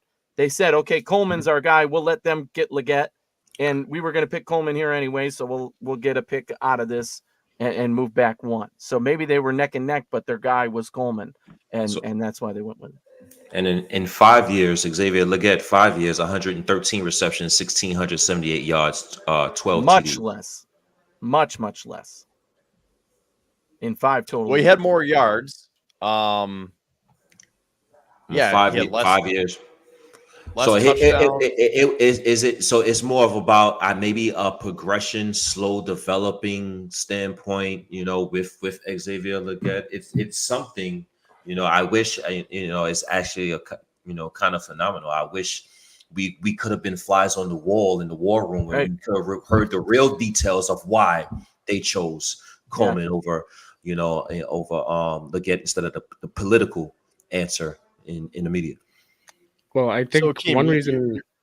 Go ahead, I'll say Kevin. one last thing on this was before this last thing, they did mention after Keon Coleman did mention. I saw a little interview somebody had with him right after he got picked about how with Buffalo they broke down a lot of film with him in his pre-draft meetings.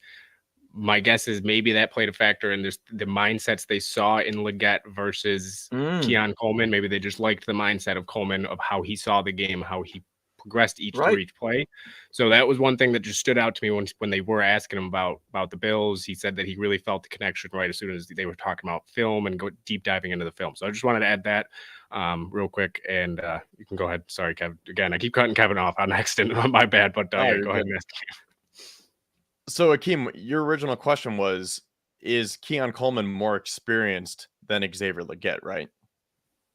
Could that play a part of the selection over Xavier Legette?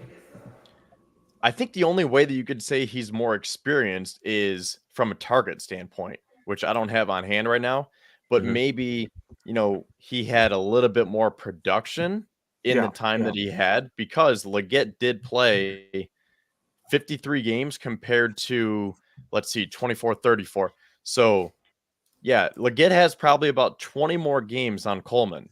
So he is more experienced from a game standpoint, but maybe from that production standpoint, targets per game, that one might go to Coleman. I like it. Yeah, I agree. I think that previous year did have an influence in that way, right? So it's not just all in the one last year. He had production somewhere, he went somewhere else and still had production, probably being in the worst situation of some of those guys that we are talking about here in terms of the quarterback play and the offense he was in, the team itself, right? So I think that might have worked in Coleman's favor, actually. And again, still having that production, having a little bit more consistency over that time. And maybe one thing you didn't mention was level of opponent, right? The opponent play and who did he get his production against? And maybe that's something that could have counted against Legette. Again, not knocking Legette because I like the guy, and I thought he would be the pick over Coleman, especially. But if we're talking about what was happening in that Bills room to decide between those two guys, that certainly must have been in play, is the level of the opponent that you got your production against. Are these guys who are going to the NFL, or are they inferior opponents that, you know, your team was meant to beat up on? And in college, obviously, that's the design of the schedule and the conference you're in. And Coleman, having been in two different places and produced somewhat consistently, if not improved, over that transition, is a benefit in that case. And sometimes it's a matter of how well do you how well can you pick up this the concepts of football, right? How well can you adjust to the speed? How well you have to be mentally focused and be prepared to play this game.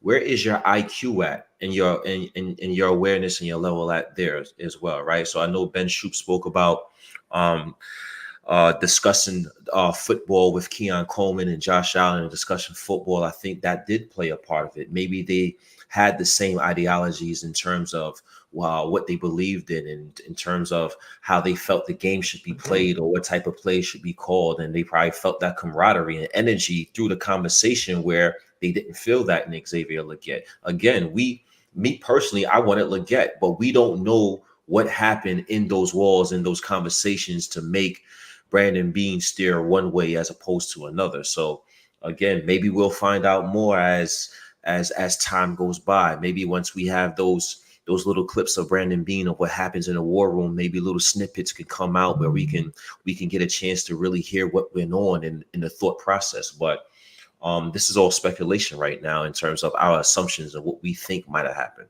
you know. So the Bengals take Jermaine Burton here. So they do take a wide receiver, not Troy Franklin. Yeah. I wonder why he's slipping and what the cost would be to go up and get him.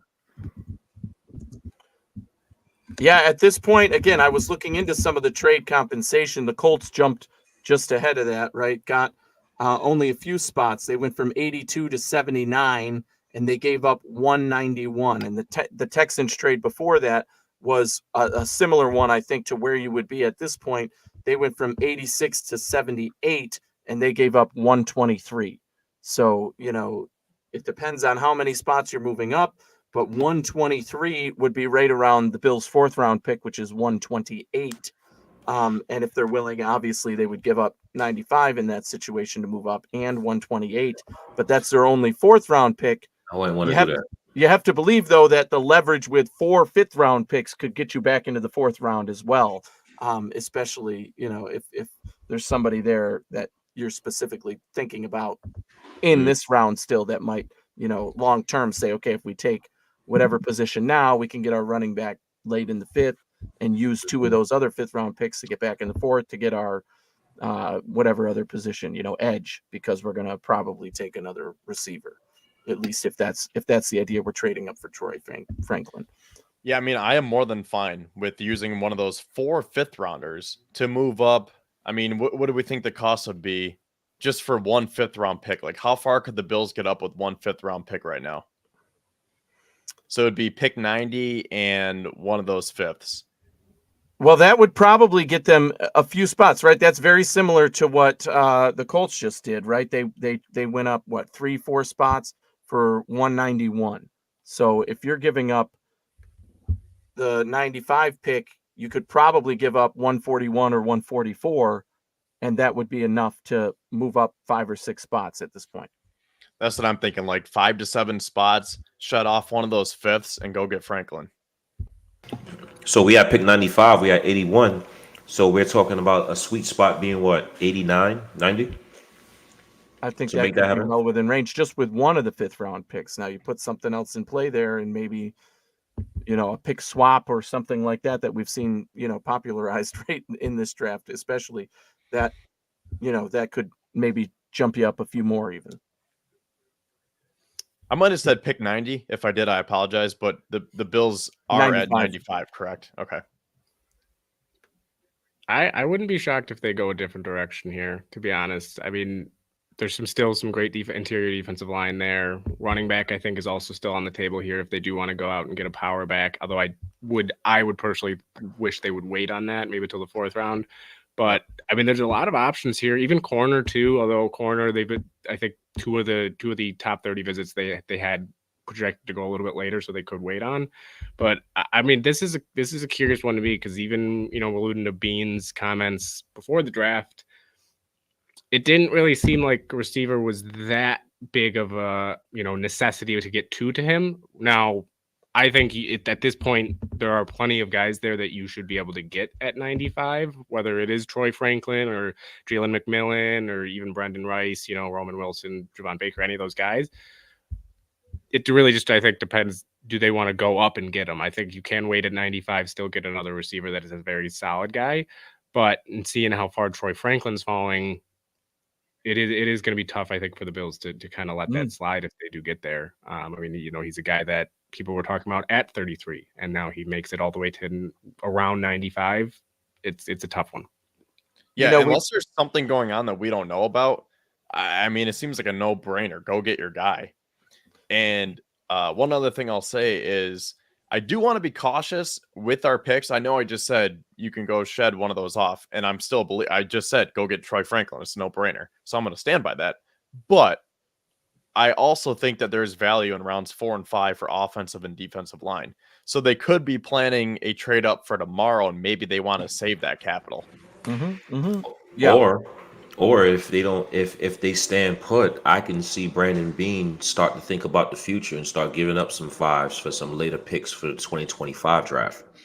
You know, because I don't see the Buffalo Bills. I could be wrong. I didn't foresee Brandon Bean trading back twice, but I don't foresee the Buffalo Bills selecting 11 draft picks in this NFL draft. So one way or another.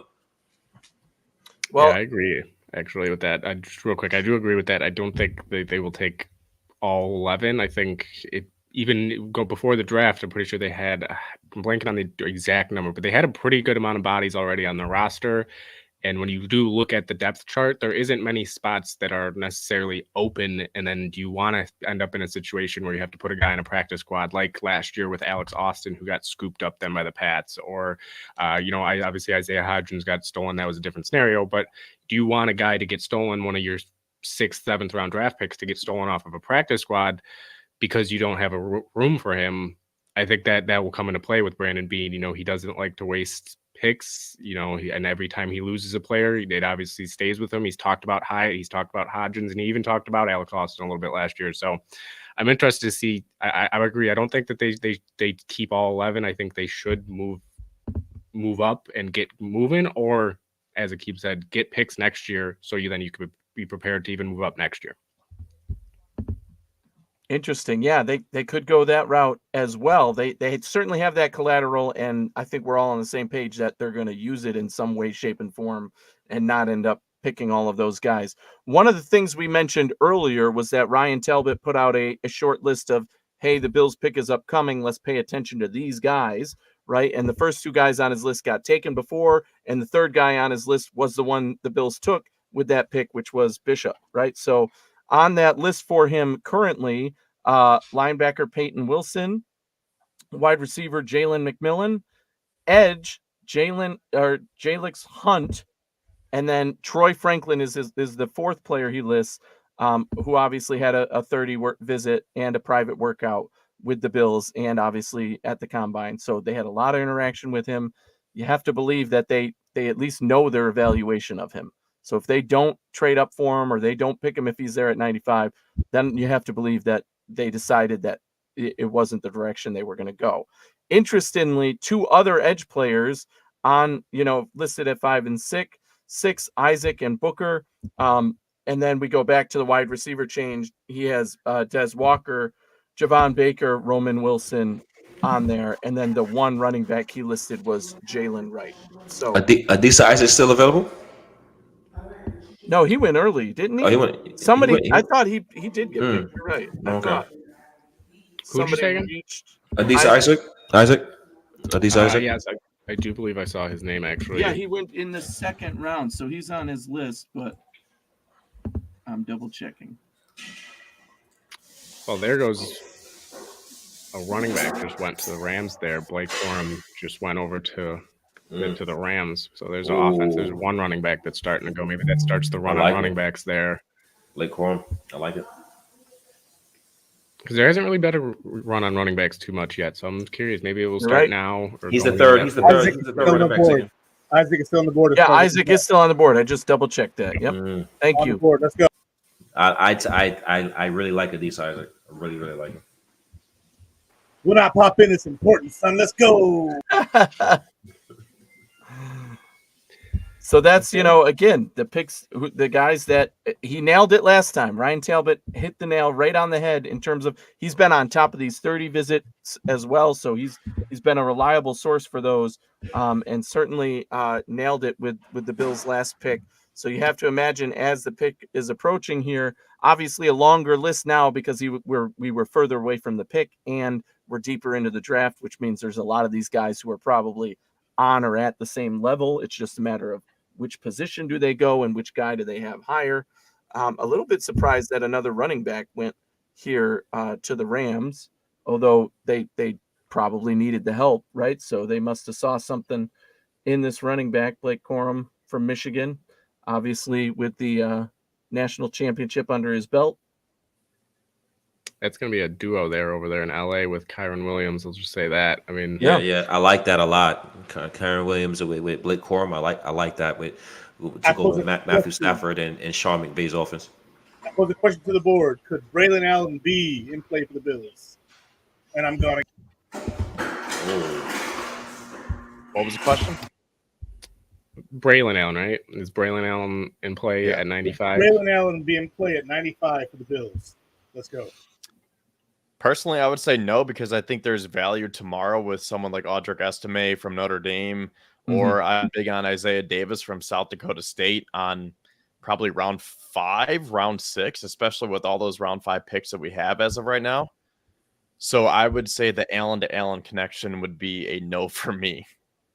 I do also think I heard Will Shipley got a little bit of interest from the Bills as well. I think it was a late top 30 visit, I believe I saw. So Will Shipley could be in play as well. But yeah, the names that Kevin just mentioned are two that I absolutely love. Audric Estime and Isaiah Davis. Absolutely love those two. But yeah, there's a lot of names even still Bucky Irving still there, Ray Davis. I mean, there's a lot of names still there. So I think if they do too much names for 95 right now. Too much names. Yeah, and like we said, they have if they do want a running back and they start to see the run start. If Blake Corum did start that run, you see the next couple picks running backs go. You can always move up. You can always go get your guy. Then once it starts getting down to those 2 or 3 left that you like, so I think they will wait. I think they should.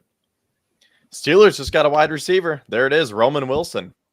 Wow, yeah. So he was I'm not surprised. They needed one. They needed a receiver. Another popular pick. Thinking about the Bills, and while we're at it here, something we haven't discussed since the beginning of the day yet tonight was the fact that there are wide receivers out there on the trade market that are expected to go somewhere, right? Higgins, there's been a lot of speculation around San Francisco. They already drafted a wide receiver, and yet no action thus far on those moves. So that tells me two things. One is that the teams know their asking price, and when it's into the draft, if you want something now, well, you're not getting anything in the 3rd round pretty much, right? And they probably value the guys, which means you won't be getting picks until next year. So at this point, maybe they're saying we're just going to play it out and wait till the end of the draft and see what we can get compensation-wise for these guys. I say that now because the Steelers were one of those major teams basically in on every receiver that was available from what we heard. But they draft a guy here in Roman Wilson who I had seen some people mocking to the Bills as that kind of second wide receiver to pair with one of the top guys that they had them drafting either at 28 or trading down and getting 2. So did any of you have Roman Wilson on your board in terms of players who could possibly go to the Bills to match with Keon Coleman? I had him definitely on my radar. I think, though, once we saw Coleman get picked, it kind of went out the window because they're both not the greatest route runners, not greatest separating exactly. So I think to get a Roman Wilson, it would be kind of the same issues that you have with Keon Coleman in the fact that they just need to work on getting separation and really just getting being able to be that reliable weapon for Josh Allen consistently. So once I saw Coleman go, I think that kind of shut it down for me, thinking that Wilson would be the next guy to pair with him. Now, beforehand, I was a huge fan of Roman Wilson, kind of like same with Javon Baker. He's another guy that kind of was similar to me with all three of those guys. Of once I saw Coleman, I kind of thought those were both off the board, and then more of like a Troy Franklin or even like a Tez Walker, I think would be more of a fit than a guy like that. So that's really kind of where I was at with Roman Wilson. I didn't think that he was going to be in play for the Bills. I know there was some smoke. Some people did want him, but I just thought that he was too much of a comp to Khalil Shakir, and maybe not Shakir specifically, but I just thought that could be redundant stylistically. So I figured that's why I wanted someone like Leggett, or in this case, Keon Coleman, because it diversifies our offense a little bit. So whenever I see one of those 5'10", 5'11", 185, 190 guys, I say, no, thank you. But I will say Troy Franklin is what, 6'2", 6'3"? I'd have to double check. I think he is 6'1". I think about 6'1". Okay. So he is the same weight, but he's taller and he is more lean to go run those vertical routes down the field. So that's why I think there's a difference between Franklin and Wilson for me. Yeah, there's a couple of receivers I still like. I like Franklin. I like Brendan Rice. I like Malik Washington. A couple of receivers I still like. I want to get your guys' thoughts still on there?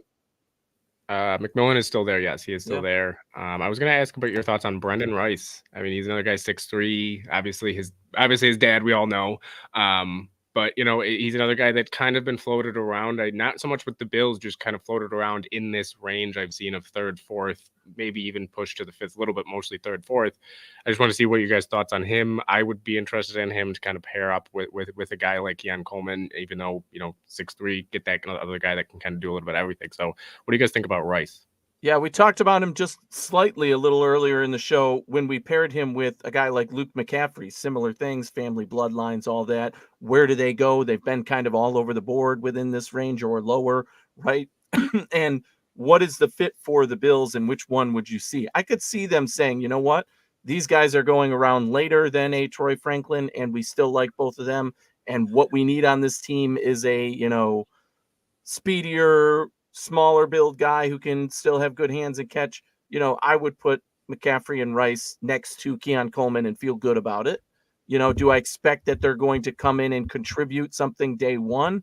No, I wouldn't put the pressure on one of those guys to come in and contribute day one. Whereas a Troy Franklin, I probably would say his speed down the field, what he can do, catchability. I'm saying you need to give that to us now, right? Maybe not play every snap, as the X receiver now, but certainly give us more of a contribution now. But I like both McCaffrey and Rice in the right situation in later rounds, not at 95 for me.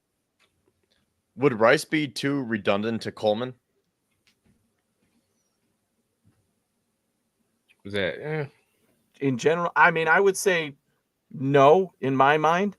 But, I could see them being next to each other on the field and not being the same type of pass catcher player, right? So I don't think so. I mean, I'd be fine if they drafted Rice later and say, but at that point, you have to believe that they're investing, saying, although we like what he can contribute, again, he's not going to be playing a lot of snaps in his first year, every down kind of guy contributing.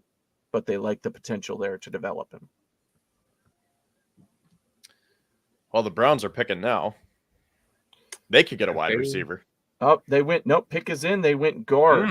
Zach Zinter. So another guard off the board there. A position that trade. Another trade. If Philly is trading their pick, it is to the San Francisco 49ers. So the 49ers are moving up all the way to 87, I believe this is at. 86 from 94. So this is a direct comparison pretty much. The Bills at 95, right above the Bills they were picking. They gave up 132. So just above or between the Bills' fourth and fifth round picks. The Bills' only fourth round pick is 128. Their first fourth round pick, their first fifth round pick is 141. So now is a time where maybe you can offer that fifth round pick to come up, that first fifth round pick to come up to that point. So, or maybe even pair two of the later fifth round picks to come up if that's what they're trying to do. But right now, it seems like the 49ers are not likely picking another wide receiver here. So we'll see which direction they go. The pick is in.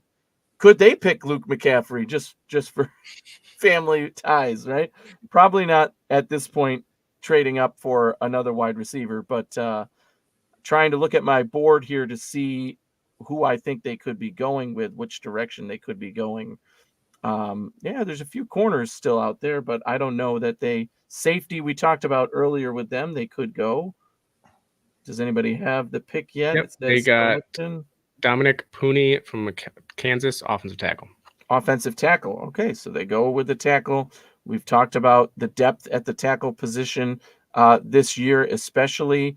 Lots of guys who are falling into this range that could probably be starters, potential starters, and certainly could shore up the offensive line. So what do you think? I'm not sure that's, affects the Bills so much. Obviously, the Bills do need guard, center, depth. That would be a piece if they added it. That wouldn't surprise us. But I don't think that was necessarily taking away from where we've been talking about the Bills potentially going with this next pick.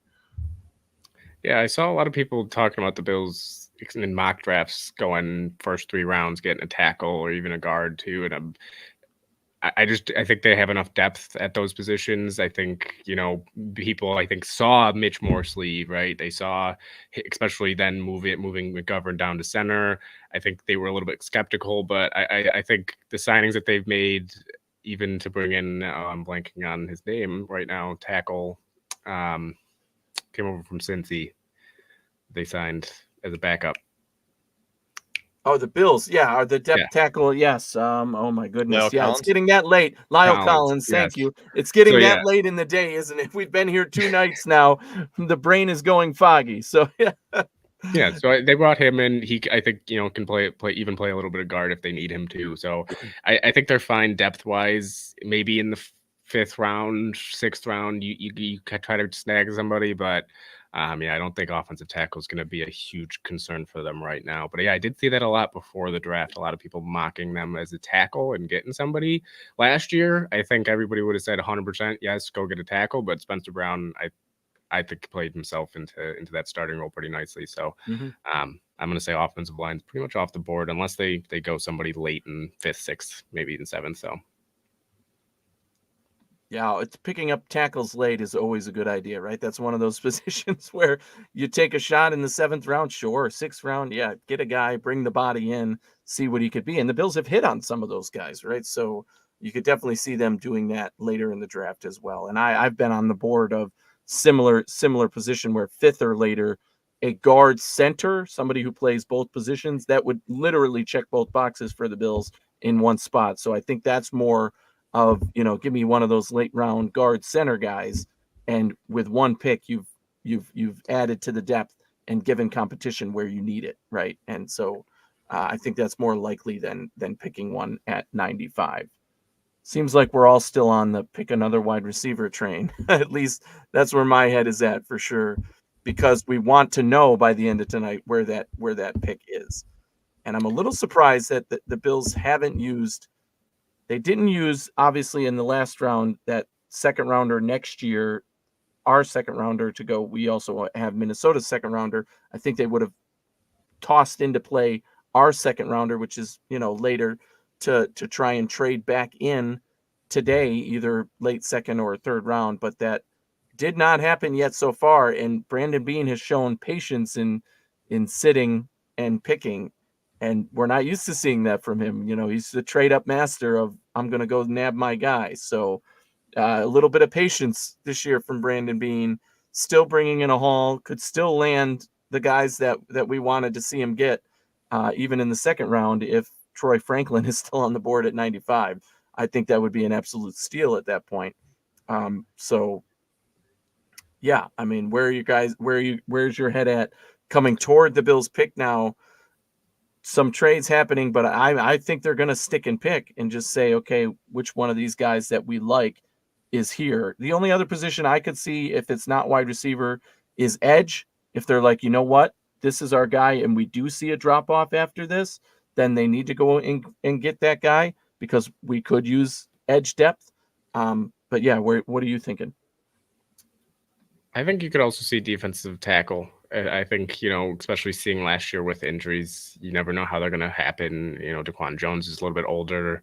I'm looking at a guy like Dwayne Carter you could try to bring in. I know Tyler Davis is a bit undersized for defensive tackle, at least for what they might need as depth. But there's a couple guys still there that I really like. So I think that's an option. I think it might be a little bit early for them to go defensive tackle, especially because they do have 3 guys there that they could rotate and be fine with, even if one does go down. But I think we saw last year that you can never really have enough defensive line to kind of rotate in there in case somebody goes down. So defensive tackle is one, but yeah, I would say edge, wide receiver are still the top 2, with wide receiver being the number 1, running back maybe in play, but again, I think that's got to wait. So Dallas's pick is in here, waiting for it to come across. Oh, and it's yep. How about them cowgirls? Is the pick in? Yeah, it's so the in, pick- but I mean, is it announced? Yeah. yeah, so it's linebacker Marist, and I'm gonna mispronounce his last name. I like him But, too. But I uh, forgot La- what it was. Is that why Izzy hopped in to give us the pronunciation key here? Liufau. Maurice Liufau. Liufau. Wow, I definitely would have butchered that one. Si, senor. I almost spelled it wrong, so don't feel Liufau. bad. Good for him, man. And I liked him too, but now I hate him. So Yeah, well, another linebacker coming off the board ahead of the Bills is a good thing, because I don't think we had a linebacker in our sights, although there was a linebacker, right, on checking again for Peyton Wilson was the linebacker that Ryan Talbot had on his list of players to watch for this next pick. I'm not sure if we've brought this guy up yet. What do you guys think about Javon Baker? We talked a little bit about him being kind of a parallel to Keon Coleman, meaning that big body guy. So we kind of have already checked that box. Talk about a popular pick being drafted to the Bills in the later round. I saw him almost everywhere ubiquitously. Oh, we can get him in the 3rd round. If we didn't get somebody in the 1st, we'll take him in the 3rd round, whatever. So this is definitely where I think he could go, but I don't know if that would be quite the complement that I'm looking for. I want something, equal but opposite as Keon Coleman, basically, right? Give me speed, downfield, lots of ability, good attitude, kind of. But pairing him with another big body guy, that could work, but it's not necessarily what I want to see in this Bills offense as a complementary piece. That's what I'm thinking, because this is from Bleacher Report. So here are the positives: functional long speed, above average route runner, good quickness and lateral explosion, above average ability to track the ball, useful yak ability. So it seems like you're right. He just kind of seems like a Keon Coleman, but a little bit worse, because obviously we're in round 3, going on round 4 now. So once we get into this area, you aren't going to have guys that necessarily pop where they're going to be great at everything. But it just doesn't seem like Javon Baker has like that one trait where it's like, yes, this is what he's good at. It just seems like, oh, he's good here. He's above average. He's useful, but he really doesn't have that route running ability or that vertical presence like Troy Franklin. So with Franklin, it says elite speed, can separate from anyone down the field, diverse release package, quick detailed route runner, good ability to hand fight with DBs, above average yak ability. Lots of comparability there. Yeah, with Baker, Tyke Smith just went to Georgia, so another pick where it's not Franklin, so that's good for the Bills. So essentially, I still see Troy Franklin as like that round 2 and now obviously round 3 grade. So I think that he definitely separates himself above someone like a Javon Baker, who seems, like I said, he just seems like that stereotypical 4th round receiver where it's like, oh, he's useful. He'll be a fringe starter. He'll be a serviceable backup, maybe can develop into a starter. But I don't think you would want to spend a 3rd round pick, especially when you have someone like Troy Franklin who's falling right now. I will say I've been a huge Javon Baker fan throughout this whole process, but I do agree that he's just not. He's too similar to his issues are too similar to what Keon Coleman's issues are. Is separation, getting that separation, being able to get open. But I will say he does have phenomenal body control. Like when you watch him, he just the way he moves his body, the way that he can be able to control it in the air and adjust, that is phenomenal. But again, that is what Coleman also can do pretty well, is go, with his body control. So I think I would, as much as I would love him, he's kind of out the door for me. I've been a huge fan of him the whole process, but yeah, just too similar for me compared to Keon Coleman. But if they do go with him, though, I still will be pretty happy, just because I am a big fan of him. It'll kind of be I'll be a little curious to the explanation of kind of getting two receivers that do have those skill sets. So it'll be interesting. I do also just want to mention that the Packers just picked another running back. Not really sure what they're doing over there with three running backs now. But I just wanted to mention that as well, because I just saw it come across. Yeah, I was a little confused. Marshawn Lloyd, the pick there, and the pick for the Cardinals just came in at 90. Elijah Jones from Boston College, the cornerback. So good pick for the Cardinals there, but that means we are only 5 picks away from the next pick for our Buffalo Bills. We'll see if they stick and pick or they try to trade up a few. At this point, I think they're going to stand pat and see what comes through. And guys, we've been with you all night, both nights here now, and here we are sitting a few picks away from the Bills' next pick, and we are over 1,500 live viewers right now. That is amazing, ladies and gentlemen. Thank you for joining us. We're having a great time talking about all these picks, obviously breaking down what we see the Bills doing and who on the board might fall to the Bills or is coming toward the Bills pick here. And the positions we desire, everything you could want in analysis from a Bills lens and around the league. So 1,500 of you watching, thank you so much. Don't forget to like, share, subscribe, do all of those great things. Follow us on social media. Tune in to Built in Buffalo so that you can subscribe and see all of our great content from all of our people there. And also, if you're watching on YouTube, you can do the super chat function to get your comment on the screen and discuss. We will all talk about it. When you do a super chat, it automatically gets priority. And we do have a sponsor for tonight's show, Acropolis Realty Group. Are you looking for a reliable real estate partner in New York State? Look no further. Acropolis Realty Group is your full-service independent brokerage specializing in commercial and residential properties. Whether you're buying, selling, or leasing, the experienced team at Acropolis is here to help you every step of the way. You can contact Vince Mangan at 315-867-2691 and let him help you find your dream property. Acropolis Realty Group, your trusted partner in real estate. And I can speak from experience. They helped me here in Syracuse, me and my wife, buy our home, our first home, and they were amazing every step of the way. When you're learning, you don't really know what you're doing. Even if you do, they really go above and beyond as a real estate group. So they're not only our sponsor, but I've used them personally, so I can speak to that. Definitely reach out. Tell them Built in Buffalo sent you. Tell them Anthony sent you. Tell them the Hoof sent you.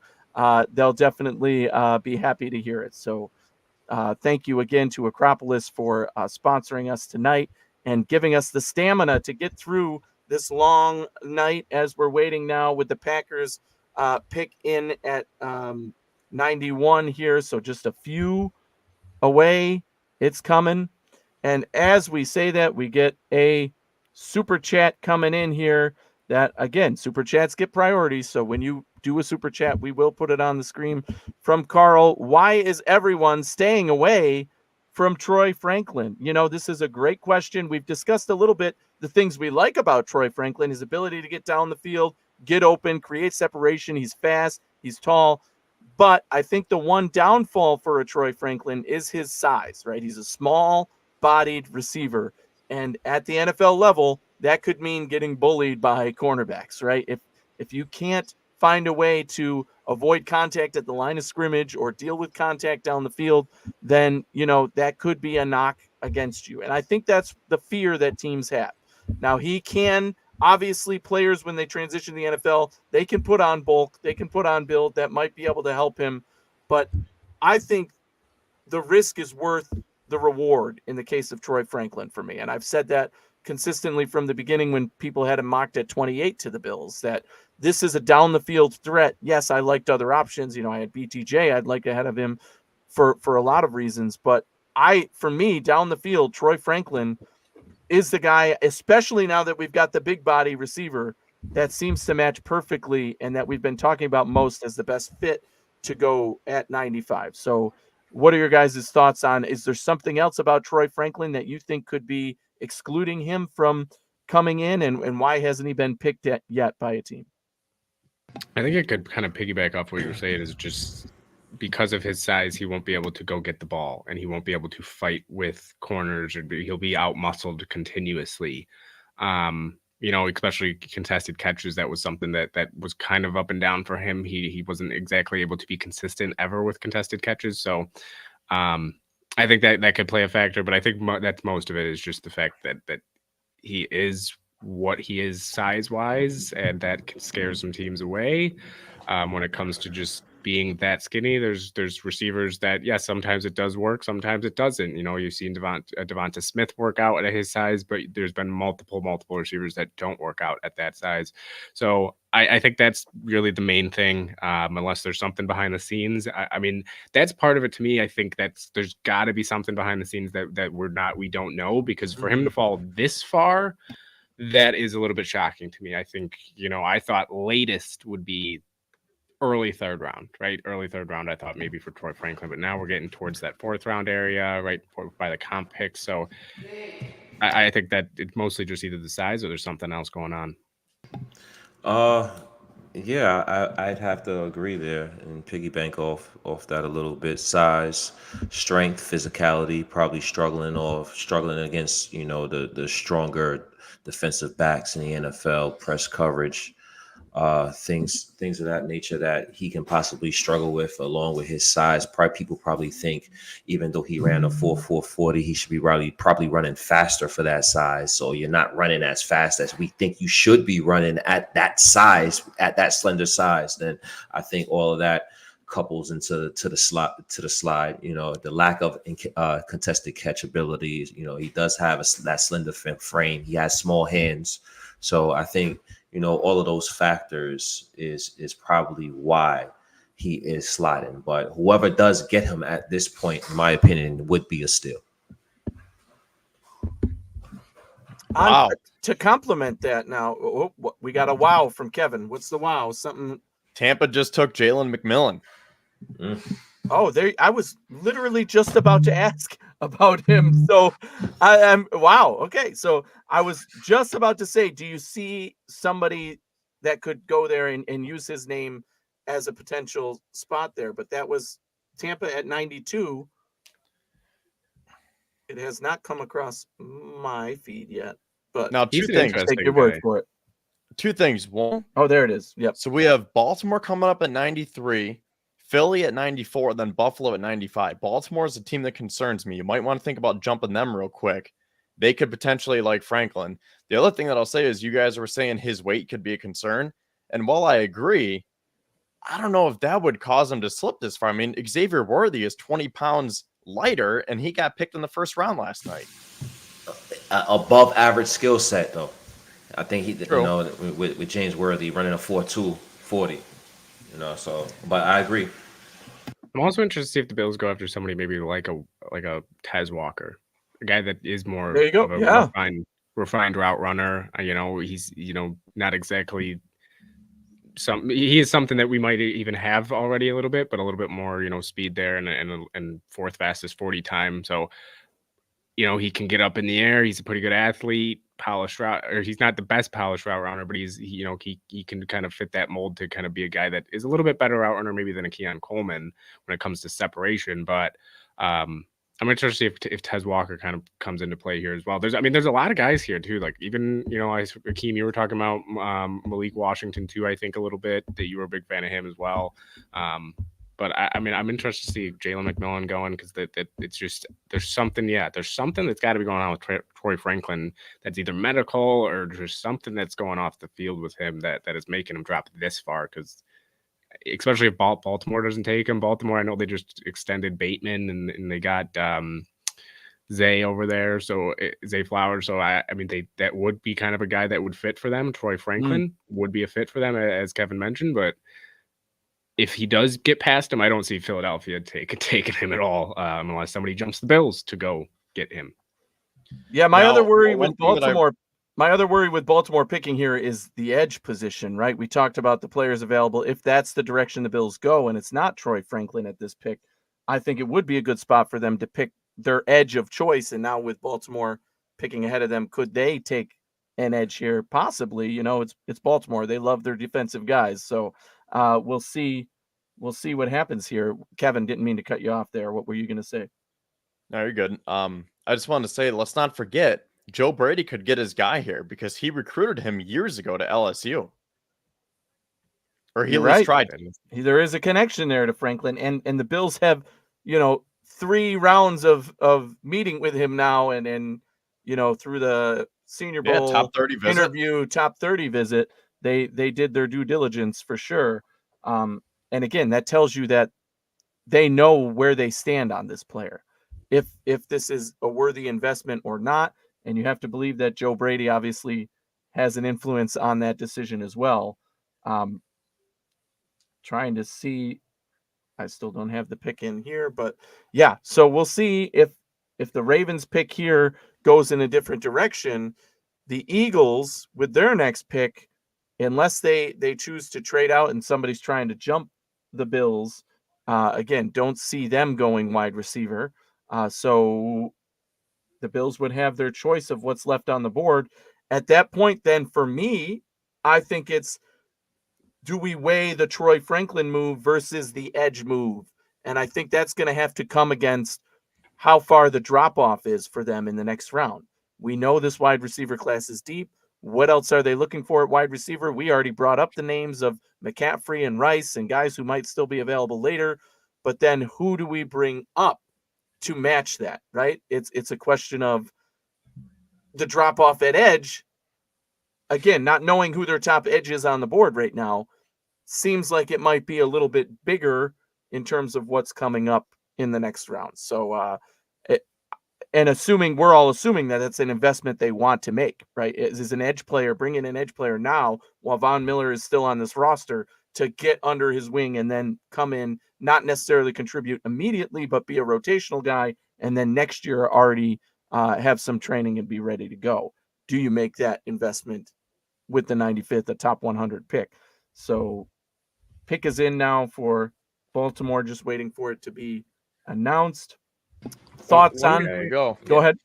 Yeah, One guy that maybe not at 95 necessarily, but one guy that I feel like the Bills could look at because of just the style of player he is Johnny Wilson. 6'7", big guy, can block, can kind of put him on the line maybe if you need to. I know people have talked about moving him at tight end. Tight end is not a need for the Bills at all, but for some reason, he's a guy that I don't necessarily even want him, but I could be not at 95, but I could see them kind of just looking at Johnny Wilson maybe in the 4th round and say, this guy could be a good pick for us to be a blocker, kind of go get the ball, be 6'7", ran a 4.5 40, I believe. So that 4.5 at 6'7", that's pretty fast. So I think, and there's actually the pick from the Ravens as well. It is, I'll announce it. It is. Oh, there is Adisa Isaac. So the edge player that we thought the Bills were most interested in at this next pick comes off the board to my boy. To the Ravens. That tells me, again, I knew that edge had to be in play for them there. That tells me that the Bills are now more inclined to go in the direction of wide receiver, because this might have been where their drop-off was at edge, and now pushes edge to the next round. Again, where they still have a lot of picks in play that they can move up boards.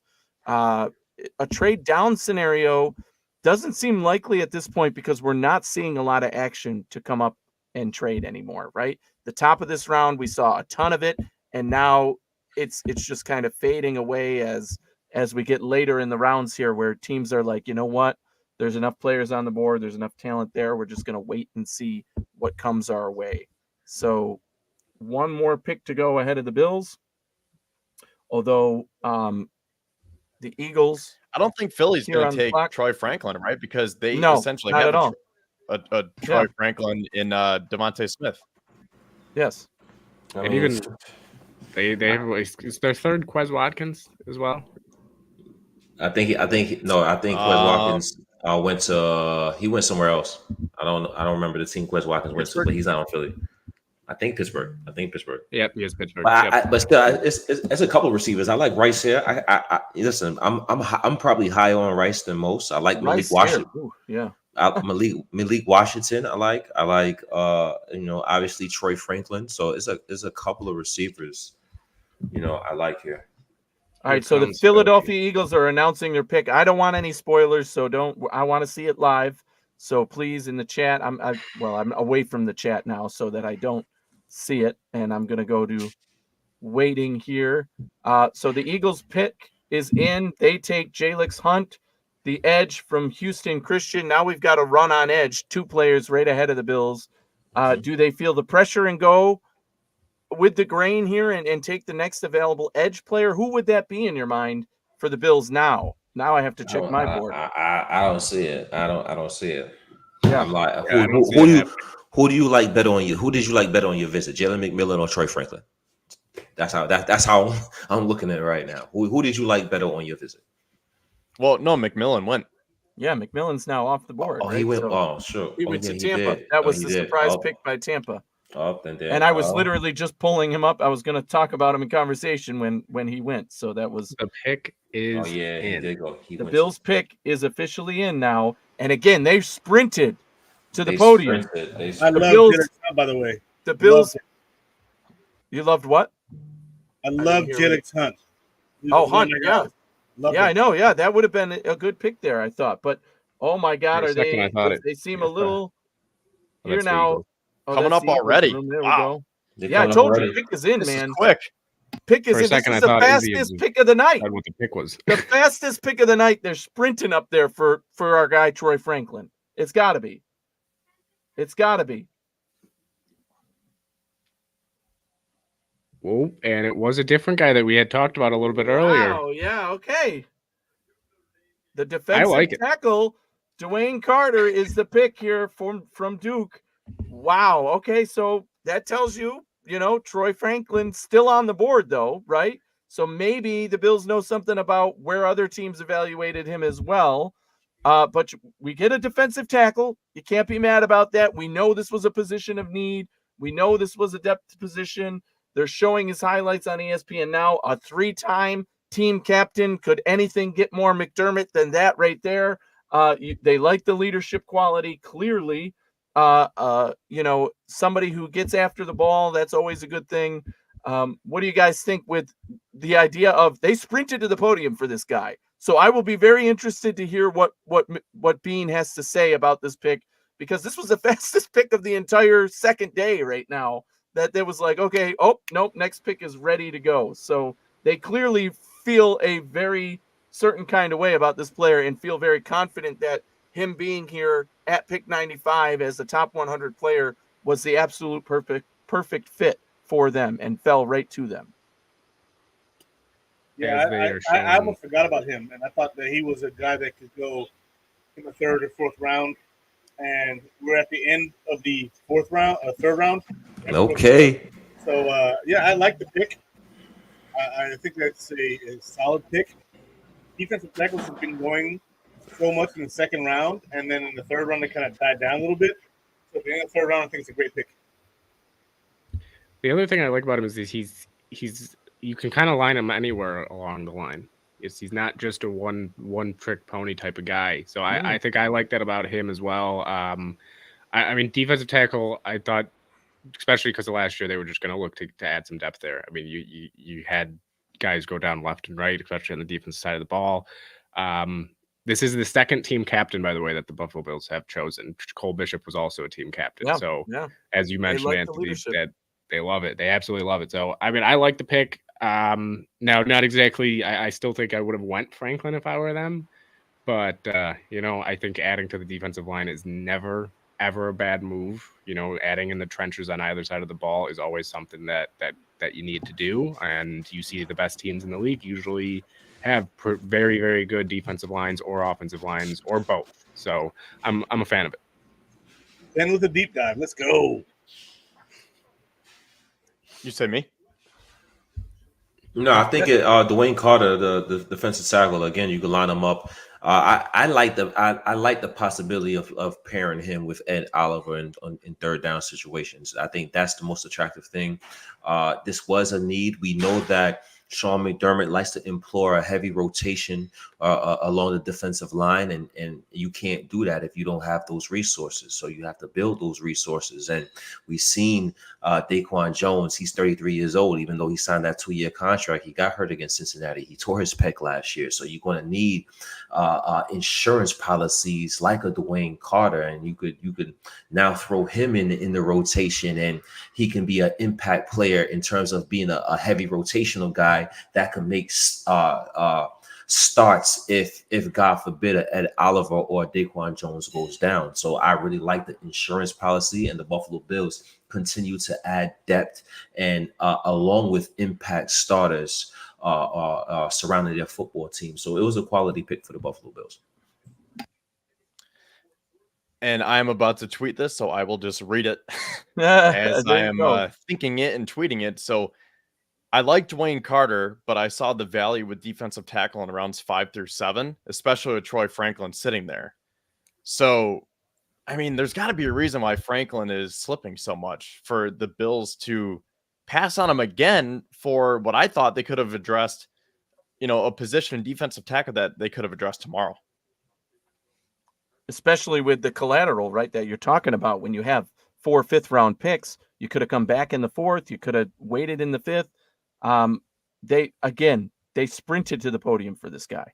So we're going to hear Bean say, that was our guy. We were trying to trade up for him even. And, instead we took him there. What I think might have happened, what I actually think might have happened is he was their second choice. If the edge player they were interested in, likely, one of the 2 guys who just went ahead of them, although I feel like, it might have been the Baltimore pick that kind of changed their minds, right? They had Isaac on the board. I think he might have been the edge pick for the Bills there. And they said, well, if he's gone, then our next choice is Dwayne Carter. And that's why it was a no-brainer. Boom. As soon as it got to them, they submitted that card. They already had it written down and everything. So yeah, it was a fast selection. And again, from what evaluations I've seen, he was going in late 3rd, early 4th round. Yeah, okay, that's fine. That's within his range. But value of the position, again, there's something about him they like. They went and got their guy. Now you're talking about with the 3 picks today, we've gotten our wide receiver, which was the biggest position in need. Safety, depth certainly needed there. And now we have a competition for a starter, if not a day 1 starter. And now defensive tackle, where to me, that's the first pick where clearly they are not going to be a starter on day 1. This is a rotational player who's going to learn the ropes and develop into a starter someday. So it takes a little bit of a pressure off of that pick, but still fills a need. So that's where my head is at with this pick.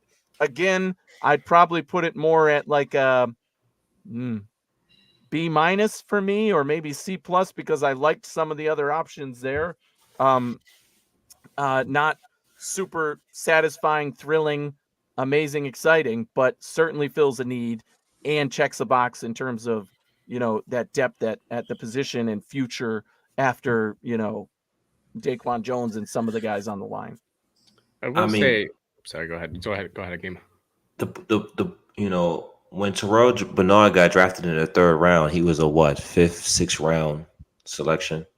Right. And we was like, there's a reach. The Buffalo Bills reached. And now we saw Terrell Bernard play, and we're looking at that like 3rd round sounds about right. It sounds about right to me seeing him play right now. Right. So one thing I'm not going to do is criticize Brandon Beane about where he selected his players. Mm-hmm. So we're, again, would we have wanted the sexy selection? Yes. Troy Franklin. I think that would have been the sexy pick. We want to surround that with a guy, Josh Allen, with as much weapons as possible, especially not having a number 1 receiver right now. So for us as fans, it's definitely like, okay, it's disappointing we didn't get that receiver. But again, I think Anthony was 100% correct. It fills a need, and I think it's an important need. It's not like, okay, this is a bench player that's not going to play. He's not a starter, but he's going to have a chance to make an impact in games because he's going to be a part of that rotation. Ed Oliver played about 70% of his snaps this season, and that's a career high for Ed Oliver. You know, so the Buffalo Bills defensive linemen are going to play in games. So we'll see what happens with Dwayne Carter and how they implement him in the lineup. But I like the depth possibility, and I like what he can do in pass rush situations. I actually think this might be my favorite Bills pick so far. Wow. And there might be like a hot take, maybe, I'm not sure, but I don't know, but that kind of fits, right? Because Coleman, right? Yeah, Bishop, okay. So I could see that. That's not necessarily a hot take, but I like it. Yeah, and I see, McKinley Jackson just went off the board to Cincy 2 picks after us. So there's another defensive tackle. Maybe this starts the run of defensive tackles going into, day 3 tomorrow. They saw their guy. The main thing for me is just the versatility of Carter, that he showed flashes kind of being able to be a run stopper, more of a pass rusher, but he is a guy that on those third downs can take pressure off of Ed up the middle, going to rush the passer. So I think this might be my favorite one. I think I would say probably like B plus A minus for this one. Bring that up a little bit to bring the total up. So I'm actually a really big fan of Dwayne Carter. Defensive tackles was one that I really thought they should go get, but I do think they maybe saw, maybe kind of alluding to what Kevin was saying with the depth of defensive tackles. They thought, okay, we want to get our guy. We see that these receivers are kind of slipping, of Javon Baker, of Troy Franklin. These guys are slipping, that they can come up then early in the fourth and get one of those guys, whether it is Baker, Rice, whoever it is. So maybe that played a factor into their decision to go defensive tackle now over receivers, seeing some of these receivers slip. So it's going to be interesting. I think they just wanted to get their guy, and I'm a huge fan of it. I like Carter there, and I think especially once DaQuan Jones leaves, then you're going to have somebody. I don't think DaQuan Jones has much left, if at all, after the season. He's getting up there in age, so I'm a big fan of this one. I'm gonna have to get going after this, so I guess this will be my your final summary. my final summary synopsis for the night. Actually, gotta go work my other job. I do like the pick, or I should say I like the player. I'm not sure if I like the pick, just because of what we're talking about, how we're trying to surround Josh Allen with as much talent as possible. And I saw the talent with defensive tackle coming tomorrow, because I saw the value there rounds 4, 5, 6, 7. So again, I like the player here. I think he's going to be a nice rotational piece, put him behind Ed Oliver. It fills a need, but did you need to do it right now? Could you have gotten someone like a Gabe Hall tomorrow with all those 5th round picks, or a Christian Boyd for that matter, or someone of that caliber? So there's got to be a reason why Troy Franklin is slipping. Maybe the Bills can use one of those extra 5ths to come up in the 4th and get Franklin, but I'm a little bit skeptical on this, just because I wanted that other wide receiver. But again, I like the player. I will say, I think you just summed up the Bills draft pretty perfectly. It's like guys that could have maybe gone later, like even, Coleman could have gone later. Bishop, could you have waited on a different safety? So I think it honestly sums up the Bills draft very well. And the Carter is exactly this pick of, could you have waited and got somebody else that maybe, slightly less talented, but value-wise, it's better down the road to then get a Troy Franklin now and get somebody, a defensive tackle, who is maybe slightly less talented on their board or anything like that. So that is a good point, and I do think it sums up pretty much all the picks so far for the Bills. So I'll give the Bills a solid B. I dropped from a B plus to a B. I think, they've done some good things. It hasn't been perfect, but I feel pretty good going into tomorrow. There you go. So that's a pretty good evaluation, that there's still work to be done, and we're going to see there's only a couple picks left in the round here.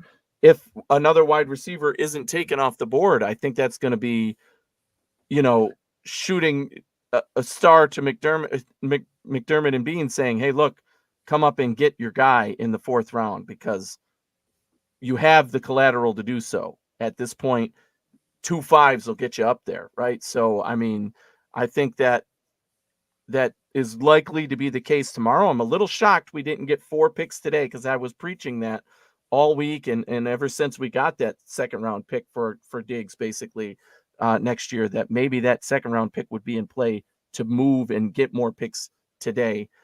Doesn't mean they weren't on the phone trying to make it happen. It just means it didn't happen.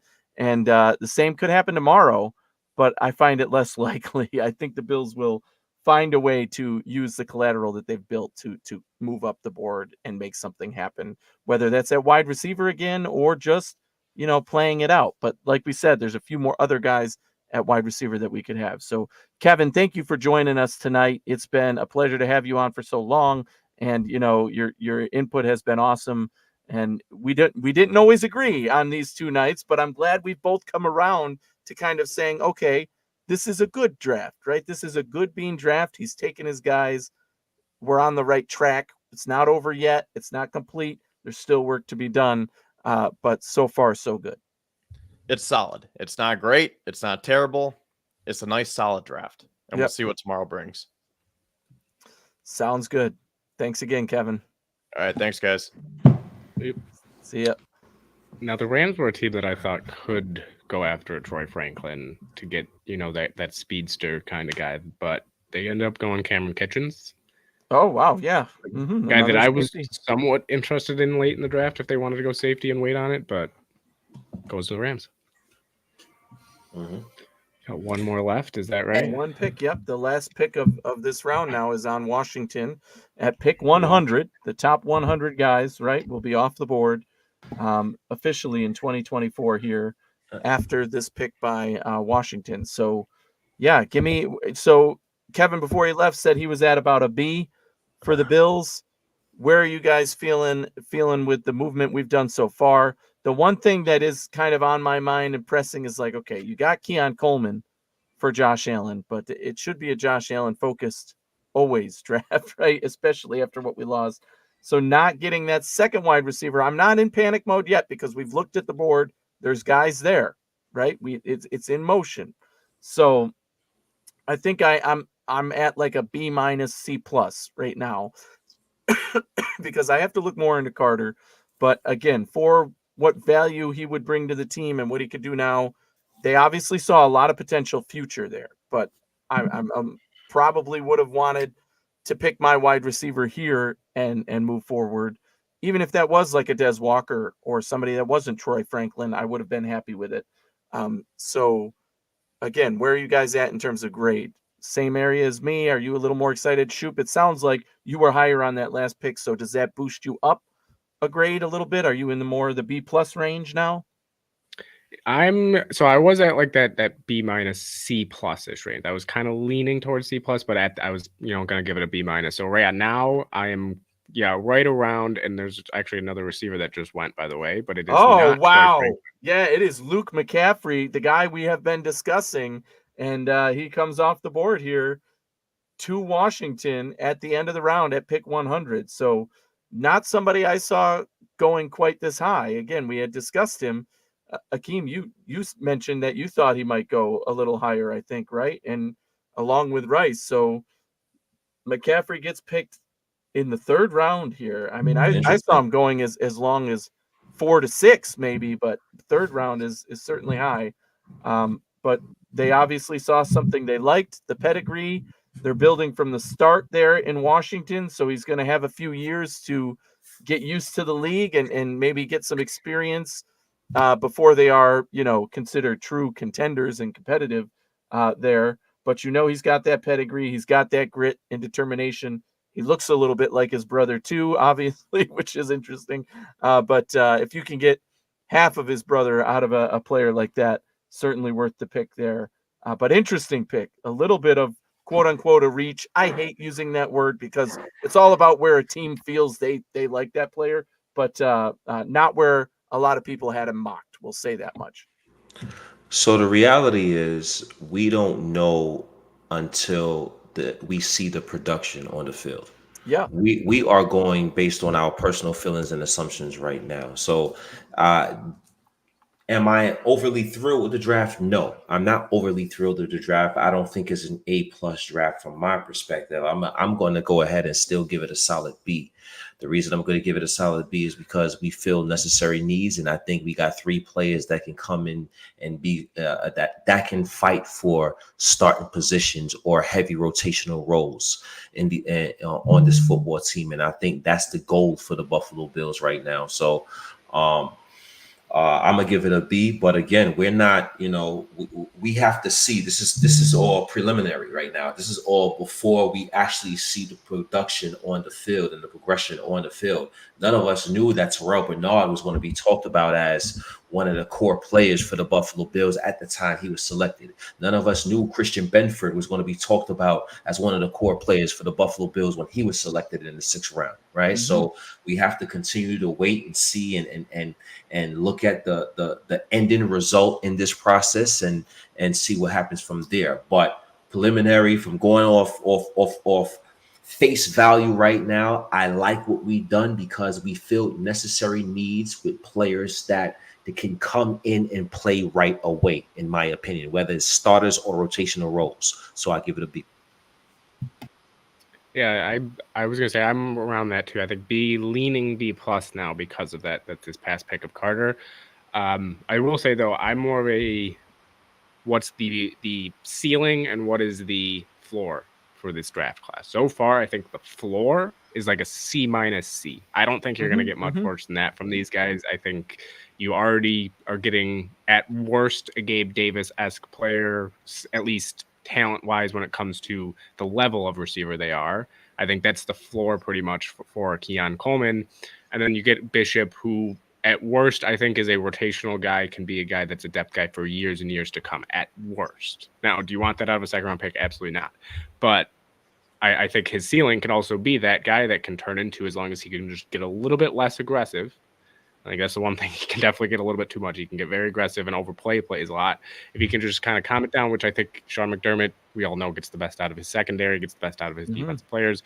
And then you get Carter, who I think can learn from a guy like Ed Oliver in the pass rush game. And then you get DaQuan Jones, teach him in the run game. And he's already at least showing signs that he can improve very well in the run game. So yeah, I think ceiling probably like a C, or floor C minus. Ceiling, I think you get to like an A minus, even maybe an A, depending on how Coleman really progresses there as a receiver. Absolutely. One of the things coming in about Dwayne Carter that I saw again from a Ryan Talbot was the evaluation. I like this wording here. He never throws up the white flag early, and teammates feed off of his relentless energy. That is, again, McDermott and Bean through and through. You're talking about a guy who was a 3-time team captain. That's awesome. But when you have that energy that translates to the field, not just an off-the-field leader, but translates to your play on the field, and guys actually are better for having you around them, that's the kind of guy anybody would benefit from having on their team, and certainly the mentality that McDermott and Bean like to bring to their guys. So that tells me even more why he was on their board this high and why they sprinted to the podium to get him. They just felt that the need is probably, going to be there at defensive tackle for that type of leadership moving forward. That was actually, I will say, another knock. Sorry, Izzy, I know you're about to say something. Another knock on, like I said, Cole Bishop was that he plays so hard that sometimes he overplays it and just gets way too all over the place. So there you go. Those are two similarities, I guess. Carter and Bishop, both team captains, and both just have that motor that just never stops running. So I know that's my little last thing on then at least the pick so far. Well, I think that this is going to be a interesting day 3 with all the picks we have and the ability to move around if we need to. If there's a guy that we covet, we can go ahead and move up. If there's a guy, if there's nobody that we think that's worthy of the draft, we can move back. And so the freedom in day 3 is going to be really interesting for the Bills. And, I like that because day 3 is really where Brandon Bean tends to eat. Yes. Rounds 4, 5, 6 is really where he does his big Strikes work. gold. Yeah. Yeah, it's weird because not a lot of guys can hit in rounds 4, 5, and 6. But having as my GM, I like weird at this point. Let's let's do some weird things next day of the draft tomorrow, and get some players that can get on this roster, take some depth positions, and then develop into starters like Matt Milano did his first year, like Christian Benford did. Let's go get some guys, man. Let's go get some men who are willing to go in there, put in the work, develop themselves, along with this coaching staff helping them to get better. And then later on, we'll be talking about guys in the 5th round of the Buffalo Bills 2024 NFL Draft who are then quality players, if not, need I say, Pro Bowlers and potentially all pros in the NFL. Mm-hmm. I'm okay with the first few rounds being lackluster because those guys are all high ceiling, low floors, right? You take your risks early. If for some reason they hit on those guys, so I got it as a B- for this draft so far. B-, C+, call it what you want. I don't care. It's the same thing, right? It's junior middleweight. It's super welterweight. It's the same damn thing, right? If I don't know if you're a boxing fan, if any of you guys are, if you look at 160, it's middleweight. 147 is welterweight, and 154 is the super welterweight, junior middleweight. It's the same damn thing. C+, B-, whatever. Same body type, yeah. I'm right in that range with what's going on right now, and I'm fine with that because the draft is the draft until 3 years later, and you find out whether these guys are nasty or they're not. And so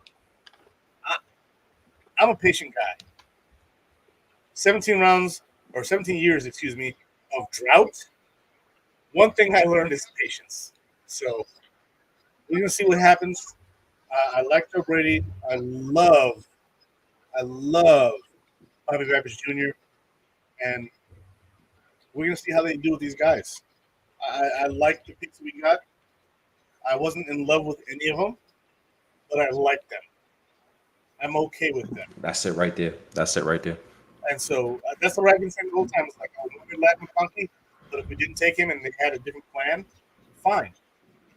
However, it's not my plan. My ass ain't on the line. Their asses. So, you know what? You put your ass on the line for these guys.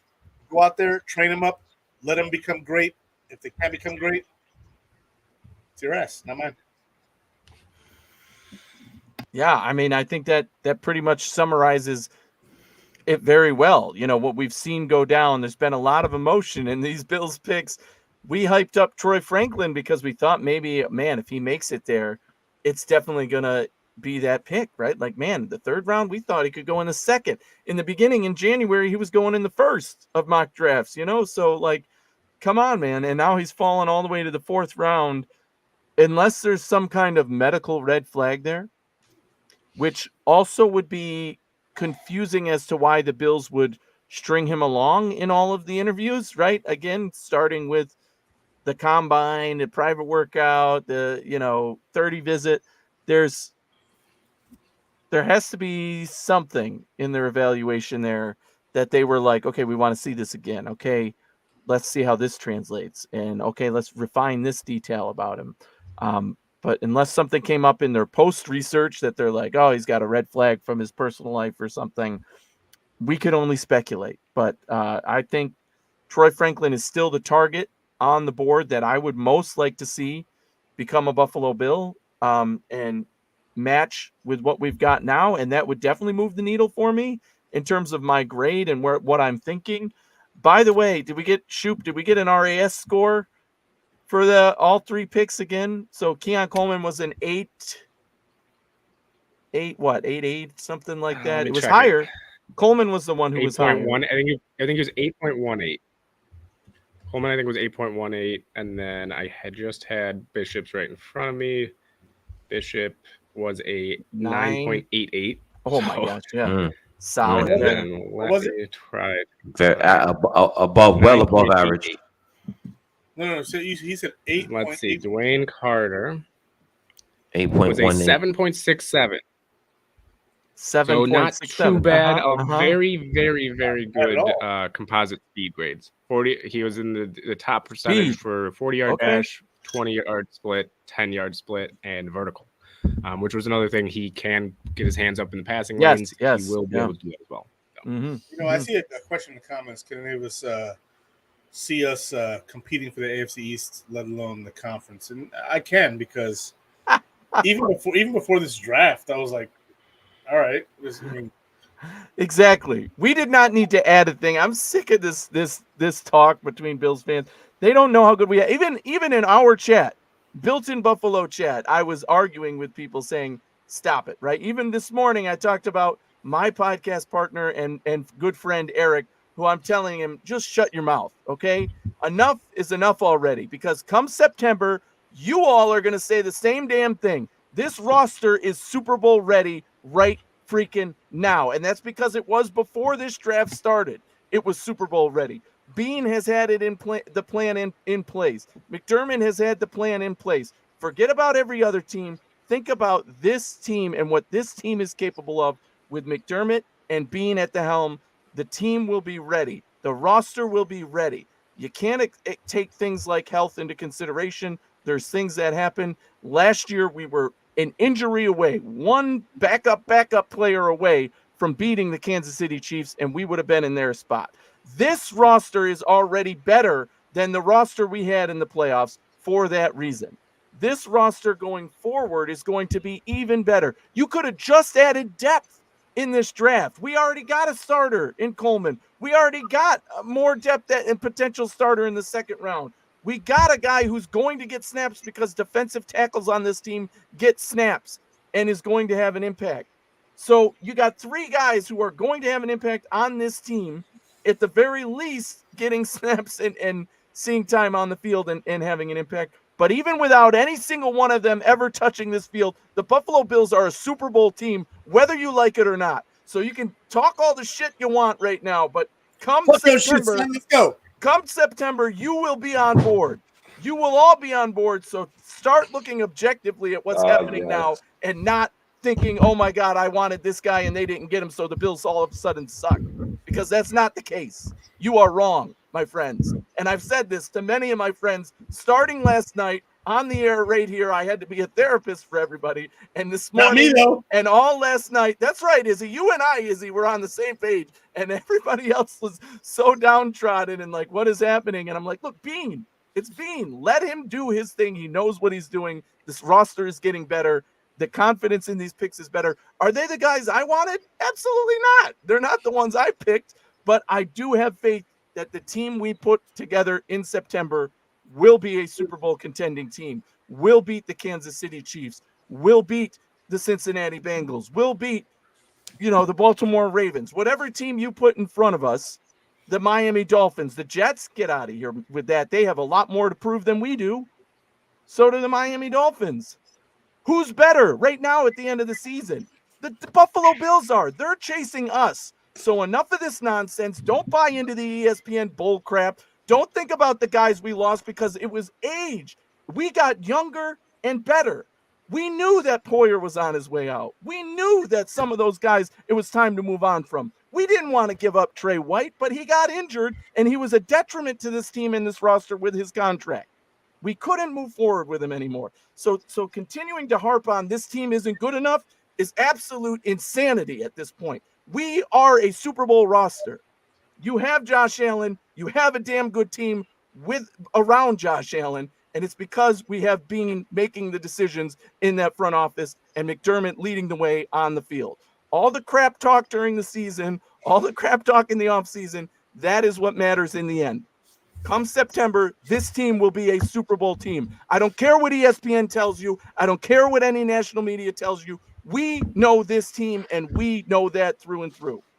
My only complaint, Anthony, is you can't downgrade shit from crap. All right, you can't do it.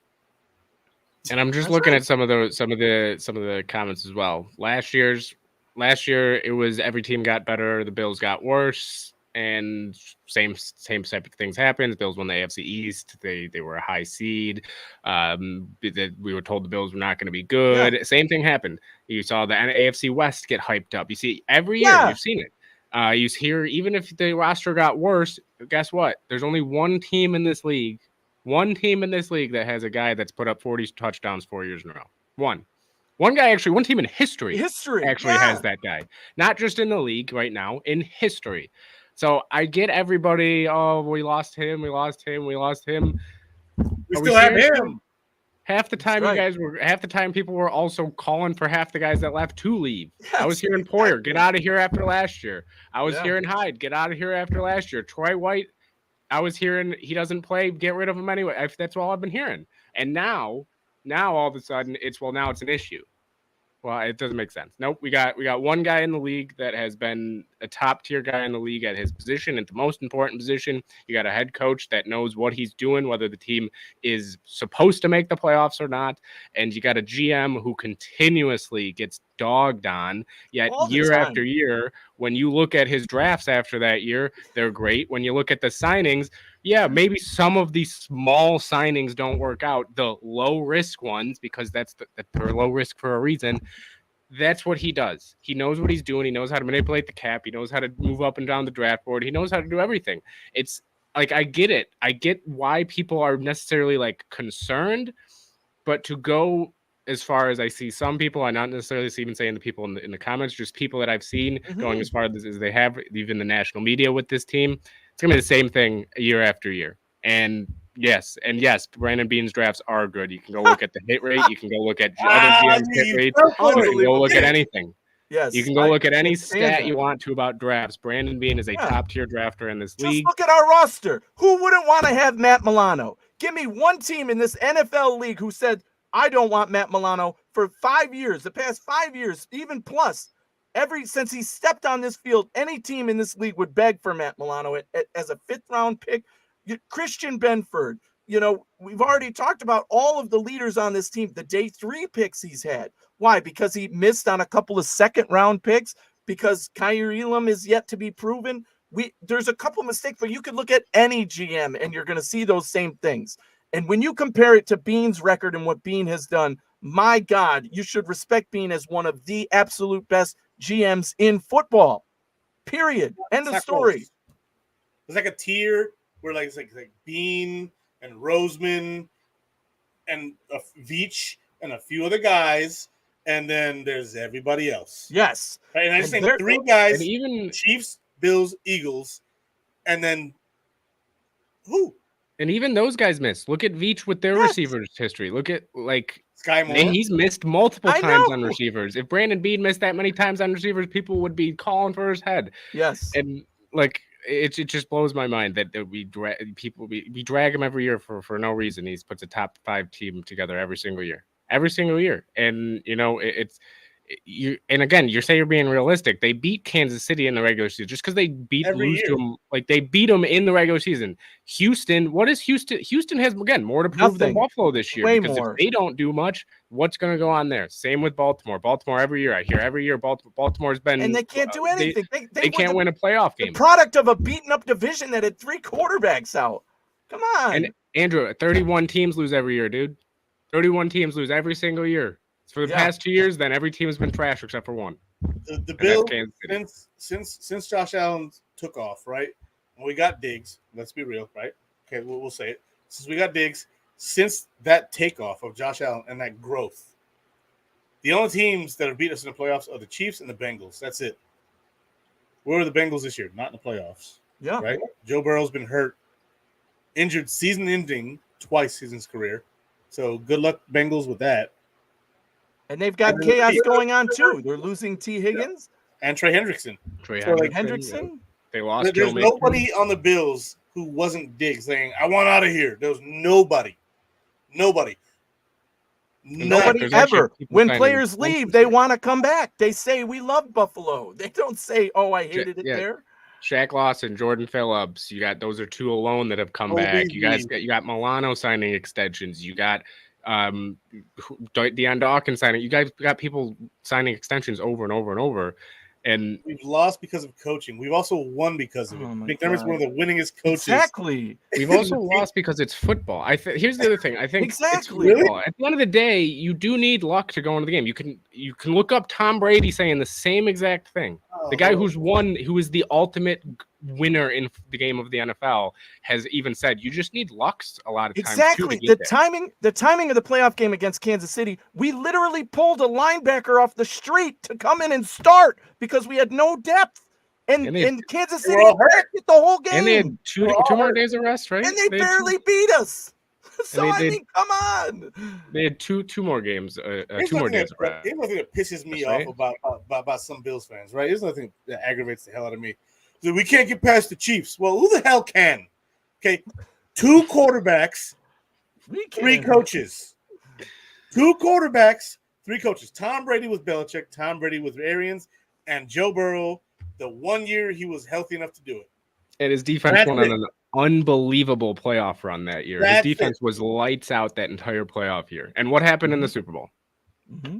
Give me Kyle Shanahan. Hang on. Which of those coaches that have beaten them, which is one of them is still a coach right now. Only one. 3 of them have beaten them. Bruce Arians, Bill Belichick, and then Zach Taylor. He didn't make the playoffs this year. Well, let's McDermott and see if we can't snag him up. Get the hell out of here, man. Come on, who we get? Look, and here's the thing. I will say this. It's all right to be, kind of just down on the team for certain things, right? But to me, it's the extent of how far some people go with it. Yes. Saying this team is now going to be garbage. It's a rebuilding here. Yeah. Do we look at other teams in the league? Like that's sometimes I'm like, do we look at what other teams do? Like the Bills aren't the only team that lost players. We aren't the only team that missed out on good players. Like it's just hilarious sometimes. And I get it. They're going to miss on some picks. Every GM misses on picks. Every player drops balls. Every player does something. There's no such thing as a perfect team.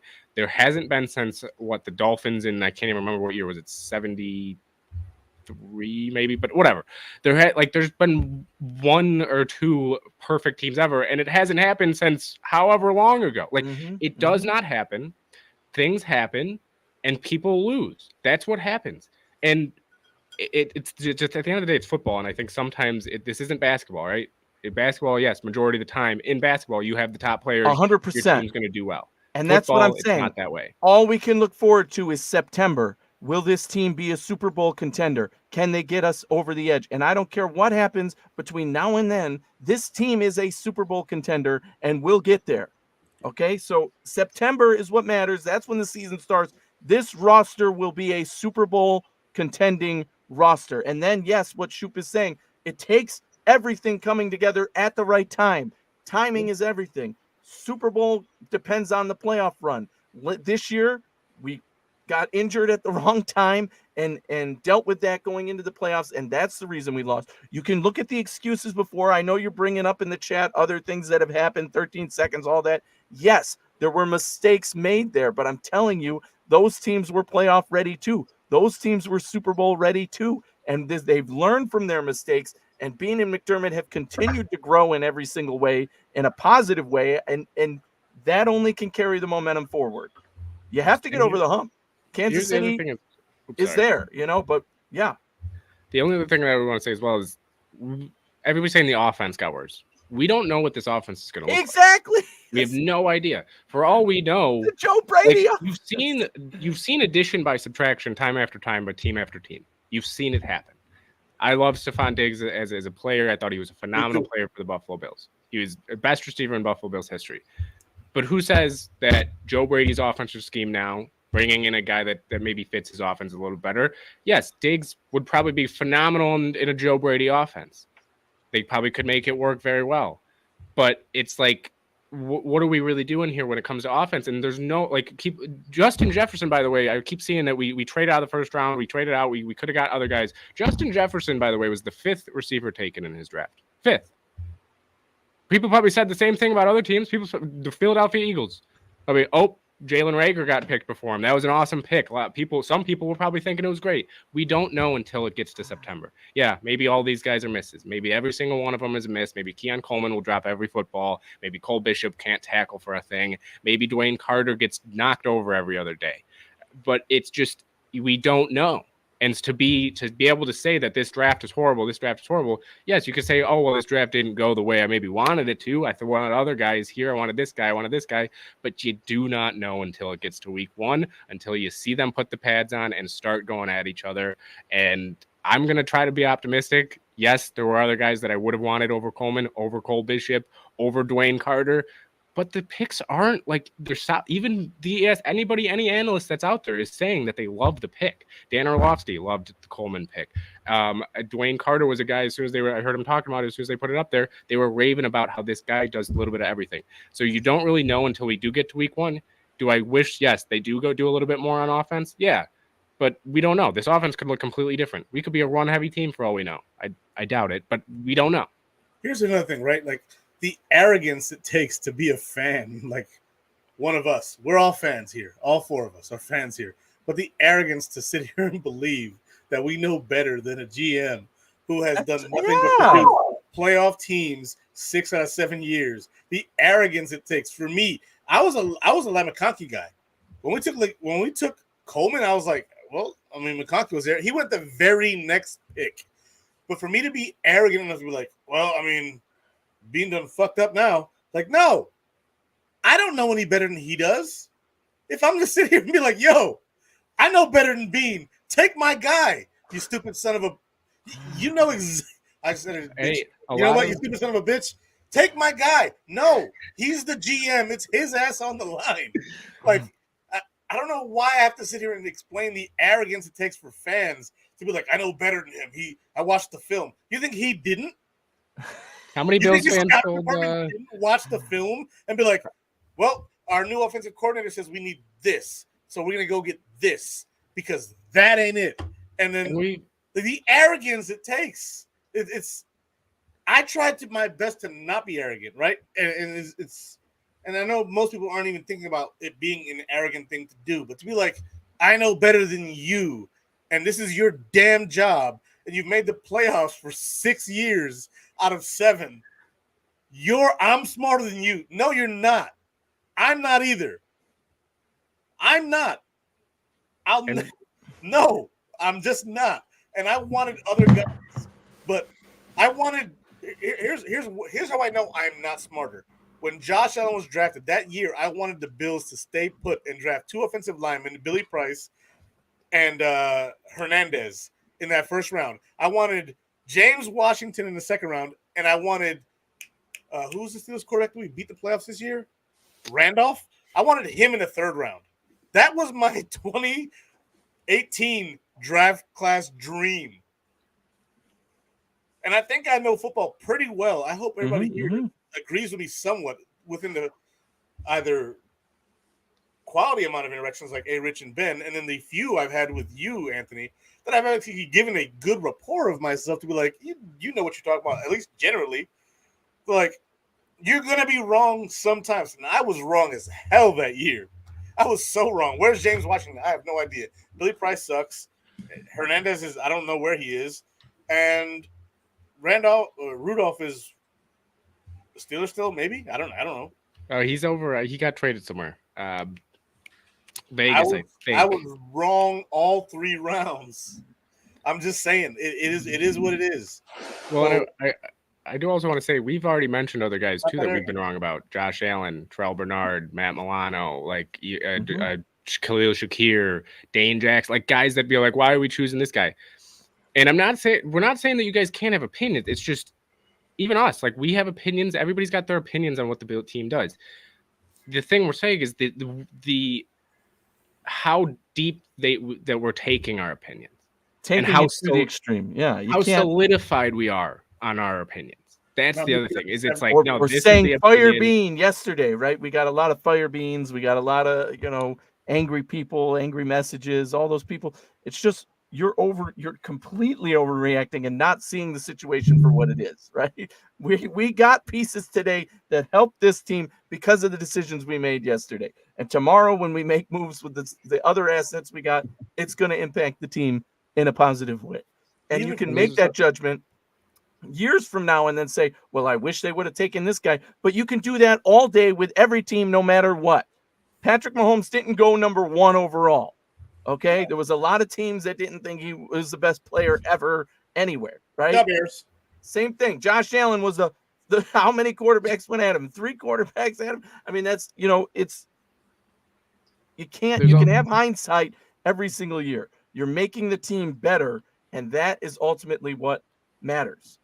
And there's a right way to criticize and a wrong way to criticize, and you can't just be totally on board either. I'm not that guy. I will always disagree with Beane and McDermott on things and call it out and say why. But you can't just say, oh, fire Beane or fire McDermott because this happened or that happened. The context is so much bigger than that. Where would we be without Beane and McDermott, Ray? Oh, where would I think there's also a difference between acting like your opinions are opinions and acting like opinions are facts. There's a difference there as well, where the way it comes across sometimes by other people. Even I do it too. I'm gonna be honest. I do it all the time. How many times in Built in Buffalo chat do I come across where I'm this arrogant? I come across arrogant a lot, but it's just something that at the end of the day, I'm gonna go to sleep and I'm gonna know that what I think probably might not be true, might be wrong. So that's all I got on that. I know we kind of just did kind of go on. Yeah, we did. We went on I took this that way though, because I saw the comments in the chat and after last night and then all night and whole time. Tomorrow morning, and I'm like, damn, what's like, I'm not in it, motherfuckers. Yeah, Akeem's like, hey, I'm the one of those. He's taking a beating because he's one of those who thinks Beane should be fired tomorrow. So, like my man Andrew, look, Bronx Tale's my favorite movie, but I get it. You're not saying fire anyone, but I've also seen you angry. Oh, Andrew, I've also seen you angry in the comments too. Don't come after. Come on now. I'm not angry. You're angry. My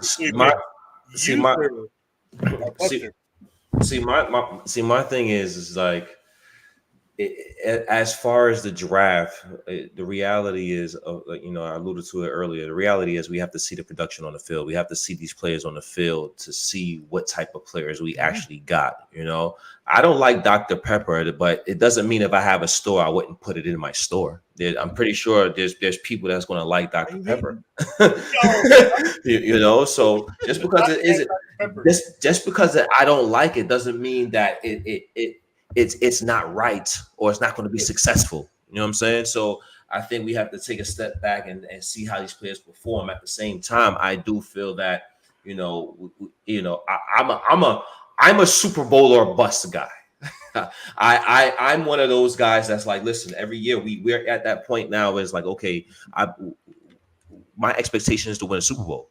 My expectation is to hoist the Lombardi Trophy. That's my expectation for the Bills. And the reality is, the window is always open because of the franchise quarterback that we have, but it gets harder depending on what happens and if you're not successful. So when Josh Allen was a rookie and he broke out in that third year, that was a window where it's like we didn't pay him yet. So that's the probably the biggest percentage. That's when the window is open at its most, at its biggest, right? You're not paying your quarterback yet, and you have money to play around and get certain guys. And the Buffalo Bills was at that window, and they was not successful in that window.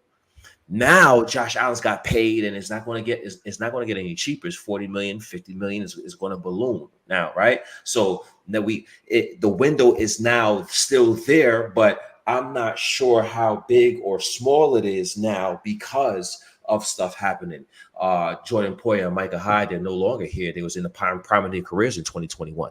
So they're no longer here. So you have to now rebuild off of that. Now you have to rotate players and hope you can revamp core players for the Buffalo Bills and don't miss on certain guys so you can maintain that a successful success, since the same as success in terms of being a four-time AFC East champion. But I'm at the point right now where I want to hoist the Lombardi Trophy. And are the Bills closer to that Lombardi Trophy after this draft? I'm not sure. That's a remains to be seen situation. But it's always Super Bowl or bust for me for the Buffalo Bills. And every year the Buffalo Bills don't win the Super Bowl, it seems like it's further away.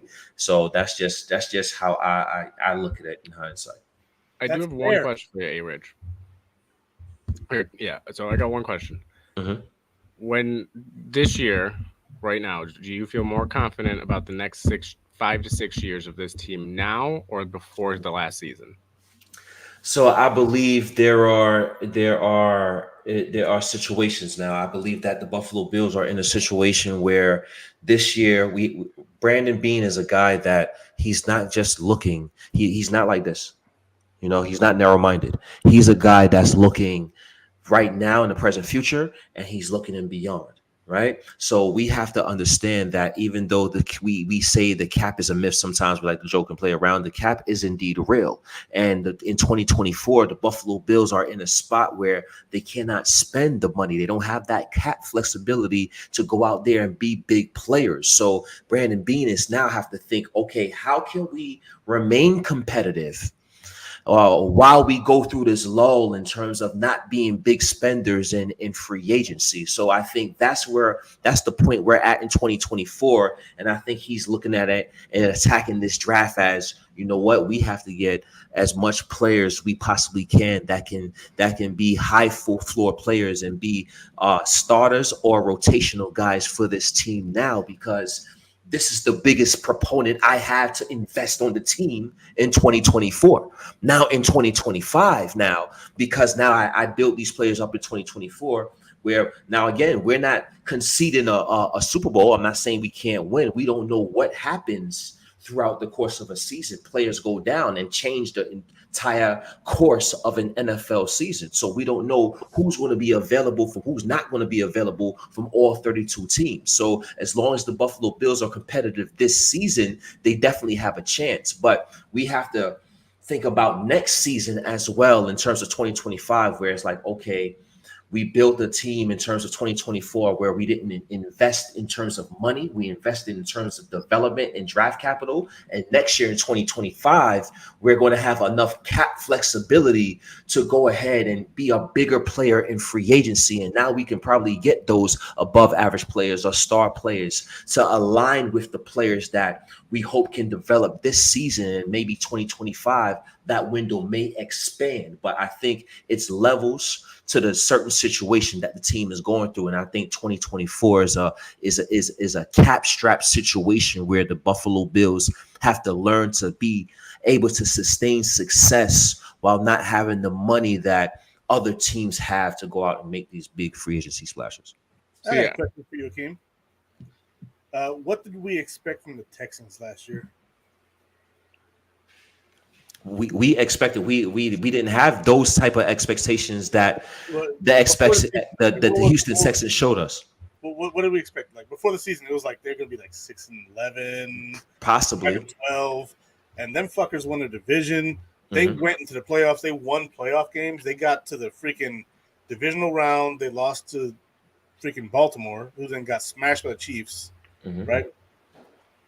Expectations are one thing. Results are another.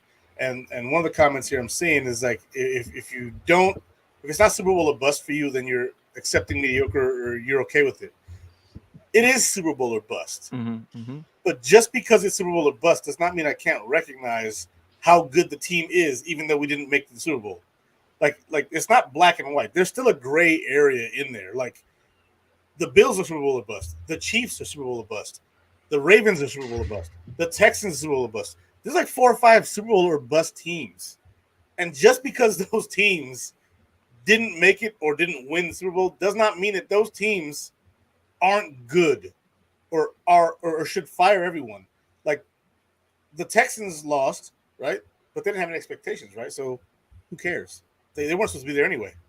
So the Ravens with a 1 seed, they got crushed in the playoffs. They didn't just lose. They got dismantled by KC. Right. So let me give you another perspective right quick, right? You don't feel the way that Joe Burrow has made the Super Bowl and Josh Allen has not. I absolutely do. Would you feel a way if Houston surpasses the Buffalo Bills and end up in the AFC Championship game? Did you feel a way that the Detroit Lions are in an NFC Championship game? These teams are teams that just came about, and I don't want to say they surpassed the Buffalo Bills, but they got into levels where it's like, okay, what is the Buffalo Bills doing here? I'm giving the other side of the spectrum. I understand what you guys saying. I'm turning.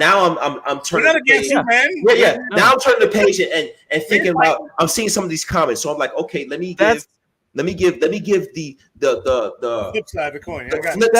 That's my problem with the whole situation, right? You're talking about the Texans just coming up and making it. Great, you made it 1 year. You've got 5 more years till you're at the Buffalo Bills level. If you win a Super Bowl in that time, great. You're better than what we've done over the last 6 years. But if you don't, then guess what? You haven't even reached nearly this.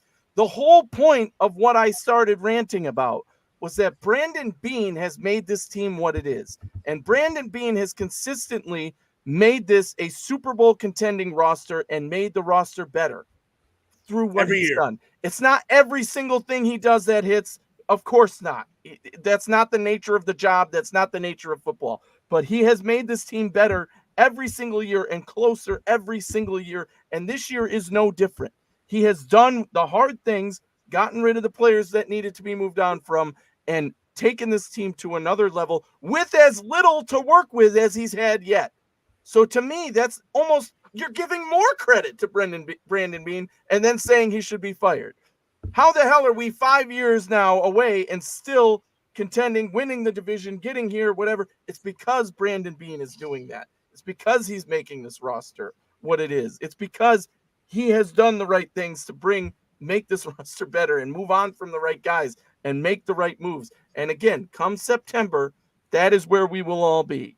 We will all be saying the Bills are going to the Super Bowl and nothing less, because we know this team and we know that's what it's going to be capable of. And we don't care what Kansas City looks like then. We know that our roster is better and that we can beat them. We don't care what Baltimore or Texans or whoever you want to throw in there.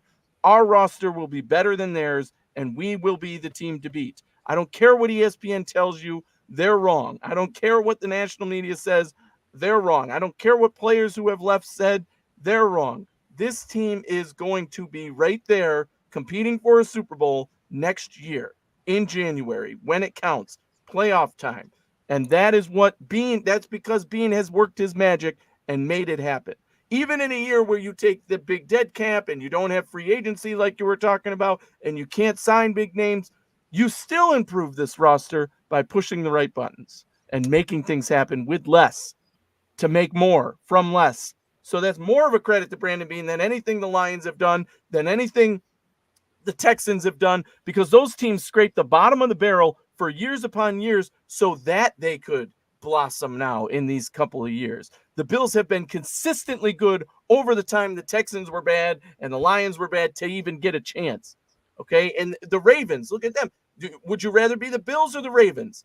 You'd rather be the Bills. The Ravens have had a down season, an up season, a down season. Oh, we're going to be the best team in the AFC season. Whatever, right? Like, no, I don't want to be that team. I want to be the one that's consistently good, that's consistently winning their division, that's consistently getting into the playoffs and contending for the Super Bowl.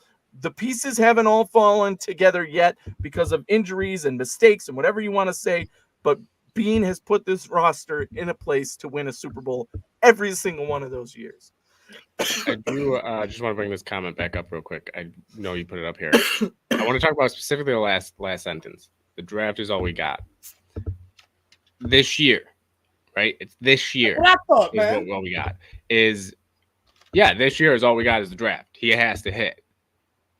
I'm looking at this year, and I was going to actually ask all you guys. This is more a question for Akeem, but everybody can answer. But Akeem, do you look? I know. Okay, so people have been throwing around the word rebuild. Not a rebuild year. Do you look at this as a retool more than a rebuild? And when I even say retool more so like a contending retool, or a good retool or a bad retool, as in like playoff retool or not playoff retool, and then bounce back. Do you still think this team is a playoff team?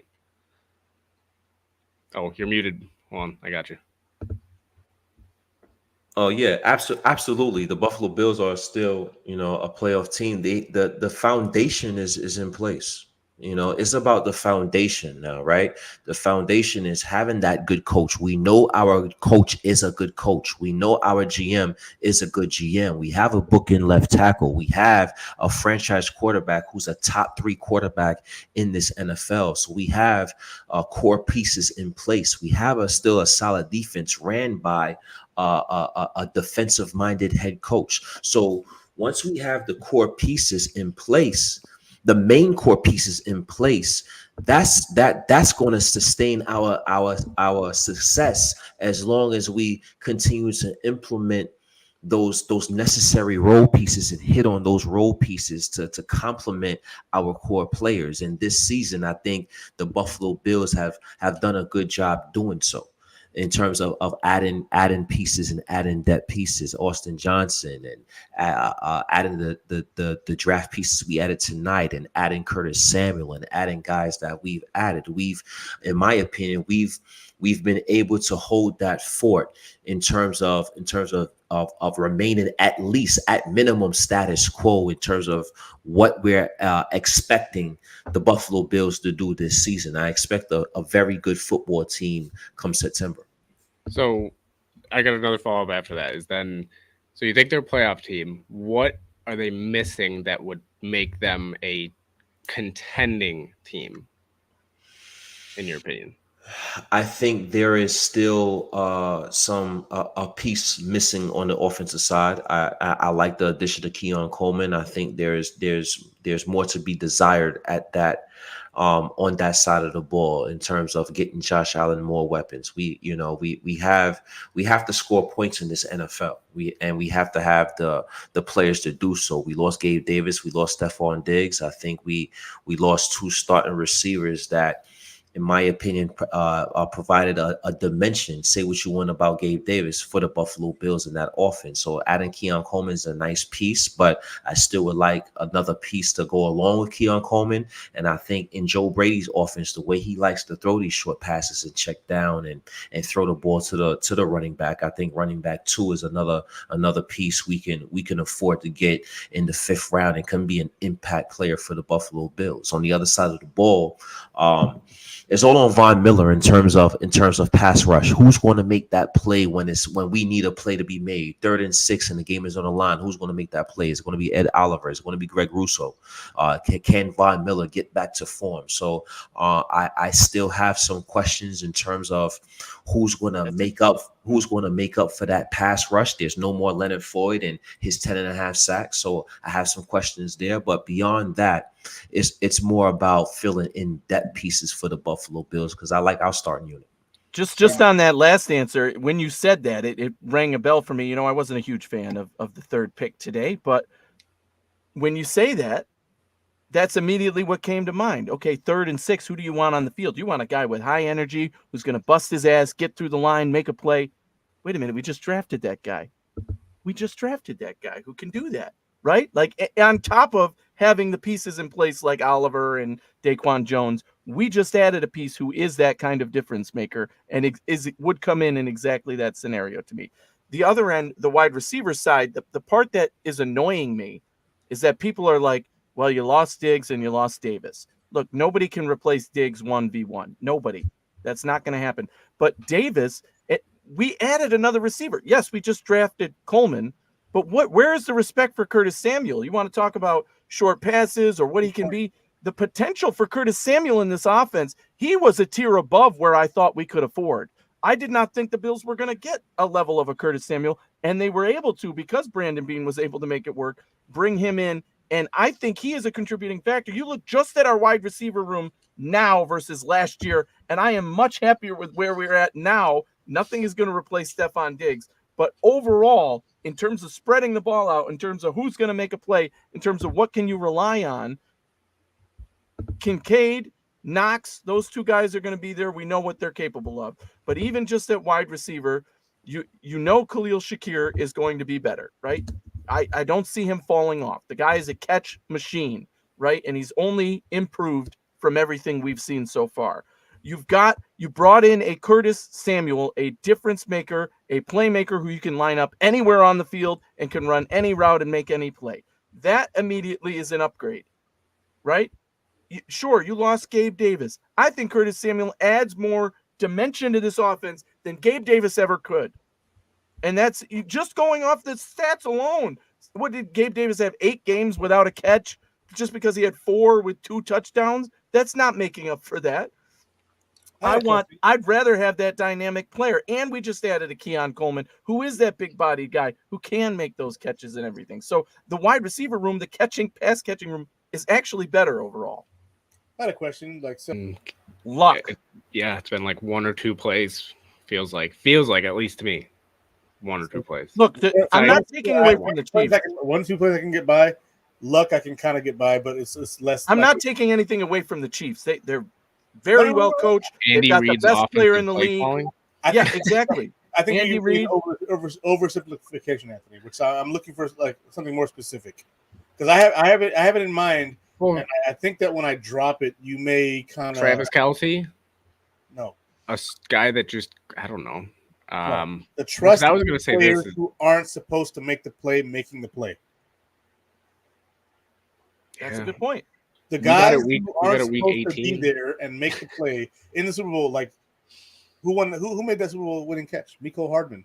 The Jets let him go back. They didn't want him. This is also a good point as well. Actually, Like the guys who were like, "Oh, you trust me enough to catch this game-winning touchdown?"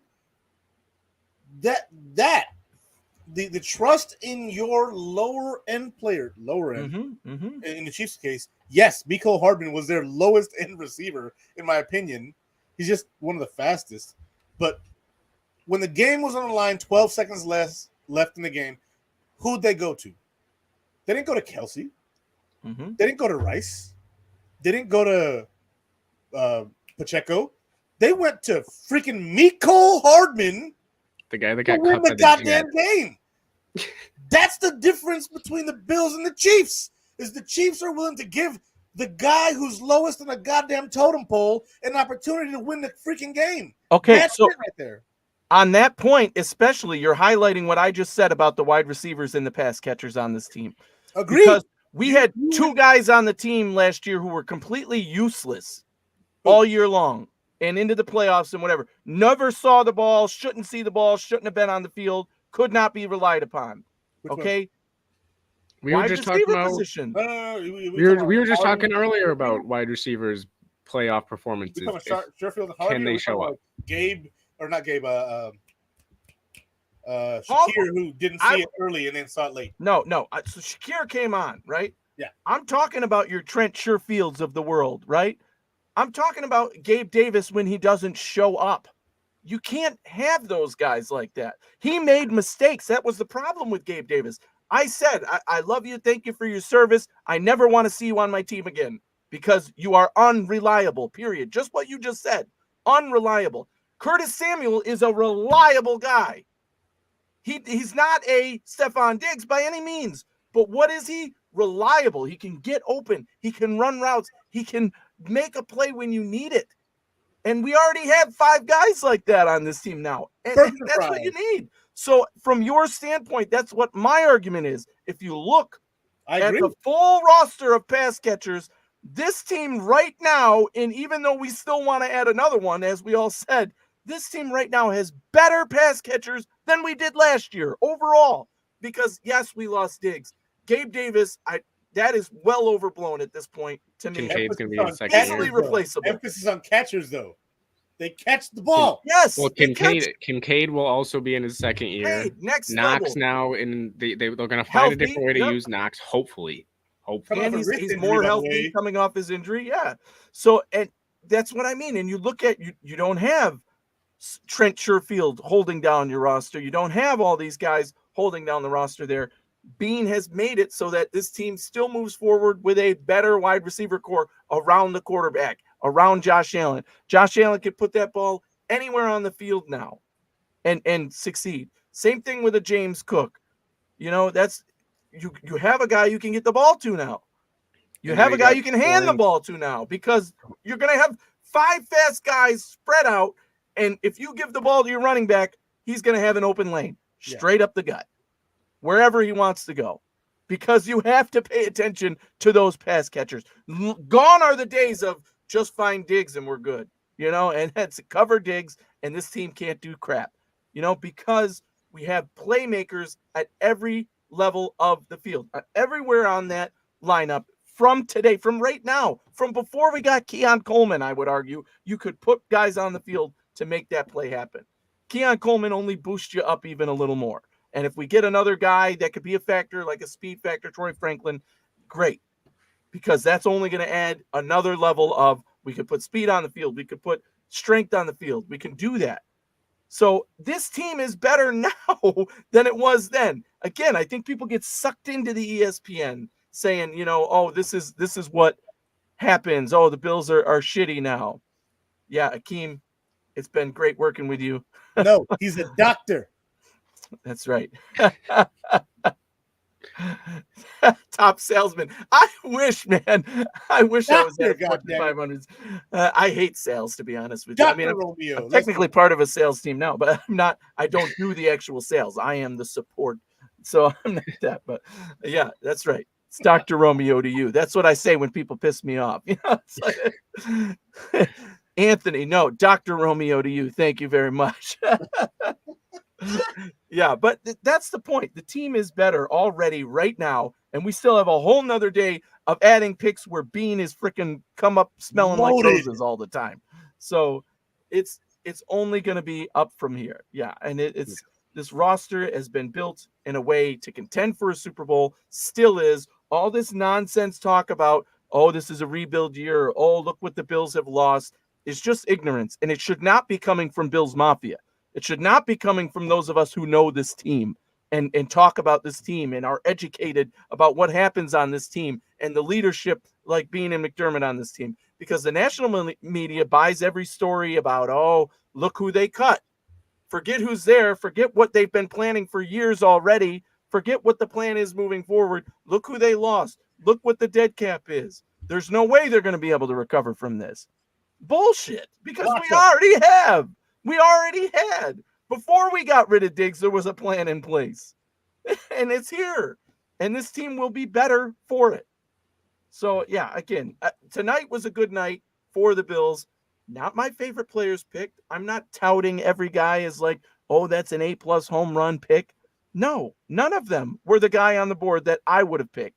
So, Bean, I trust his picks. I hope they work out for the best, but I studied the guys in this draft, and I wouldn't have picked the guys he picked. But that's why he has the job, and I don't.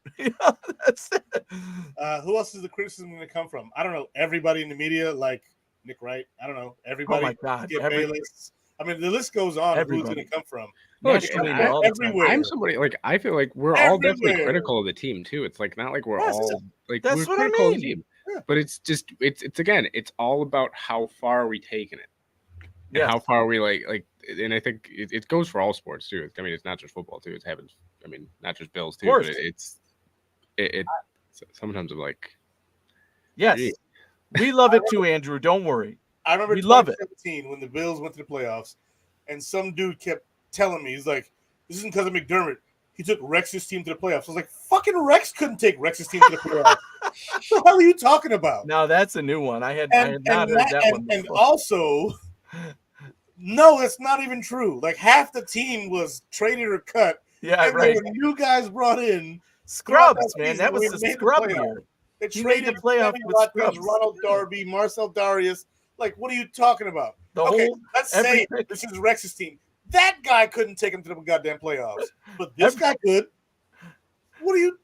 All right, like no, I really don't understand. If Sean McDermott is fired after this year, he has a job immediately next year to a contender, not to some scrub team. Some teams are like, all right, we need to fire this guy before it gets out of hand. And that guy over there who took this team to the playoffs 6 out of 7 years, he's free.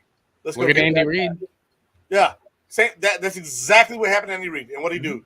Won 3 Super Bowls, been to 5 AFC Championship games in a row. Yeah, like get out of here. Get to know Dwayne Carter too. Yes, I do have to watch more on Dwayne Carter. He's not somebody I highly studied in this draft. And now that I've learned more about him, I did see the captain thing. I knew that was something McDermott would love, but there were other guys on the board I thought were better talents at the position, but maybe not as good fits for Bean. And it seems like this is going to be one of those positions. It wasn't actually until Akeem mentioned that moment, like who's going to step up when it's 3rd and 7 and you need a sack. We didn't have that this year. Now Bean said we need that, and this is a guy who can bring us that energy in that moment when we need it. He might not be consistent, ready to go on the line every play, but when we need a play, this is a guy who's going to go in there, and he's going to give it his all, no matter what the moment is. And that was what I read about him, in the description from Ryan Talbot too, and I love that. That's the kind of guy I want on my team. Everybody should be playing with that level of effort. And Izzy, I got the answer for your question earlier of what's the difference for the Chiefs and the Bills past few years that they've won. It's been one guy taking over in the Super Bowl every year, whether it's Chris Jones, whether it's one of the edge, I'm blanking on who it was a few years ago that took over the game, but it's someone getting to the pass rush or getting to the quarterback. And you had Ed Oliver come on this year, but you need another guy to be able to help him. DaQuan Jones was phenomenal in the run game. He's not obviously horrible in the pass game, but no, he wasn't horrible all year on the pass. He was horrible after the peck. Yeah.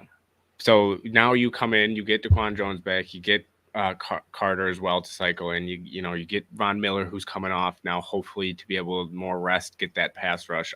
I'm in last year's pass rush, everybody was hyping it up. I wasn't really loving it. This year's, hopefully Groot can come on a little bit more as well. Mm-hmm. I'm a huge fan of Epenesa. I'm very happy that they brought him back.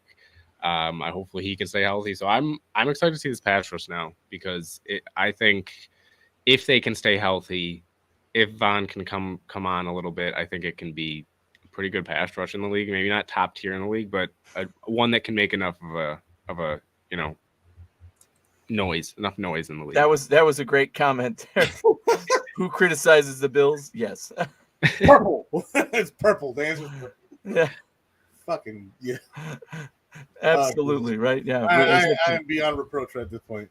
Yeah, man. I think we're reaching that point. It's the end of the night. We've said a lot now, even afterwards. I think me being here for the completeness 6 hours last night and tonight. Now I just got to the point where I'm like, I'm sick of hearing this now, right? Don't tell me this team isn't good. Don't tell me we suck. Don't tell me fire that. Even last night when I had to play therapist, although Izzy, again, you and I were totally on the same page of like, this is all right. This is good news. We got stuff, but everybody's focusing on the other guy, and don't worry about the other guy. Our team is ready. Our team is better than theirs. So yeah, and that's ultimately what it comes down to. 3 good pickups today. We have a crap ton of picks tomorrow. There will be live coverage here on Built in Buffalo. I believe the 2 Kevins are taking over, driving tomorrow through the coverage. A bunch of us will still be hopping on and giving input and all of that.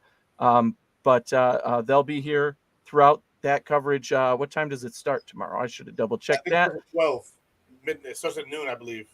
Day 3's at noon, and it goes to like 8. Yeah, exactly. It's another long day. But I can tell you, I was up till at least 2:30 last night, and then was awake at 6 o'clock with my kids, and then had to work all day and came right to this. I mean, I love it though, and what makes it awesome is being here to be able to talk with everybody who tuned in with us. Over 1,500 live viewers. Remember to like, follow, subscribe. Find us all on Built in Buffalo. Interact with us. You get content from us all throughout the week, all throughout the year. And leading into the draft, now leading into training camp, we'll still be here analyzing it, having that conversation with you. And I appreciate the opportunity to be on here with guys like you, both of you, and everybody who's been on with us the past 2 days to have some fun. I really look forward to this every year. And being able to do it now with Built in Buffalo has been really special, and to get to know you guys and be able to share the conversation, and not just the Bills, but the NFL in general and the big picture for all 32 teams is something that I'm passionate about and care about. And thank you to our sponsor for the last 2 days, Acropolis Realty Group. They have been really great coming on with us for this. We hope to carry them into the season as well, because it's been a really good partnership, and I know they've been happy with the numbers we've produced and been able to interact with here So if you give them a call, definitely tell them Built in Buffalo sent you, and we're really happy about that. So before we sign off, any closing thoughts, gentlemen? It was awesome. I mean, comments, you guys were also awesome. Everybody was awesome. I mean, it was awesome talking with both you guys. It's the first time I've talked with Izzy a bunch, but yeah, first time with you, Anthony. So it's awesome to have it on here with you. Yeah, can't wait to hopefully see everybody else back in it. See everybody and everybody else's show as well, hopping on there. Yeah, draft weekend's a great one. It's a crazy weekend. Crazy time of the year for football fans, Absolutely. but it's one of the best times of the year. So it's awesome. My closing remarks. Hey, even though we may disagree with some of you guys in the comments, we still love you. Oh, absolutely. We love you all. Please be here with us. All love. We love you. And disagreements fun. between family is disagreement between Greg family. Sager, Greg. Most people don't. I don't know if people can appreciate the whole look, right? It's the entire suit. It's not just the jacket. Was jacket on the entire 6 hours? Absolutely. As a kite. Like that's also impressive. I That's feel like great. most would take off the jacket for like. I'm midway a through. blazer guy. I wear a blazer all the time. It's just my thing. I have a whole closet full of blazers, mostly from the thrift store. And my brother, who's a Giants fan, actually bought this suit for me years ago for Christmas because he said we pick names, and he's like, if I pick your name, this is totally something you would wear. And I've worn it every Bills event since, pretty much. And it's always it's my favorite thing in the world because it's my Bills. Yeah, we love all of you guys in the comments. Come back, argue with us, debate with us. Come back. We love you guys. But most of all, the one thing we all have in common, whether we agree or disagree, is go Bills. Right? Yes, go Bills. And go Bills. This is my therapy. It always has been, and I know I've been on here yesterday. I was on in the beginning of the show. I didn't come on till 10. But at the beginning of the show, I was in the background. And today, 6 hours, along with Anthony, who did all 5 hours yesterday and all 6 today. We have done 11 hours of show together, even though I was yeah. today. It's been great. We love this. Absolutely. Every minute. We love you. Go Bills. Come on back. Let's go. Yeah, absolutely. Thanks for kicking it with us. 1,600 guys. Let's go. Go Bills, baby. Go Bills. Thank you all.